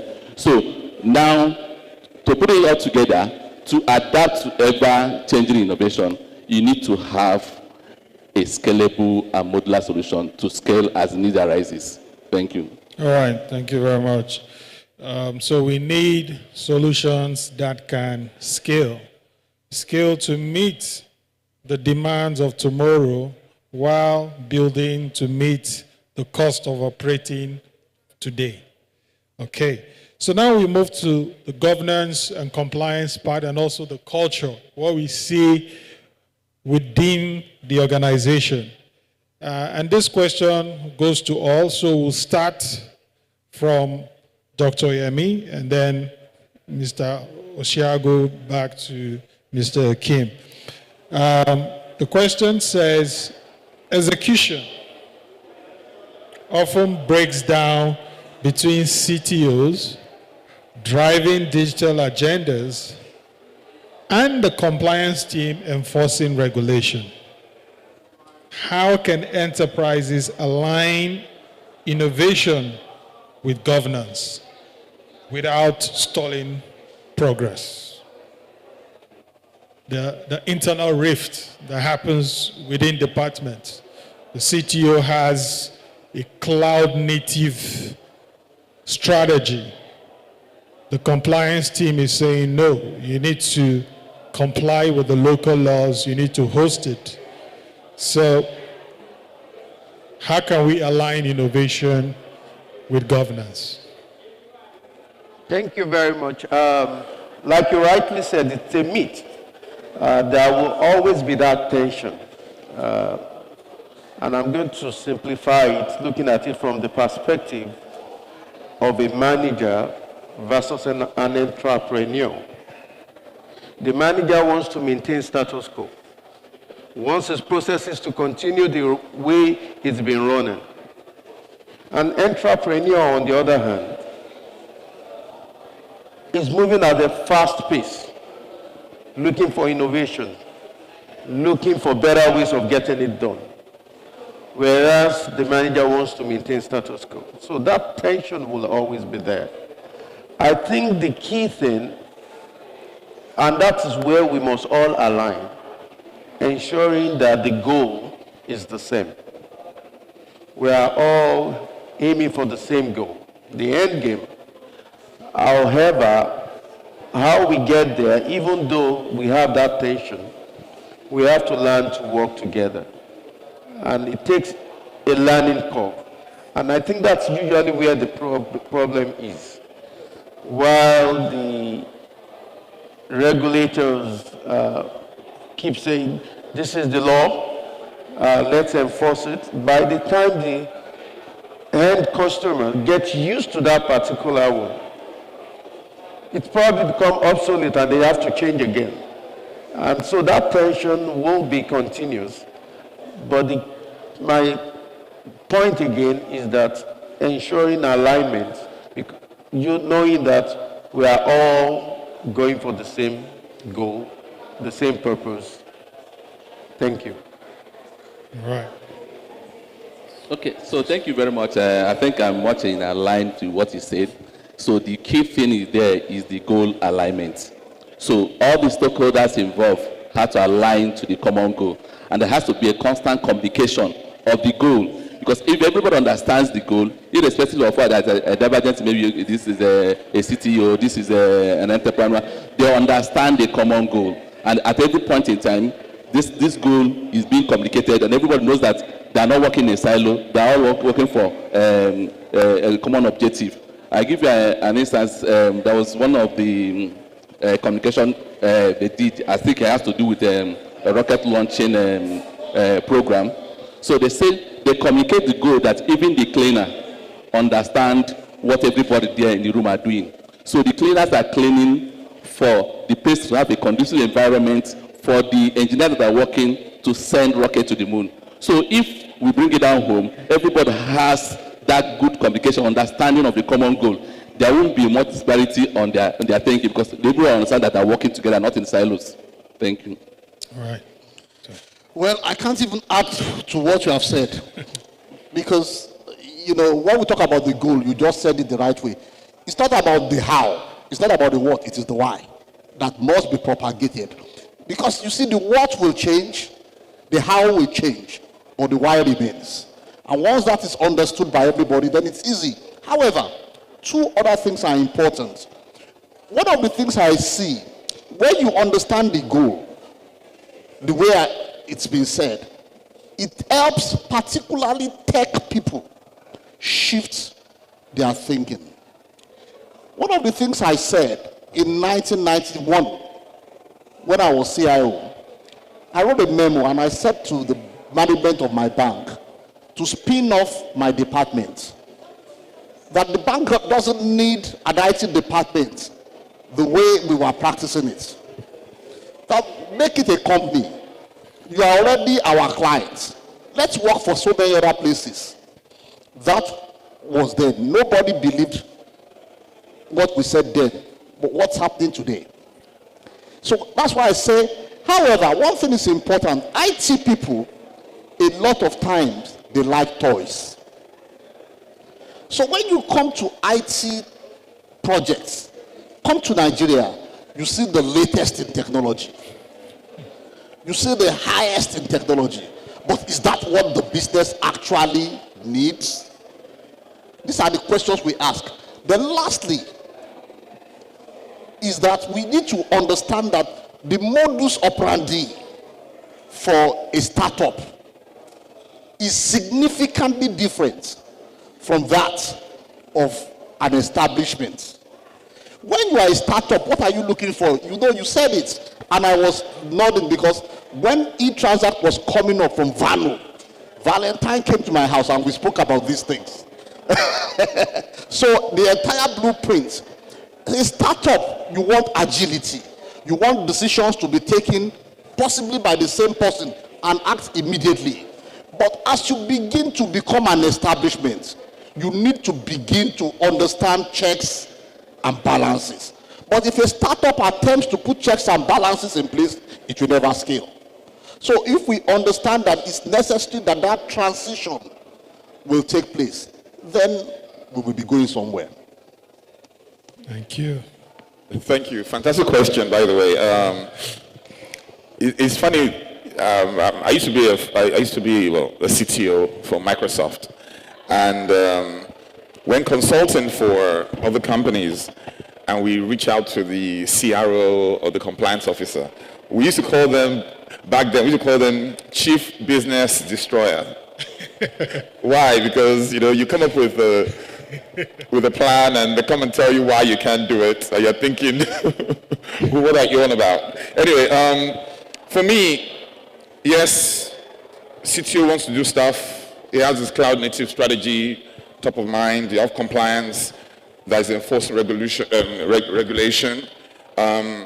Alignment starts with shared language and shared goals, as you said. CTOs and compliance leaders, they must really understand that governance framework has to be co-designed, or else it will fail.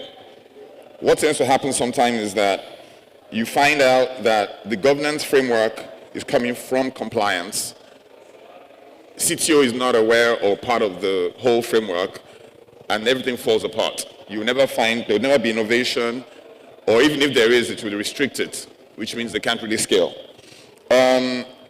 It's also important that they use risk assessments as well, agile risk assessments, to iterate quickly. The other one I'm writing down now here is to embed compliance into their DevOps pipeline. Very important. That's actually the most important to me. You must embed compliance into your DevOps pipelines, so it's proactive. Because if it's not, you find out that the compliance guys are always reactive to what they've come forward with. Then, again, foster a culture of transparency and trust. Very, very important between both. Innovation and governance for me are not opposite at all. I think they're partners for you to have a sustainable execution. Thank you. Thank you very much, all our panelists. Governance and innovation needs to go hand in hand. So that's the summary, right? So we'll be having one last closing questions to all, and in one sentence, just one sentence. We'd like to know what's the single most important step that African enterprises must take to move infrastructure adoption to successful execution. I know we've said it in different ways, but one important step.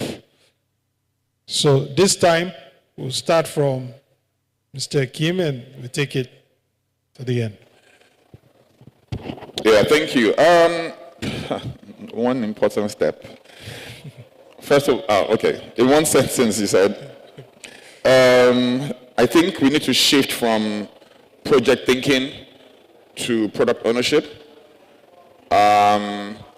empowering teams to build, to own, and also to evolve solutions that can deliver real value.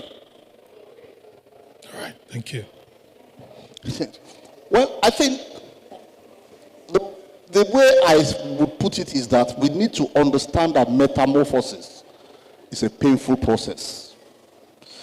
So it means that leaders, business leaders, need to appreciate that in the life cycle of starting, building, scaling, maturity, and reinvention, there will be necessary changes that will affect both the original visionary and the entire institution. And those changes are going to be painful. So prepare for the pain in advance. Thank you. Okay, so for me, I think in the last sentence would be we need to rethink how we perceive deployment and execution. So, and it has to do with a lot of mindset and culture changes. So we need to rethink and understand there's had to be a lot of handshake collaboration for us to have a successful execution. Thank you. All right, thank you. Yeah, for me, I will sum it up in sustainable development. And when I say sustainable development, we have to constantly improve and develop ourselves in terms of personnel, in terms of hardware, such that we are constantly growing and adding value at all times. Not necessarily celebrating past glory, but constantly looking for ways to improve ourselves. And one thing that it's apparent, especially now, is ensuring that the knowledge is passed on to the next generation. And we are training and developing new people who can even do it faster and probably even better than we have done in the past. Thank you. Thank you very much. So I think they deserve a round of applause. Please, round of applause to all our panelists for sharing this real live insight with us. We would like to ask some questions from the audience, if we don't mind. We can take a few questions so that they can answer. Right. So no question means that they did a very good job, right? Okay, so, I mean, we've seen what maturity looks like in terms of where Africa digital economy is supposed to be. We've seen that it's not just about building infrastructure, but we need to also use infrastructure. We need to get the best out of it. We need to learn how to execute. We need to understand the challenges which they've just shared with us. And I think on that note, we'll call it a day. And thank you very much, our panelists, for coming. And please, you can all stand up and take group photos.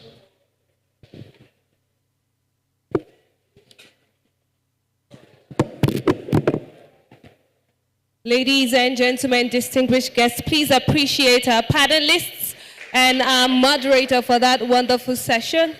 Would have Temitope join them now for the photo ops. Thank you.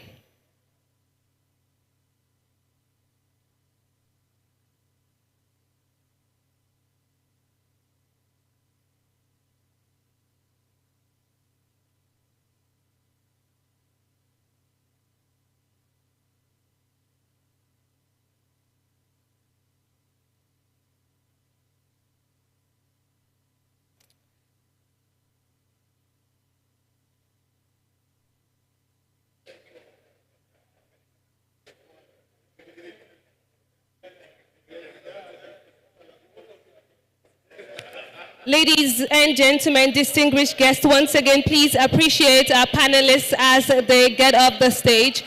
Thank you.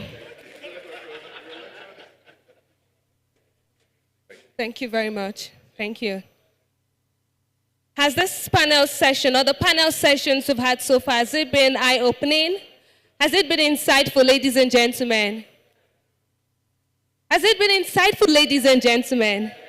All right, thank you so much. I know you've been here for quite a while. We're winding down to the end of today's event, Hyperscalers Convergence Africa 2025. And we'll move swiftly to our next panel session, ladies and gentlemen, unlocking patient capital for Africa's digital backbone. Unlocking patient capital for Africa's digital backbone. And we have, making up this panel today, Oguche Aguda, who is the head program, Pan-Africa Fund Managers Alliance and Pioneer Chief Executive Officer, Pension Fund Operations Association of Nigeria. Ladies and gentlemen, please a round of applause as we have Oguche join us on stage. Thank you. We also have senior associates, heavy industries, telecoms, and technology, as well as Africa Finance Corporation. No other person but Shaya Olumide. Please, a round of applause as he comes up on stage. We'll have two of our panelists join us virtually. The Principal Digital Economy Advisor, no other person but Ben Robert, to join us virtually, as well as the Chief Executive Officer, African Infrastructure Development Association, who will be joining us virtually. Vivek Mehta will join us virtually. Ladies and gentlemen, to moderate this session, no other person but partner Alex, no other person but Chinyere Ugoji. Please a round of applause as he comes up on stage. Thank you. You're not smiling. Smile.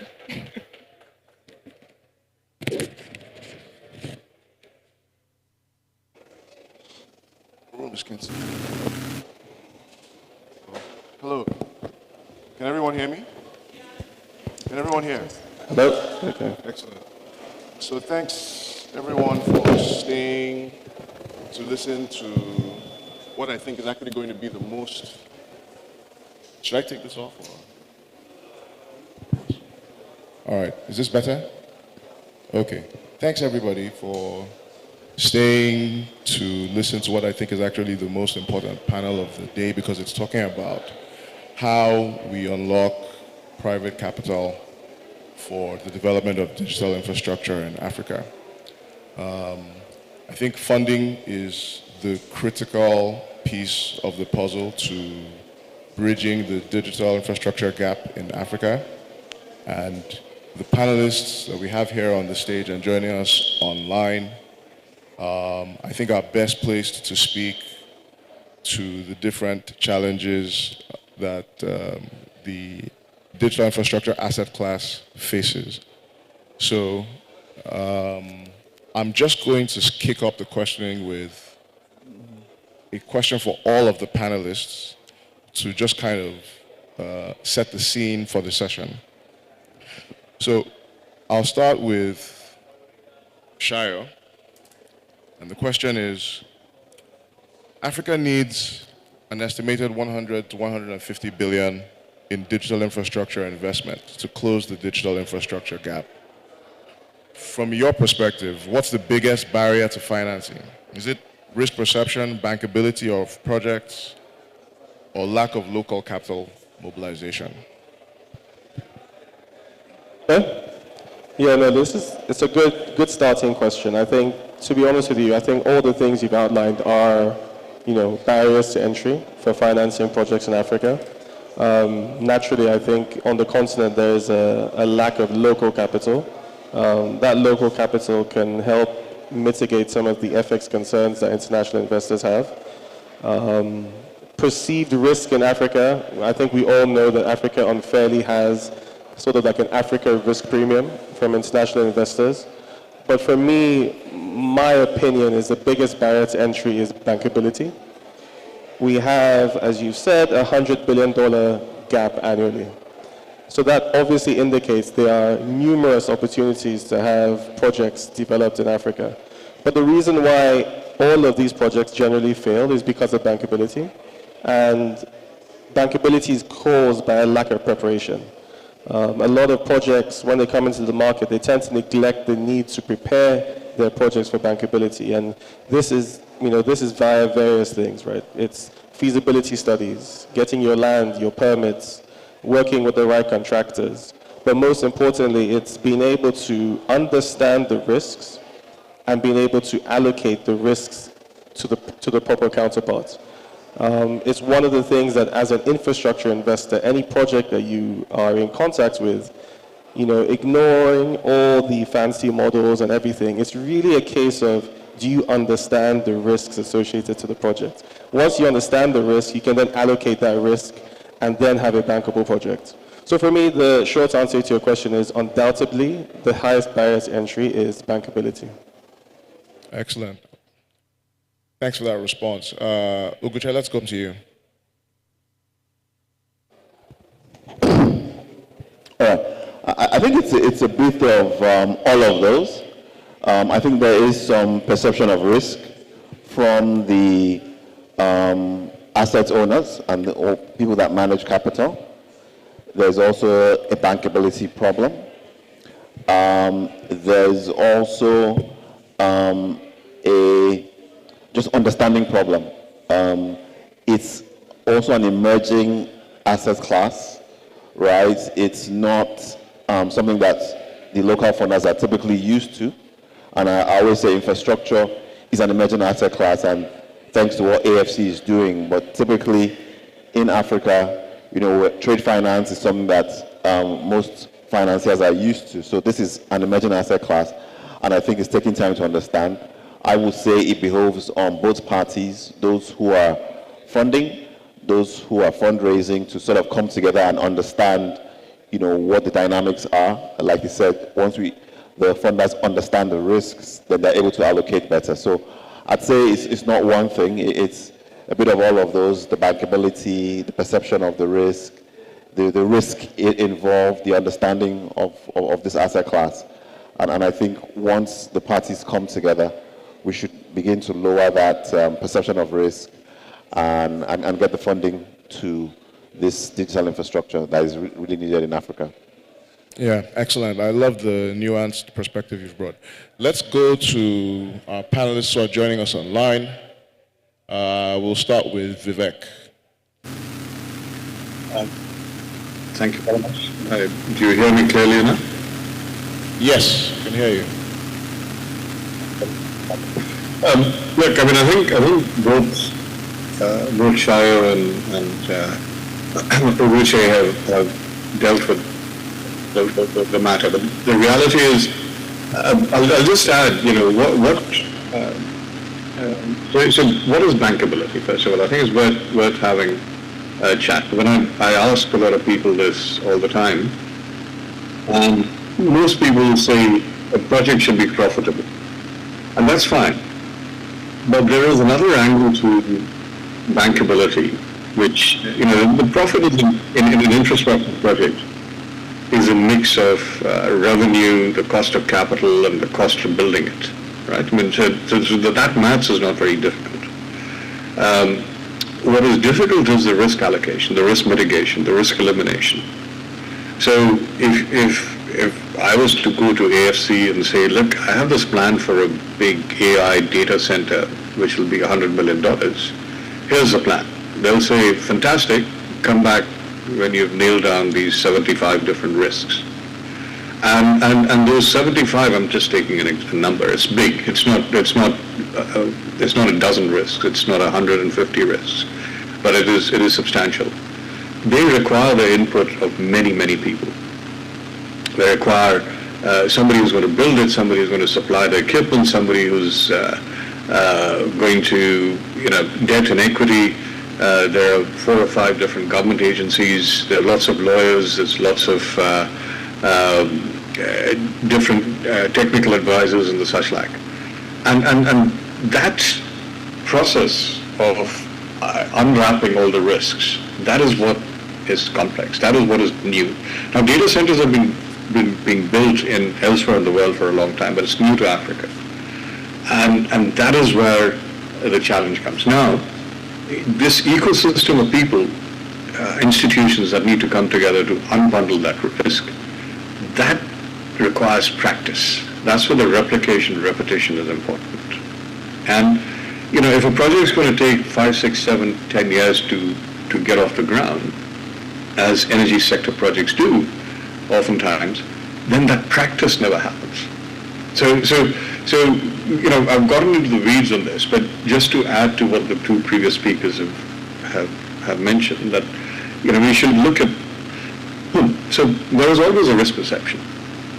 People from afar will not know the difference between Lagos and Luanda, for example, or Morocco or Madagascar. I mean, that perception is always there. But the more we have a practice of successful projects, getting to financial close and then investors getting paid back, that will reduce over time. So hopefully that gives you a little bit of sense. Yeah, thanks, Vivek. And let's wrap up on this opening question with a response from Ben. Ben, can we get your perspective? Hello.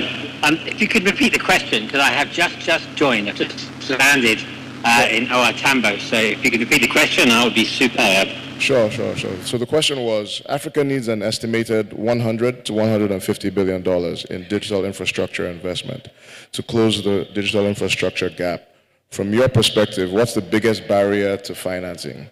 Is it risk perception, bankability of projects, or lack of local capital mobilization?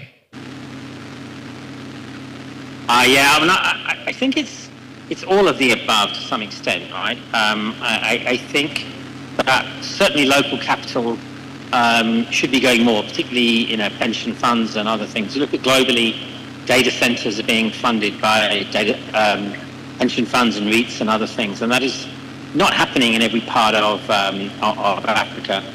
But even when it does, even when local banks are putting lending in, it's very expensive. Yeah, I mean it's almost too expensive to be doing infrastructure projects when you're borrowing at 17-18% from local banks. So it's a piece of that. But obviously, when it's come to digital infrastructure, it's largely been private capital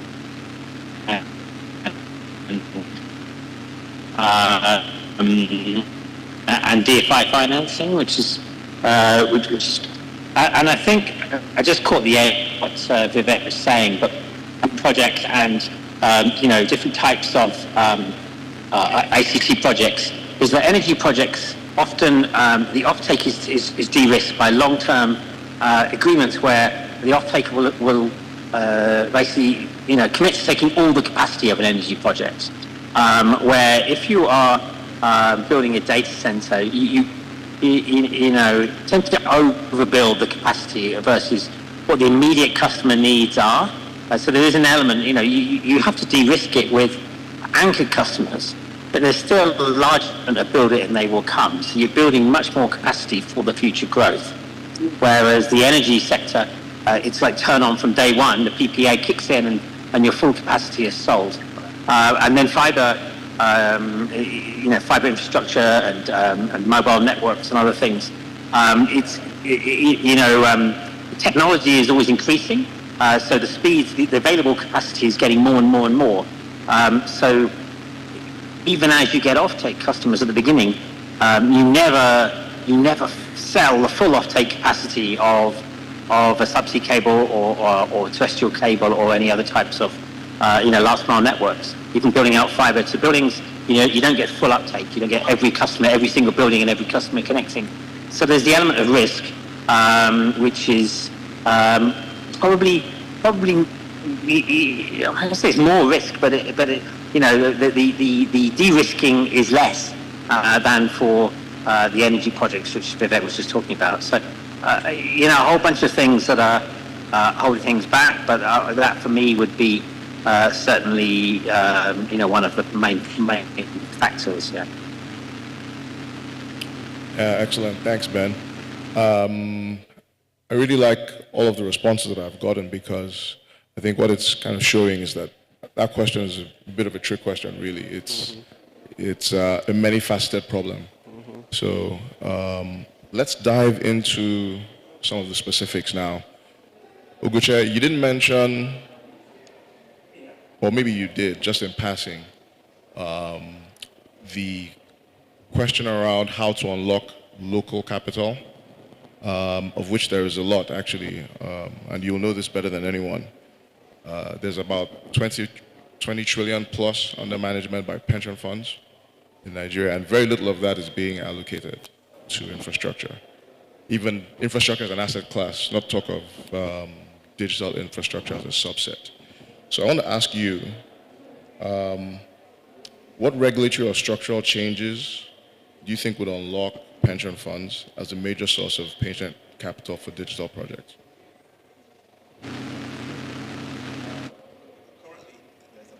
1% of that 24 trillion plus invested in infrastructure. And that's a miserly number, but I always say it's actually grown from 0% maybe 6-7 years ago, so there's some progress. In terms of regulatory levers, the regulator has done something recently over the last 2 weeks. They've released new investment guidelines, and I think that should see more investments in infrastructure. The challenge now is which infrastructure, because as a country and as a continent, we're infrastructure starved, whether it's road, whether it's power, whether it's transport, and whether it's digital infrastructure, right? So how do we prioritize? What I think needs to happen is that there needs to be sort of a grand vision from a country, continent point of view that we are prioritizing this. If we want to grow, we need to prioritize these levels of infrastructure, because when the funding is unlocked, it's now a case of who is bringing projects that have better returns, who is bringing projects that are quote unquote sexier in sectors that people understand more. So in terms of what levers the regulator can push, and I think they've begun to do that, and they do deserve, a pat on the back. Number one is reducing the allocation to government securities. So pension funds have been accused in the past of, dumping in government securities and with little risk. So the allocation was before about 60%, and the regulator has reduced it to 40%. So what they're saying is that, you have to have a maximum cap of government securities. So if you reach this maximum cap, you now need to look for other asset classes. They've also increased allocation to infrastructure funds, infrastructure bonds, private equity. So that, I think, they should be commended. And this was just 2 weeks ago. So I think we'll begin to see the pass-through from that in the next couple of weeks, months. And for project sponsors and like AFC and the rest, is begin to engage with the pension funds to say, what do we need to do? How can we unlock this? In the sense that even though you're moving from government securities to real infrastructure, the risk profile shouldn't be, that outsized, so that, they're even scared to make those calls. So regulator has done some. I think it's now up to the market to begin to see how we can, jump on what the regulator has done. Okay, thank you. Let me ask Vivek the next question, because it's flowing from the question I've just asked you, which is Nigeria specific. I want to ask the same question, more or less, but from a continental context. So Vivek, how do you think other African markets can replicate pension-led financing models for data centers, fiber, and cloud infrastructure? It's not a question of pension funds allocating funds specifically to data centers or fiber. Infrastructure has, if it's done right, has a long-term yielding nature. So there's a lot of predictability in the cash flows. But there are challenges, right? So I would look, there is not a lot of precedent on the continent, I'm afraid, not even in South Africa, where it has taken hold. So the risk, it's comparing a horse to a camel. Pension funds have access to capital market instruments, they can invest in shares or government securities that have quite a lot of liquidity. There are instruments that allow for liquidity in infrastructure. And it's taken a while, even in the US and UK and other developed markets, for that to take hold. It's a mindset issue, which was mentioned in the earlier panel over there. In Australia, in Canada, and Denmark, for example, pension funds have more or less abandoned government securities and treasuries in favor of long-term equity or hybrid equity debt instruments and infrastructure.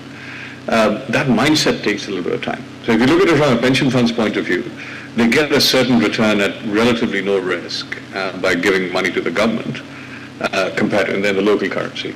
And then they have to do all this analysis, and then Ben comes along and says your interest rate is too high, or your return requirement for infrastructure is too high, and all this risk is very difficult for the institutions to take on. But I'll say this from a policy point of view. Having personally worked in over 30 countries over the last 35 years, there is no country on this planet that has managed to get sufficient affordable infrastructure using somebody else's money. Any country that has done that has used their own resources of funding. So the initial mobilization of domestic capital from pension funds, insurance companies, and such like is quite difficult. But once people get used to it, then it's magic. Well, once the genie is out of the bottle, it never gets back in. There are other sources of domestic capital. One is diaspora funding. So why am I calling that domestic? If you extend the logic, that's money that's going to come into the country in any case. The other is retail money as well. So we run an accelerator. One of our more exciting outfits is actually in Kenya. This is a Nairobi Stock Exchange-backed platform. You've all heard of M-Pesa. And this company, Hodi, they are distributing. They're looking to scale up crowdfunding real estate investments. So it's a REIT-like structure, but in 50 shilling units, really small, and it is going to be distributed through mobile phones outside. So you don't need a bank account or a stockbroking account to be able to get access to something like that. Eventually, really, from a policy point of view, when a government gets it, when a country gets it, they realize that actually the best owner, the best financier of any infrastructure, not only data centers, is the actual user of that infrastructure. So, people who are paying for turning on their tap and paying for water, people who are switching on electricity, people who are paying toll roads. In the norm, they are funding somebody else's pension fund in Canada, Germany, or the UK. Why not their own pension fund and savings? All right. Thank you, Vivek. And I appreciate you expanding the frame of the question beyond just looking at pension-led financing to other sources of domestic capital.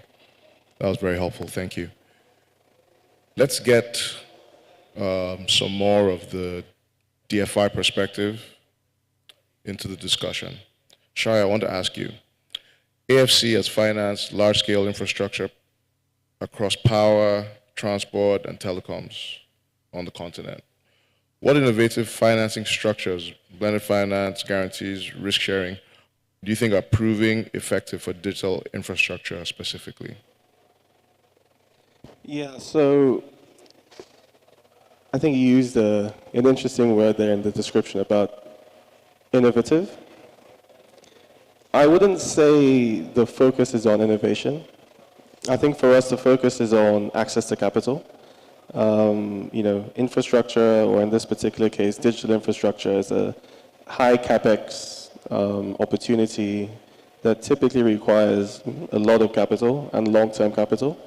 So for us, I think in solving that mismatch or the gap, what we try and do is provide flexibility across the capital structure. So we're able to provide long-term debt. We're able to provide equity-like investments or quasi-equity or direct equity. Essentially, we're able to play across the capital structure. One of the things that unfortunately you see in Africa is there's just a lack of capital.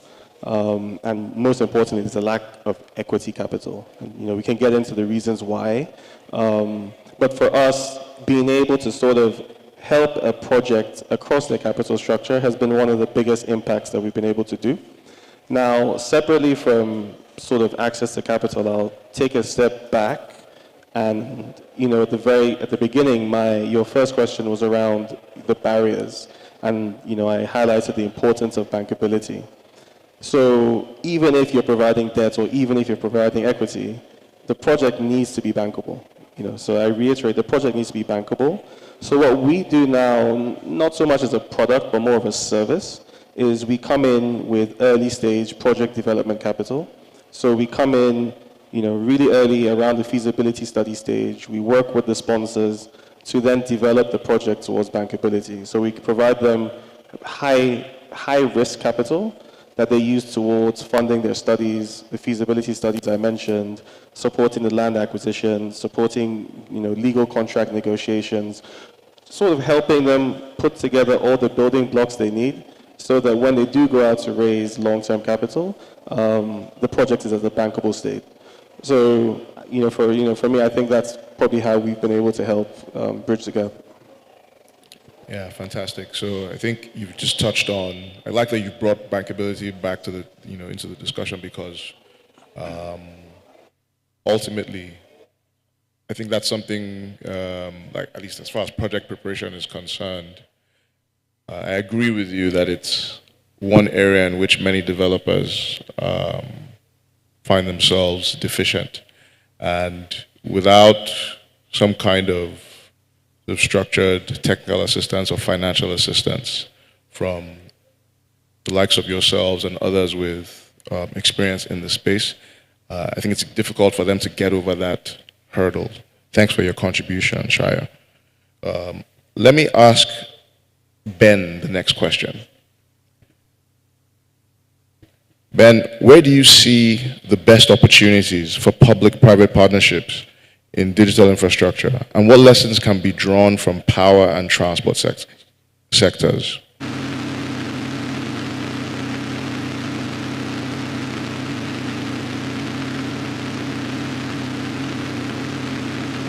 There's some background noise. Yeah. Sorry.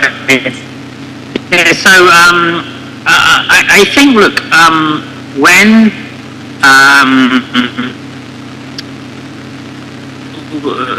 people started building out, particularly fiber and subsea cables and data centers, we started building out all of these things. The first ones to get built were the lower-hanging fruit, right? What were the most commercially exciting routes of fiber, the most commercially exciting locations for data centers, and the subsea cables, most commercially exciting, were built out. But we haven't yet built all of those needed, right? So let's take West Africa, for example. There are a whole bunch of countries in West Africa that have only one subsea cable touching their shores. That subsea cable as well has got a finite lifespan and might, become end of service in a few years.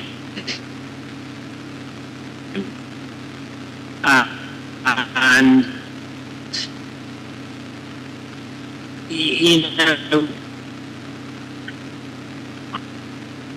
I've been involved in looking at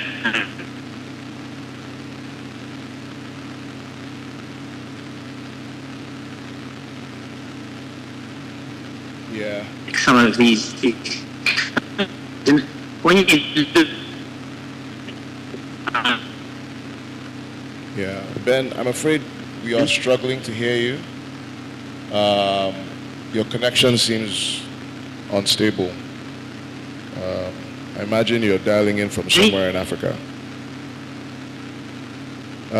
Okay, Ben, we'll have to move on.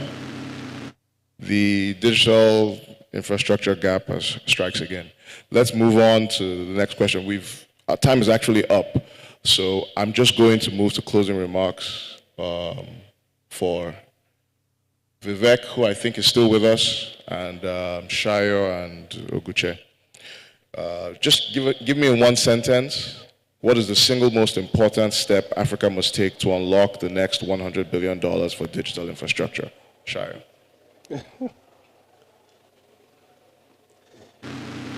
I'll keep it easy for me. I'll keep it in the theme of the discussion I've been saying. The single most important thing that Africa must do is build bankable, scalable projects. We have a $100 billion gap annually.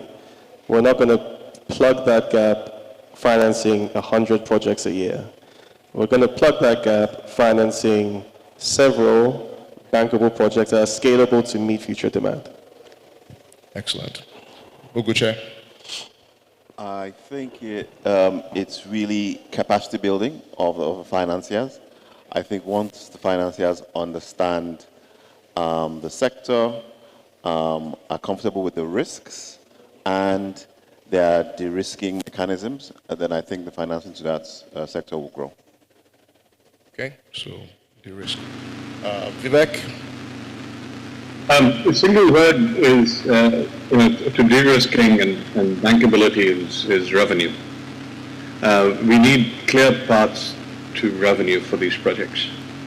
And there's a big distinction between projects that are able to demonstrate that, where the teams have a vision on how to create revenue.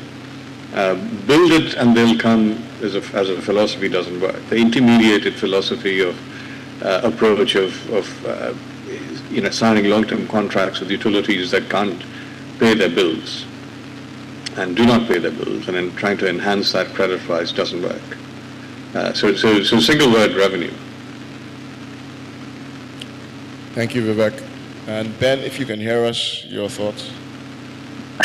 I can hear you, and sorry to have lost you just now, but I mean, perhaps to build on that, in order to get revenue, we have to have the basics of services working, right? And the fact that I can be in Africa's biggest and busiest airport and the Wi-Fi stops working for 30 seconds while I'm on a video call is a demonstration of some of the sorts of things. We have to really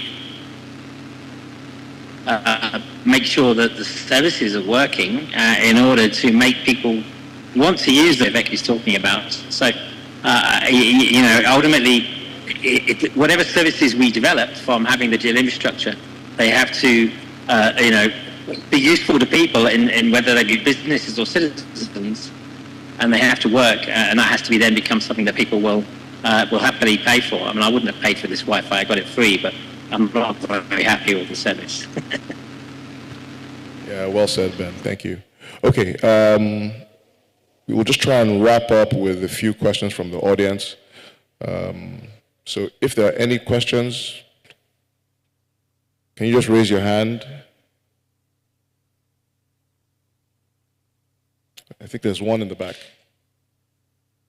We'll do it quickly. Yes, I know. Yeah, but we have seen it. Tell us your name and straight to your question. 1 minute. Yeah, my name is Peter. So just the subsea fund for Africa tech is already hard. So I don't know how AI and this new age, how we are going to tap into this. We are seeing companies raise billions and billions, and African tech companies are already struggling to even raise $1 million. So I don't know how we can work on that to improve on that, because we need this funding to grow our product and grow our tech. Thank you. The guys on this panel are more infrastructure focused. Not sure we can try. We have the capacity, but we'll try. We'll try. We'll try. Look, I think it's a good question. One thing African entrepreneurs have to be able to focus on is building solutions to solve for African problems. I know the buzzword in Europe and the US right now is AI, and that's how, European or American companies are raising money. They're raising money on the back of AI. If you want to raise money for an e-commerce business in Europe now, it's not attractive. But if you say it's an AI e-commerce business, you raise 100 million. We don't have an AI issue now, so our founders need to focus on solving for African issues. And they've done that well, right? They've done that well in the fintech space, right? We've gone leaps and bounds in how we've solved for financial inclusion by solving for a very Africa-focused problem. We didn't try to solve for a problem in the US with our financial inclusion issues here. So it's a catch-22. I understand that right now, if you're trying to raise money abroad, they're kind of focused on AI. But I think ultimately our founders have to remain, strong and focused in what they're solving for. There is capital, coming into Africa to solve for those issues. They just need to be patient and look for the right partners who are willing to go with them along that journey. So, in a nutshell, you just have to find the right partner to be able to raise the capital. Excellent. Thanks, Shai. I hope that answers your question. We've been told time is up and we have to wrap the session up. So I will just say a very big thank you to all of the panelists. And thank you to the audience as well for staying this long to hear them speak. Good afternoon, everyone. Ladies and gentlemen, distinguished guests, please a resounding round of applause for our panelists. And our moderator would now invite Temitope to join them for a photo session. Thank you.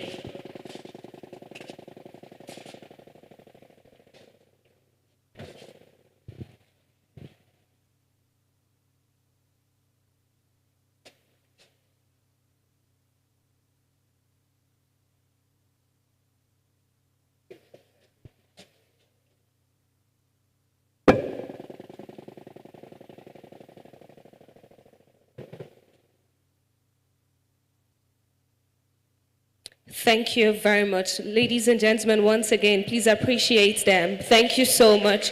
We have just one panel session and we'll be done for today. Just one very short panel session and we're done for today.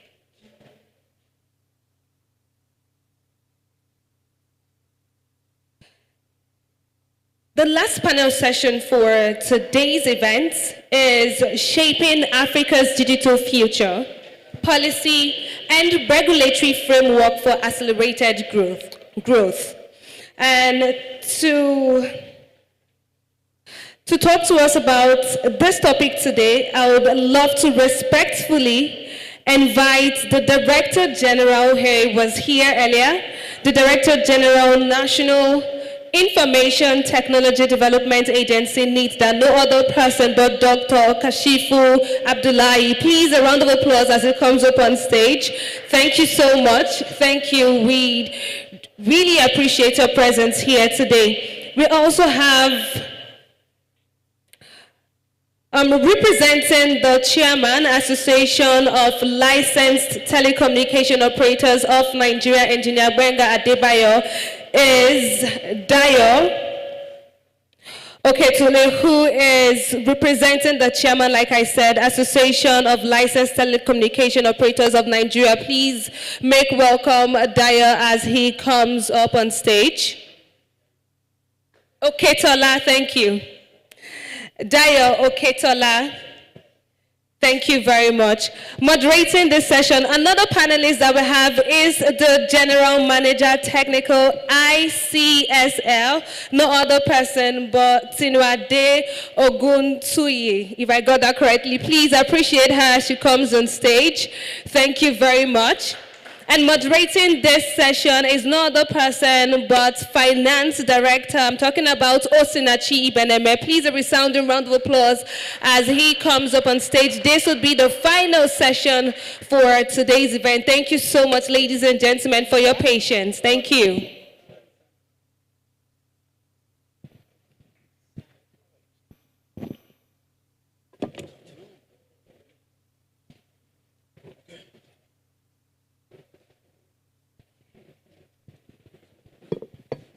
All right. I think we'll go straight into it. It's really a pivotal moment in Africa and in the world as the world continues the race towards digital emancipation. So I'd like to start with you, DG, sir, if you don't mind. The race towards AI is on. And sometimes the question is Africa being left behind?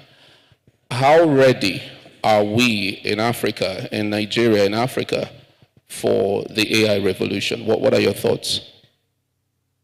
Thank you very much. Thank you for having me once again. I think for me, Africa, our focus should not be about the rest. It should be about how can we harness AI and benefit from it. Because there is always this, either to move towards the west or east. But I think we should be at the middle to bring the west and the east to help us achieve our goals. Because sometimes if we said we will just lock ourselves with one technology, we are not helping ourselves. So as Africa, we need to look at our potentials. We need to look at how technology like mobile technology helped us leapfrog, create markets, and create wealth and prosperity in Africa. AI is going to be more powerful than the mobile revolution. So how can we harness it? Then we need to look at what are the foundational infrastructure we need to have in place. What kind of policies do we need to have in place? And what kind of skills do we need to build? So one of the big challenges we are having in Africa is policy fragmentation and uncertainty. That's why most of the big techs are not willing to come and invest and build infrastructure in Africa. But do we have to wait for them? Can't we build it ourselves? We have proven to the world we can do it. During the mobile revolution, the digital payment system, we led the world on how to build these systems. Because I know when we started using smart ATM card, they are using the magnetic ones in most of the developed countries. When we started using instant payment more than 15 years ago, they were struggling with T+3. Just 2 years ago, I was in the US. One of the big technology companies was pitching to us instant payment solution. Then I told them, we have passed that one. We've done it 15 years ago. So we can do it the same thing with AI. And we should not allow the challenges we have to be an obstacle to us. When Mo Ibrahim wanted to start investing in telecommunication, people were laughing at him. Who will buy mobile phones in Africa? People were struggling to have 3 meals. But he looked at it from different perspectives, as a tool, as an enabler. When he started, the place he started, there were no electricity. He built it using solar.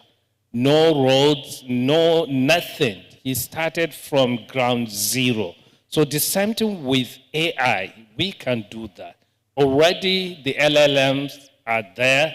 We can look at it. How can we leverage and start using it to solve a real life problems? Because we don't have legacy infrastructure. That also is an advantage to us.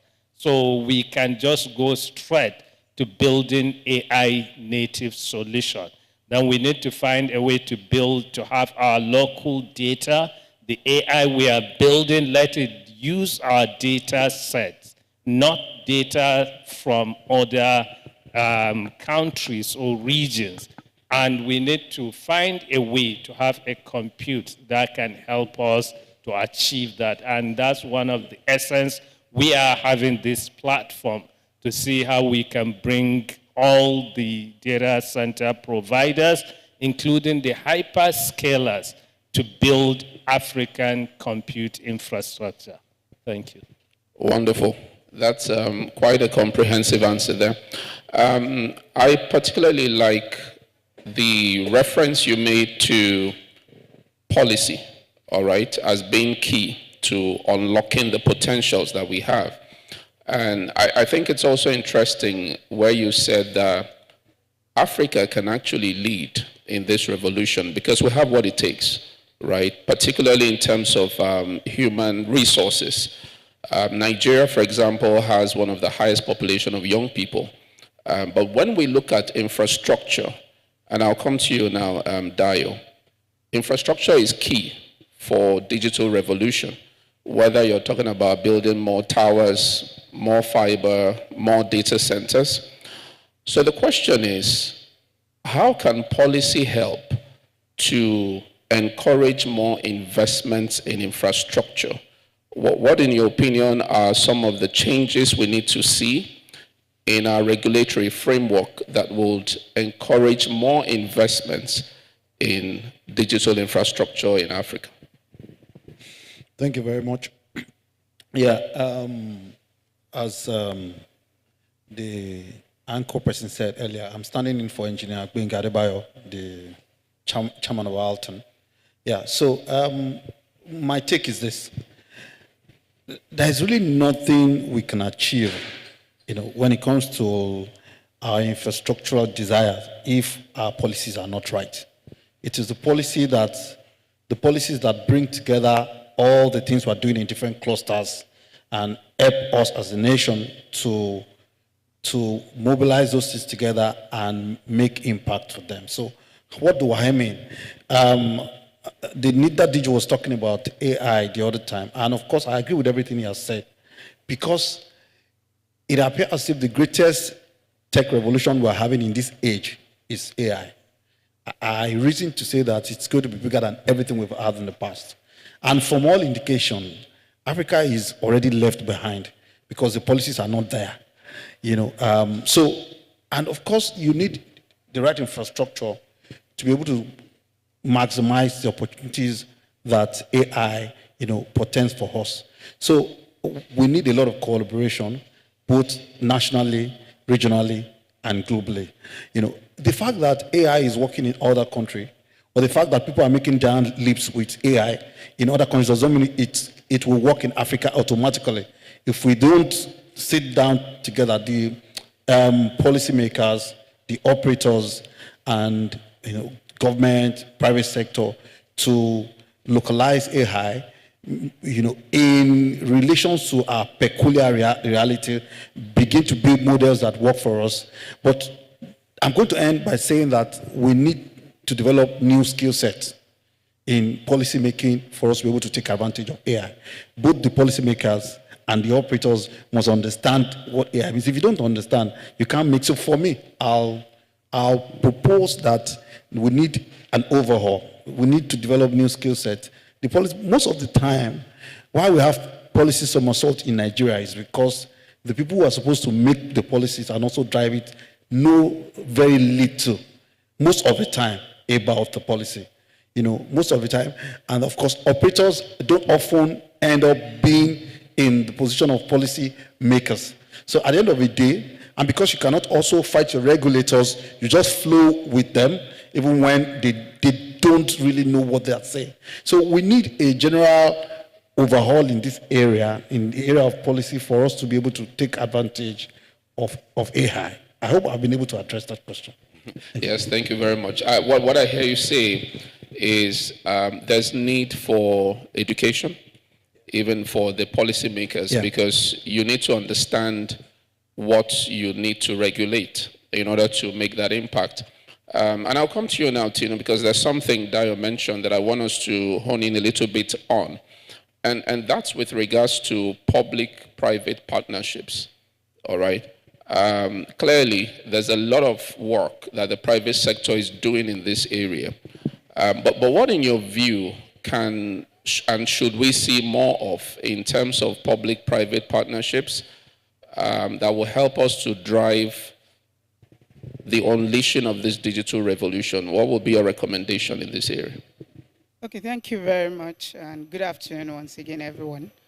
I think I have gone ahead to modify the private and public partnership beyond that to also add the civil society.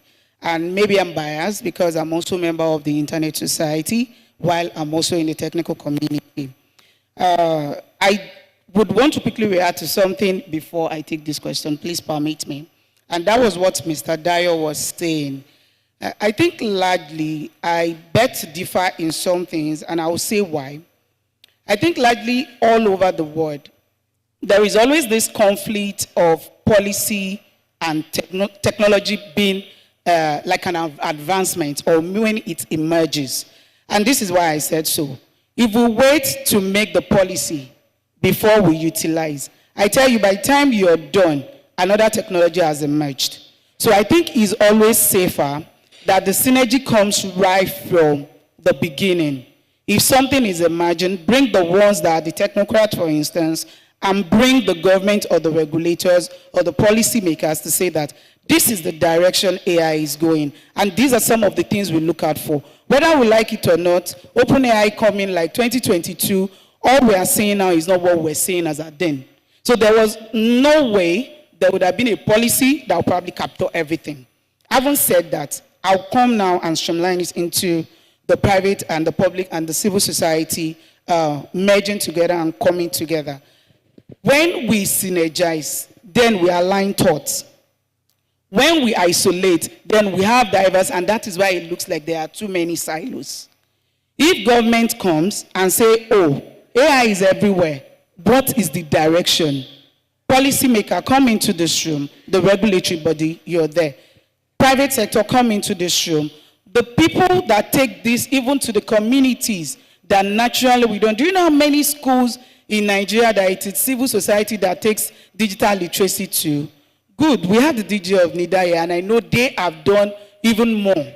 But before now, you will see how many clubs were you, at least if you are a Nigerian, back in secondary schools that were not initiated by one civil society or the other. So everybody should come together, sit and let's discuss this. And it is a continuum. It's not something that we can do once and for all. And that's why the word amendment exists.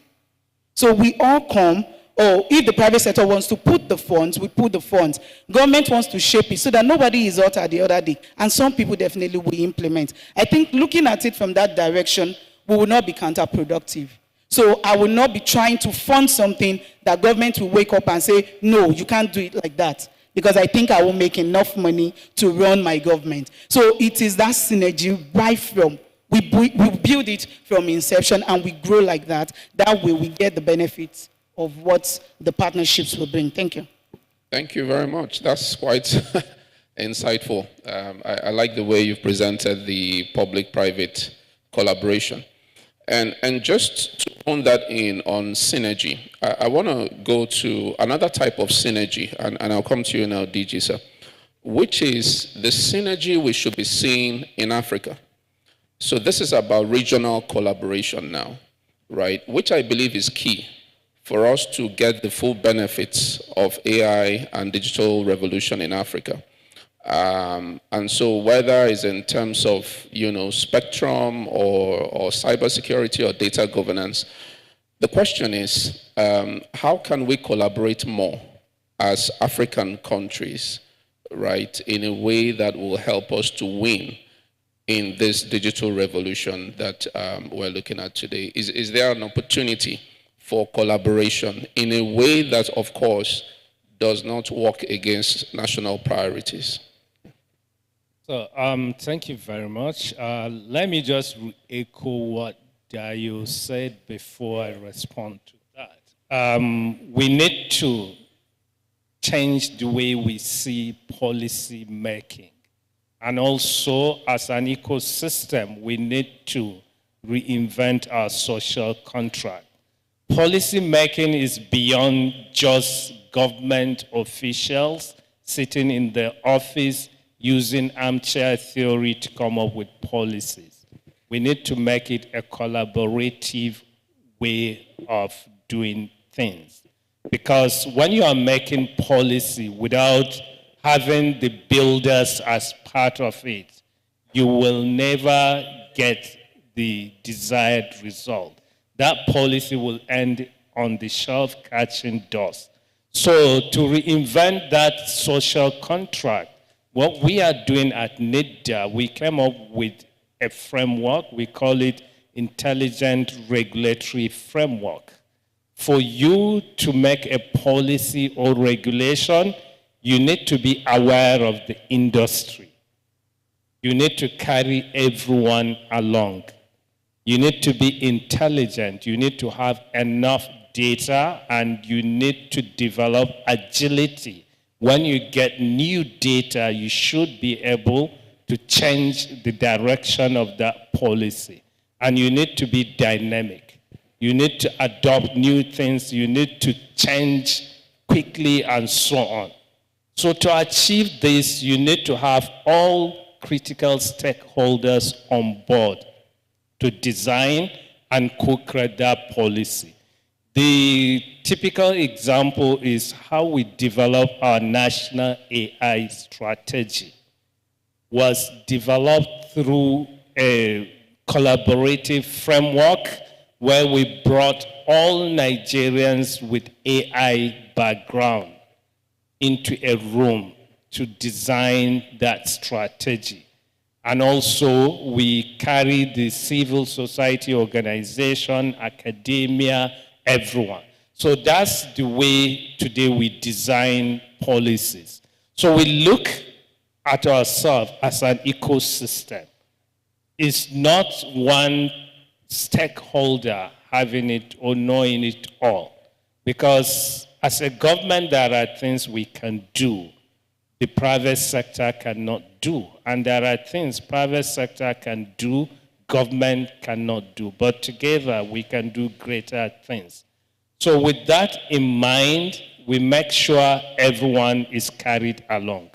So when it comes to Africa, also we need to look at it. Like in tech, we used to say Nigerian tech ecosystem, African tech ecosystem, global tech ecosystem.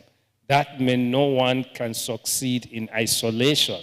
And IT doesn't respect border or jurisdiction. It goes across. As we are building systems, we build it to solve the immediate, our environmental challenges. But while building, we should build with the bigger picture in mind. That system you are building to solve a problem, maybe in Lagos or in Zamfara or in your village, can scale up to solve problem within your state, within the country, within the continent, and to the world. That's how all these big techs were built. Facebook was built in the Harvard campus to solve just the networking problem between students. But today, we are all using it. Likewise, internet was built in that way. So Africa also as a country, we need to have that bigger picture, but we need to build small. So as you dream big, but you build small, that's the only way we can succeed. So that cut across the policy making, the technology building, and the infrastructure as well. So if we do that, it will help us break the barriers. Fantastic. Thank you so much. Dream big, but build small. That's quite insightful. So we'll start to wrap up now because we're kind of out of time. So what I would like for you to do is, and I'll start with you, Bayo. In one sentence, what in your opinion is the most critical thing that policymakers can start to do to help us go further in this digital revolution and to build a truly digital economy in Nigeria and in Africa, in one sentence? Yeah, thank you very much. I'm going to say that policymakers must come up with policies to drive digital inclusion in Nigeria and Africa. As we speak, it's easier for us to be gathered here in Lagos, have this beautiful conference, and discuss all these technologies and all of that. Beyond Lagos and the major cities, it's almost a blackout. A lot of Africans are, as we speak, left behind in the digital revolution. Whatever the future we're talking about, they're not there yet. So policies must be get together. For me, I like to humanize government policies. How does it affect, that woman, that small older farmer in Funtua, or in a village in Oyo State? So policies that do not affect lives at that level is not the kind of policy we're looking at, because the impact is very minimal. And at the end of the day, we'll speak big grammar here, and 10 years down the line, you realize that there are a lot of Nigerians who need this more. They've not been captured. So policies should be geared towards digital inclusion driven by AI. AI is the enabler now. AI has given Africa and Nigeria particularly the leap that the ground we're looking for to be able to do a major catch-up with the rest of the world. But we can only maximize the opportunities therein if we get our policies right. And finally, I'm sorry, Madam was talking about that we don't need to wait for policy, but we can develop and, of course, allow policies to catch up. It's a model. But there's another model. How come developed nations are always prepared? AI didn't just happen. When AI came, when it emerged, some countries tapped into it immediately because they had a very solid, proactive policy-making machinery in place. That is what we don't have in place. For now, we're talking about AI. Those people are talking about what's going to happen next. There's something beyond AI. It's going to be AI, largely AI-driven. Some countries are thinking about it. We're not there yet. So our policy making should be proactive. You see ahead, you plan ahead, 5 years, 10 years down the line, so that you don't get caught up unawares. So digital inclusion is the mantra for me. Policy making is the driver that can make it happen. Thank you very much. Wonderful. Thank you so much. Very apt. Yes. Thank you. All right, Tino. Let's hear from you. Okay, thank you. So that it doesn't look like you are reacting to questions, but I had my reasons for saying that part that I mentioned. We say now that, the developed countries, they saw ahead and all that, which is fine. I think even before we came here, there was something we were talking about in relation to this. But do you know, even in the West, they are still struggling with AI policies? Do you get what I'm trying to say? Because even like to the deepfake, there's this 60-minute program that I watched right on the stage. The deepfake happened even to the moderator and the panelists. That is not captured yet, and that does not mean you should have stopped the usage. I'm just saying that along the line, we do it. We can't just wait, because if you wait to build the policy, then the tide had gone ahead. That's where I was taking it from. So thank you for clarifying where you also brought it. And I think the whole idea is for everybody to get value out of this. So for me, policymakers, I wanted to take what the DG said in another way we say it in internet society, for instance. It is to think global and act local. We can solve all problems. I don't know how many of us know GBT right now. I don't know how many of us heard of the recent $1 million investment Google had in Africa. I mean, all of this can come. Policymakers just need to get the right people in the room. We cannot achieve this in isolation, and I'll keep saying, when we know what the immediate problems of our people are, let's tackle those ones head on and not copy and paste. Because what worked in Canada is likely not going to work here. And I like what you said about, because like internet society, we go to the rural. And the company I work for, ICSL, we build rural telephony networks. And I know even in this country, we've installed or we have deployed telephony network that people were calling for the first time from their own soil. I mean, is that bad? I heard that call and I was teary. That, are you kidding me? And this person speaking was like a chief. So every time they need to make or they travel miles to make those calls. So policy needs to also take care of the people that are largely not seen, but they contribute largely to our society. And this does not just mean Nigeria. And another part that DG said that I really love is, let's start it small like that, and replication will come automatically. Because one thing I have noticed, when something succeeds, to replicate it becomes really easier. Yeah. To replicate it becomes really easier. Thank you so much. Thank you very much. Thank you so much. And I like the passion that you used. All right, DG, Doctor, sir. Okay, thank you. I think policy or adoption, which one should come first?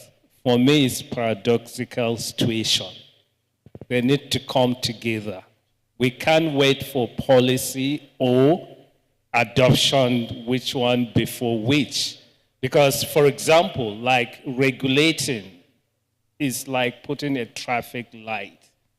To put a traffic light, you need to understand the traffic pattern. These technologies we are dealing with are not something that generation before us dealt with. So there are no law books or history we can make reference to. Therefore, to regulate them, the only way out is to test them by developing use cases, then putting guardrails in place before you talk about policies. We don't want a situation like a social media where we all started like Alice in the Wonderland. We thought we were using Google. Later on, we realized as we search Google, but not as much as Google searches us. We thought these are free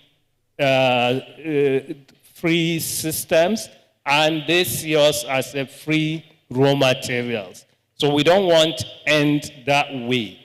That's why we are pushing for a collaborative way between the policy makers, change makers, and impact makers to work together to build responsible and ethical system. So our approach is always whatever we are going to do, whatever is illegal online is also illegal offline. If you are building a system that will decide who gets what in a society, you cannot just sit as a system engineer in a cubicle to build that system. You need other professionals to contribute and be part of it, to design it. So that's why we are pushing also for sovereignty. The sovereignty for us is not about closing our borders to say we need to build our technology. We are not going to use any foreign technology. But we are talking about building capacity for digital self-determination. Today, you and I, we don't determine the technologies we use. We don't have control over it. It's agreement. You don't have option to reject that agreement. User agreement, if you reject it, you can't use that technology. But how can we build technology that respect our laws, that respect our values, our culture, our society? So we need to change our perception, the way we see technology as just a market for profiting. This is societies we are building. This technology are becoming increasingly powerful, controlling us, deciding who gets what, profiling us, and so on. And also they are becoming increasingly integrated. Anything you can think today, you can connect to it, you can get data, you can manipulate it. These big techs, they control all of us. They control what we see, what we buy, what we believe, who we friend, and so on. So whoever controls your data controls you. So that means we don't have sovereignty, we don't have control over it. And also, our society is becoming increasingly quantified. Everything you do today is captured, processed, and stored. Where is it stored? Who controls it? Who knows what you do? So these are the kind of policies we should push for. So Africa, we should look at how to collaboratively build and implement intelligent and harmonized policies that prioritize and risk private investment for shared and foundational public infrastructure. So that's the only way out for us as a continent. Thank you. Yes, thank you. Thank you so much. And thank you, DG, for bringing that balance between policymakers and industry players. Thank you, that was helpful. So to wrap this up, the reality is we're living in a different world today. This is a totally different world from what we had 20, 30 years ago. The digital age is right here with us. As simple as today, when you leave your home and you leave your smartphone behind, it's almost like you can't function. And yet you didn't have that 20 years ago. So that's the different world that we're living in today. And who knows what the next 20 years is going to bring. We cannot afford to be left behind. Like our distinguished panelists have spoken, we must be in the forefront of this race. I like what the DG said about digital self-determination. Very important. Africa has challenges, but those challenges are platforms for us to come up with solutions, homegrown solutions that are tailored to meet our specific needs. And this is something we must really do as Nigerians and as Africans. You know, Nigeria celebrated 65 years of independence a few days ago. We will soon start talking about digital independence, where we wean ourselves from the influences of external forces. So I think that's a very important point to take home. And also the point on digital inclusion is absolutely important. Nigeria is not just Lagos, it's not just Abuja. The vast majority of Nigerians do not have access. And this is something policy should really look into, to unlock the potentials of those who don't have access, to make sure they have access, to live a better life, and more importantly, to contribute their part towards building a better economy. I'd like to thank especially our panelists here. Please give them a big hand as they go back to their seats. Thank you so much for coming. Thank you. Thank you for an amazing moderation.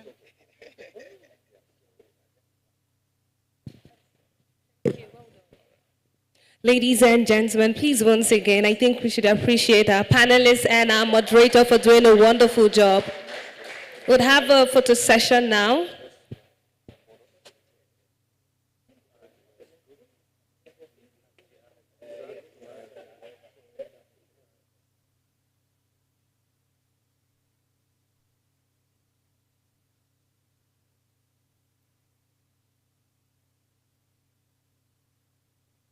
Thank you so much, ladies and gentlemen. Distinguished guests, ladies and gentlemen, and finally, we have come to the end of Hyperscalers Convergence Africa 2025. What a thrilling time. And at this point, I would love to call on the managing partner, Salem Analytics, and board member, Hyperscalers Convergence Africa, no other person but Guy Zibi. Please, a round of applause as he comes up on stage for the closing remarks. Thank you. Thank you. I think I'm here to let you go home. So, on behalf of the board of Hyperscaler Africa, I just want to thank you for taking the time to sit through all these sessions.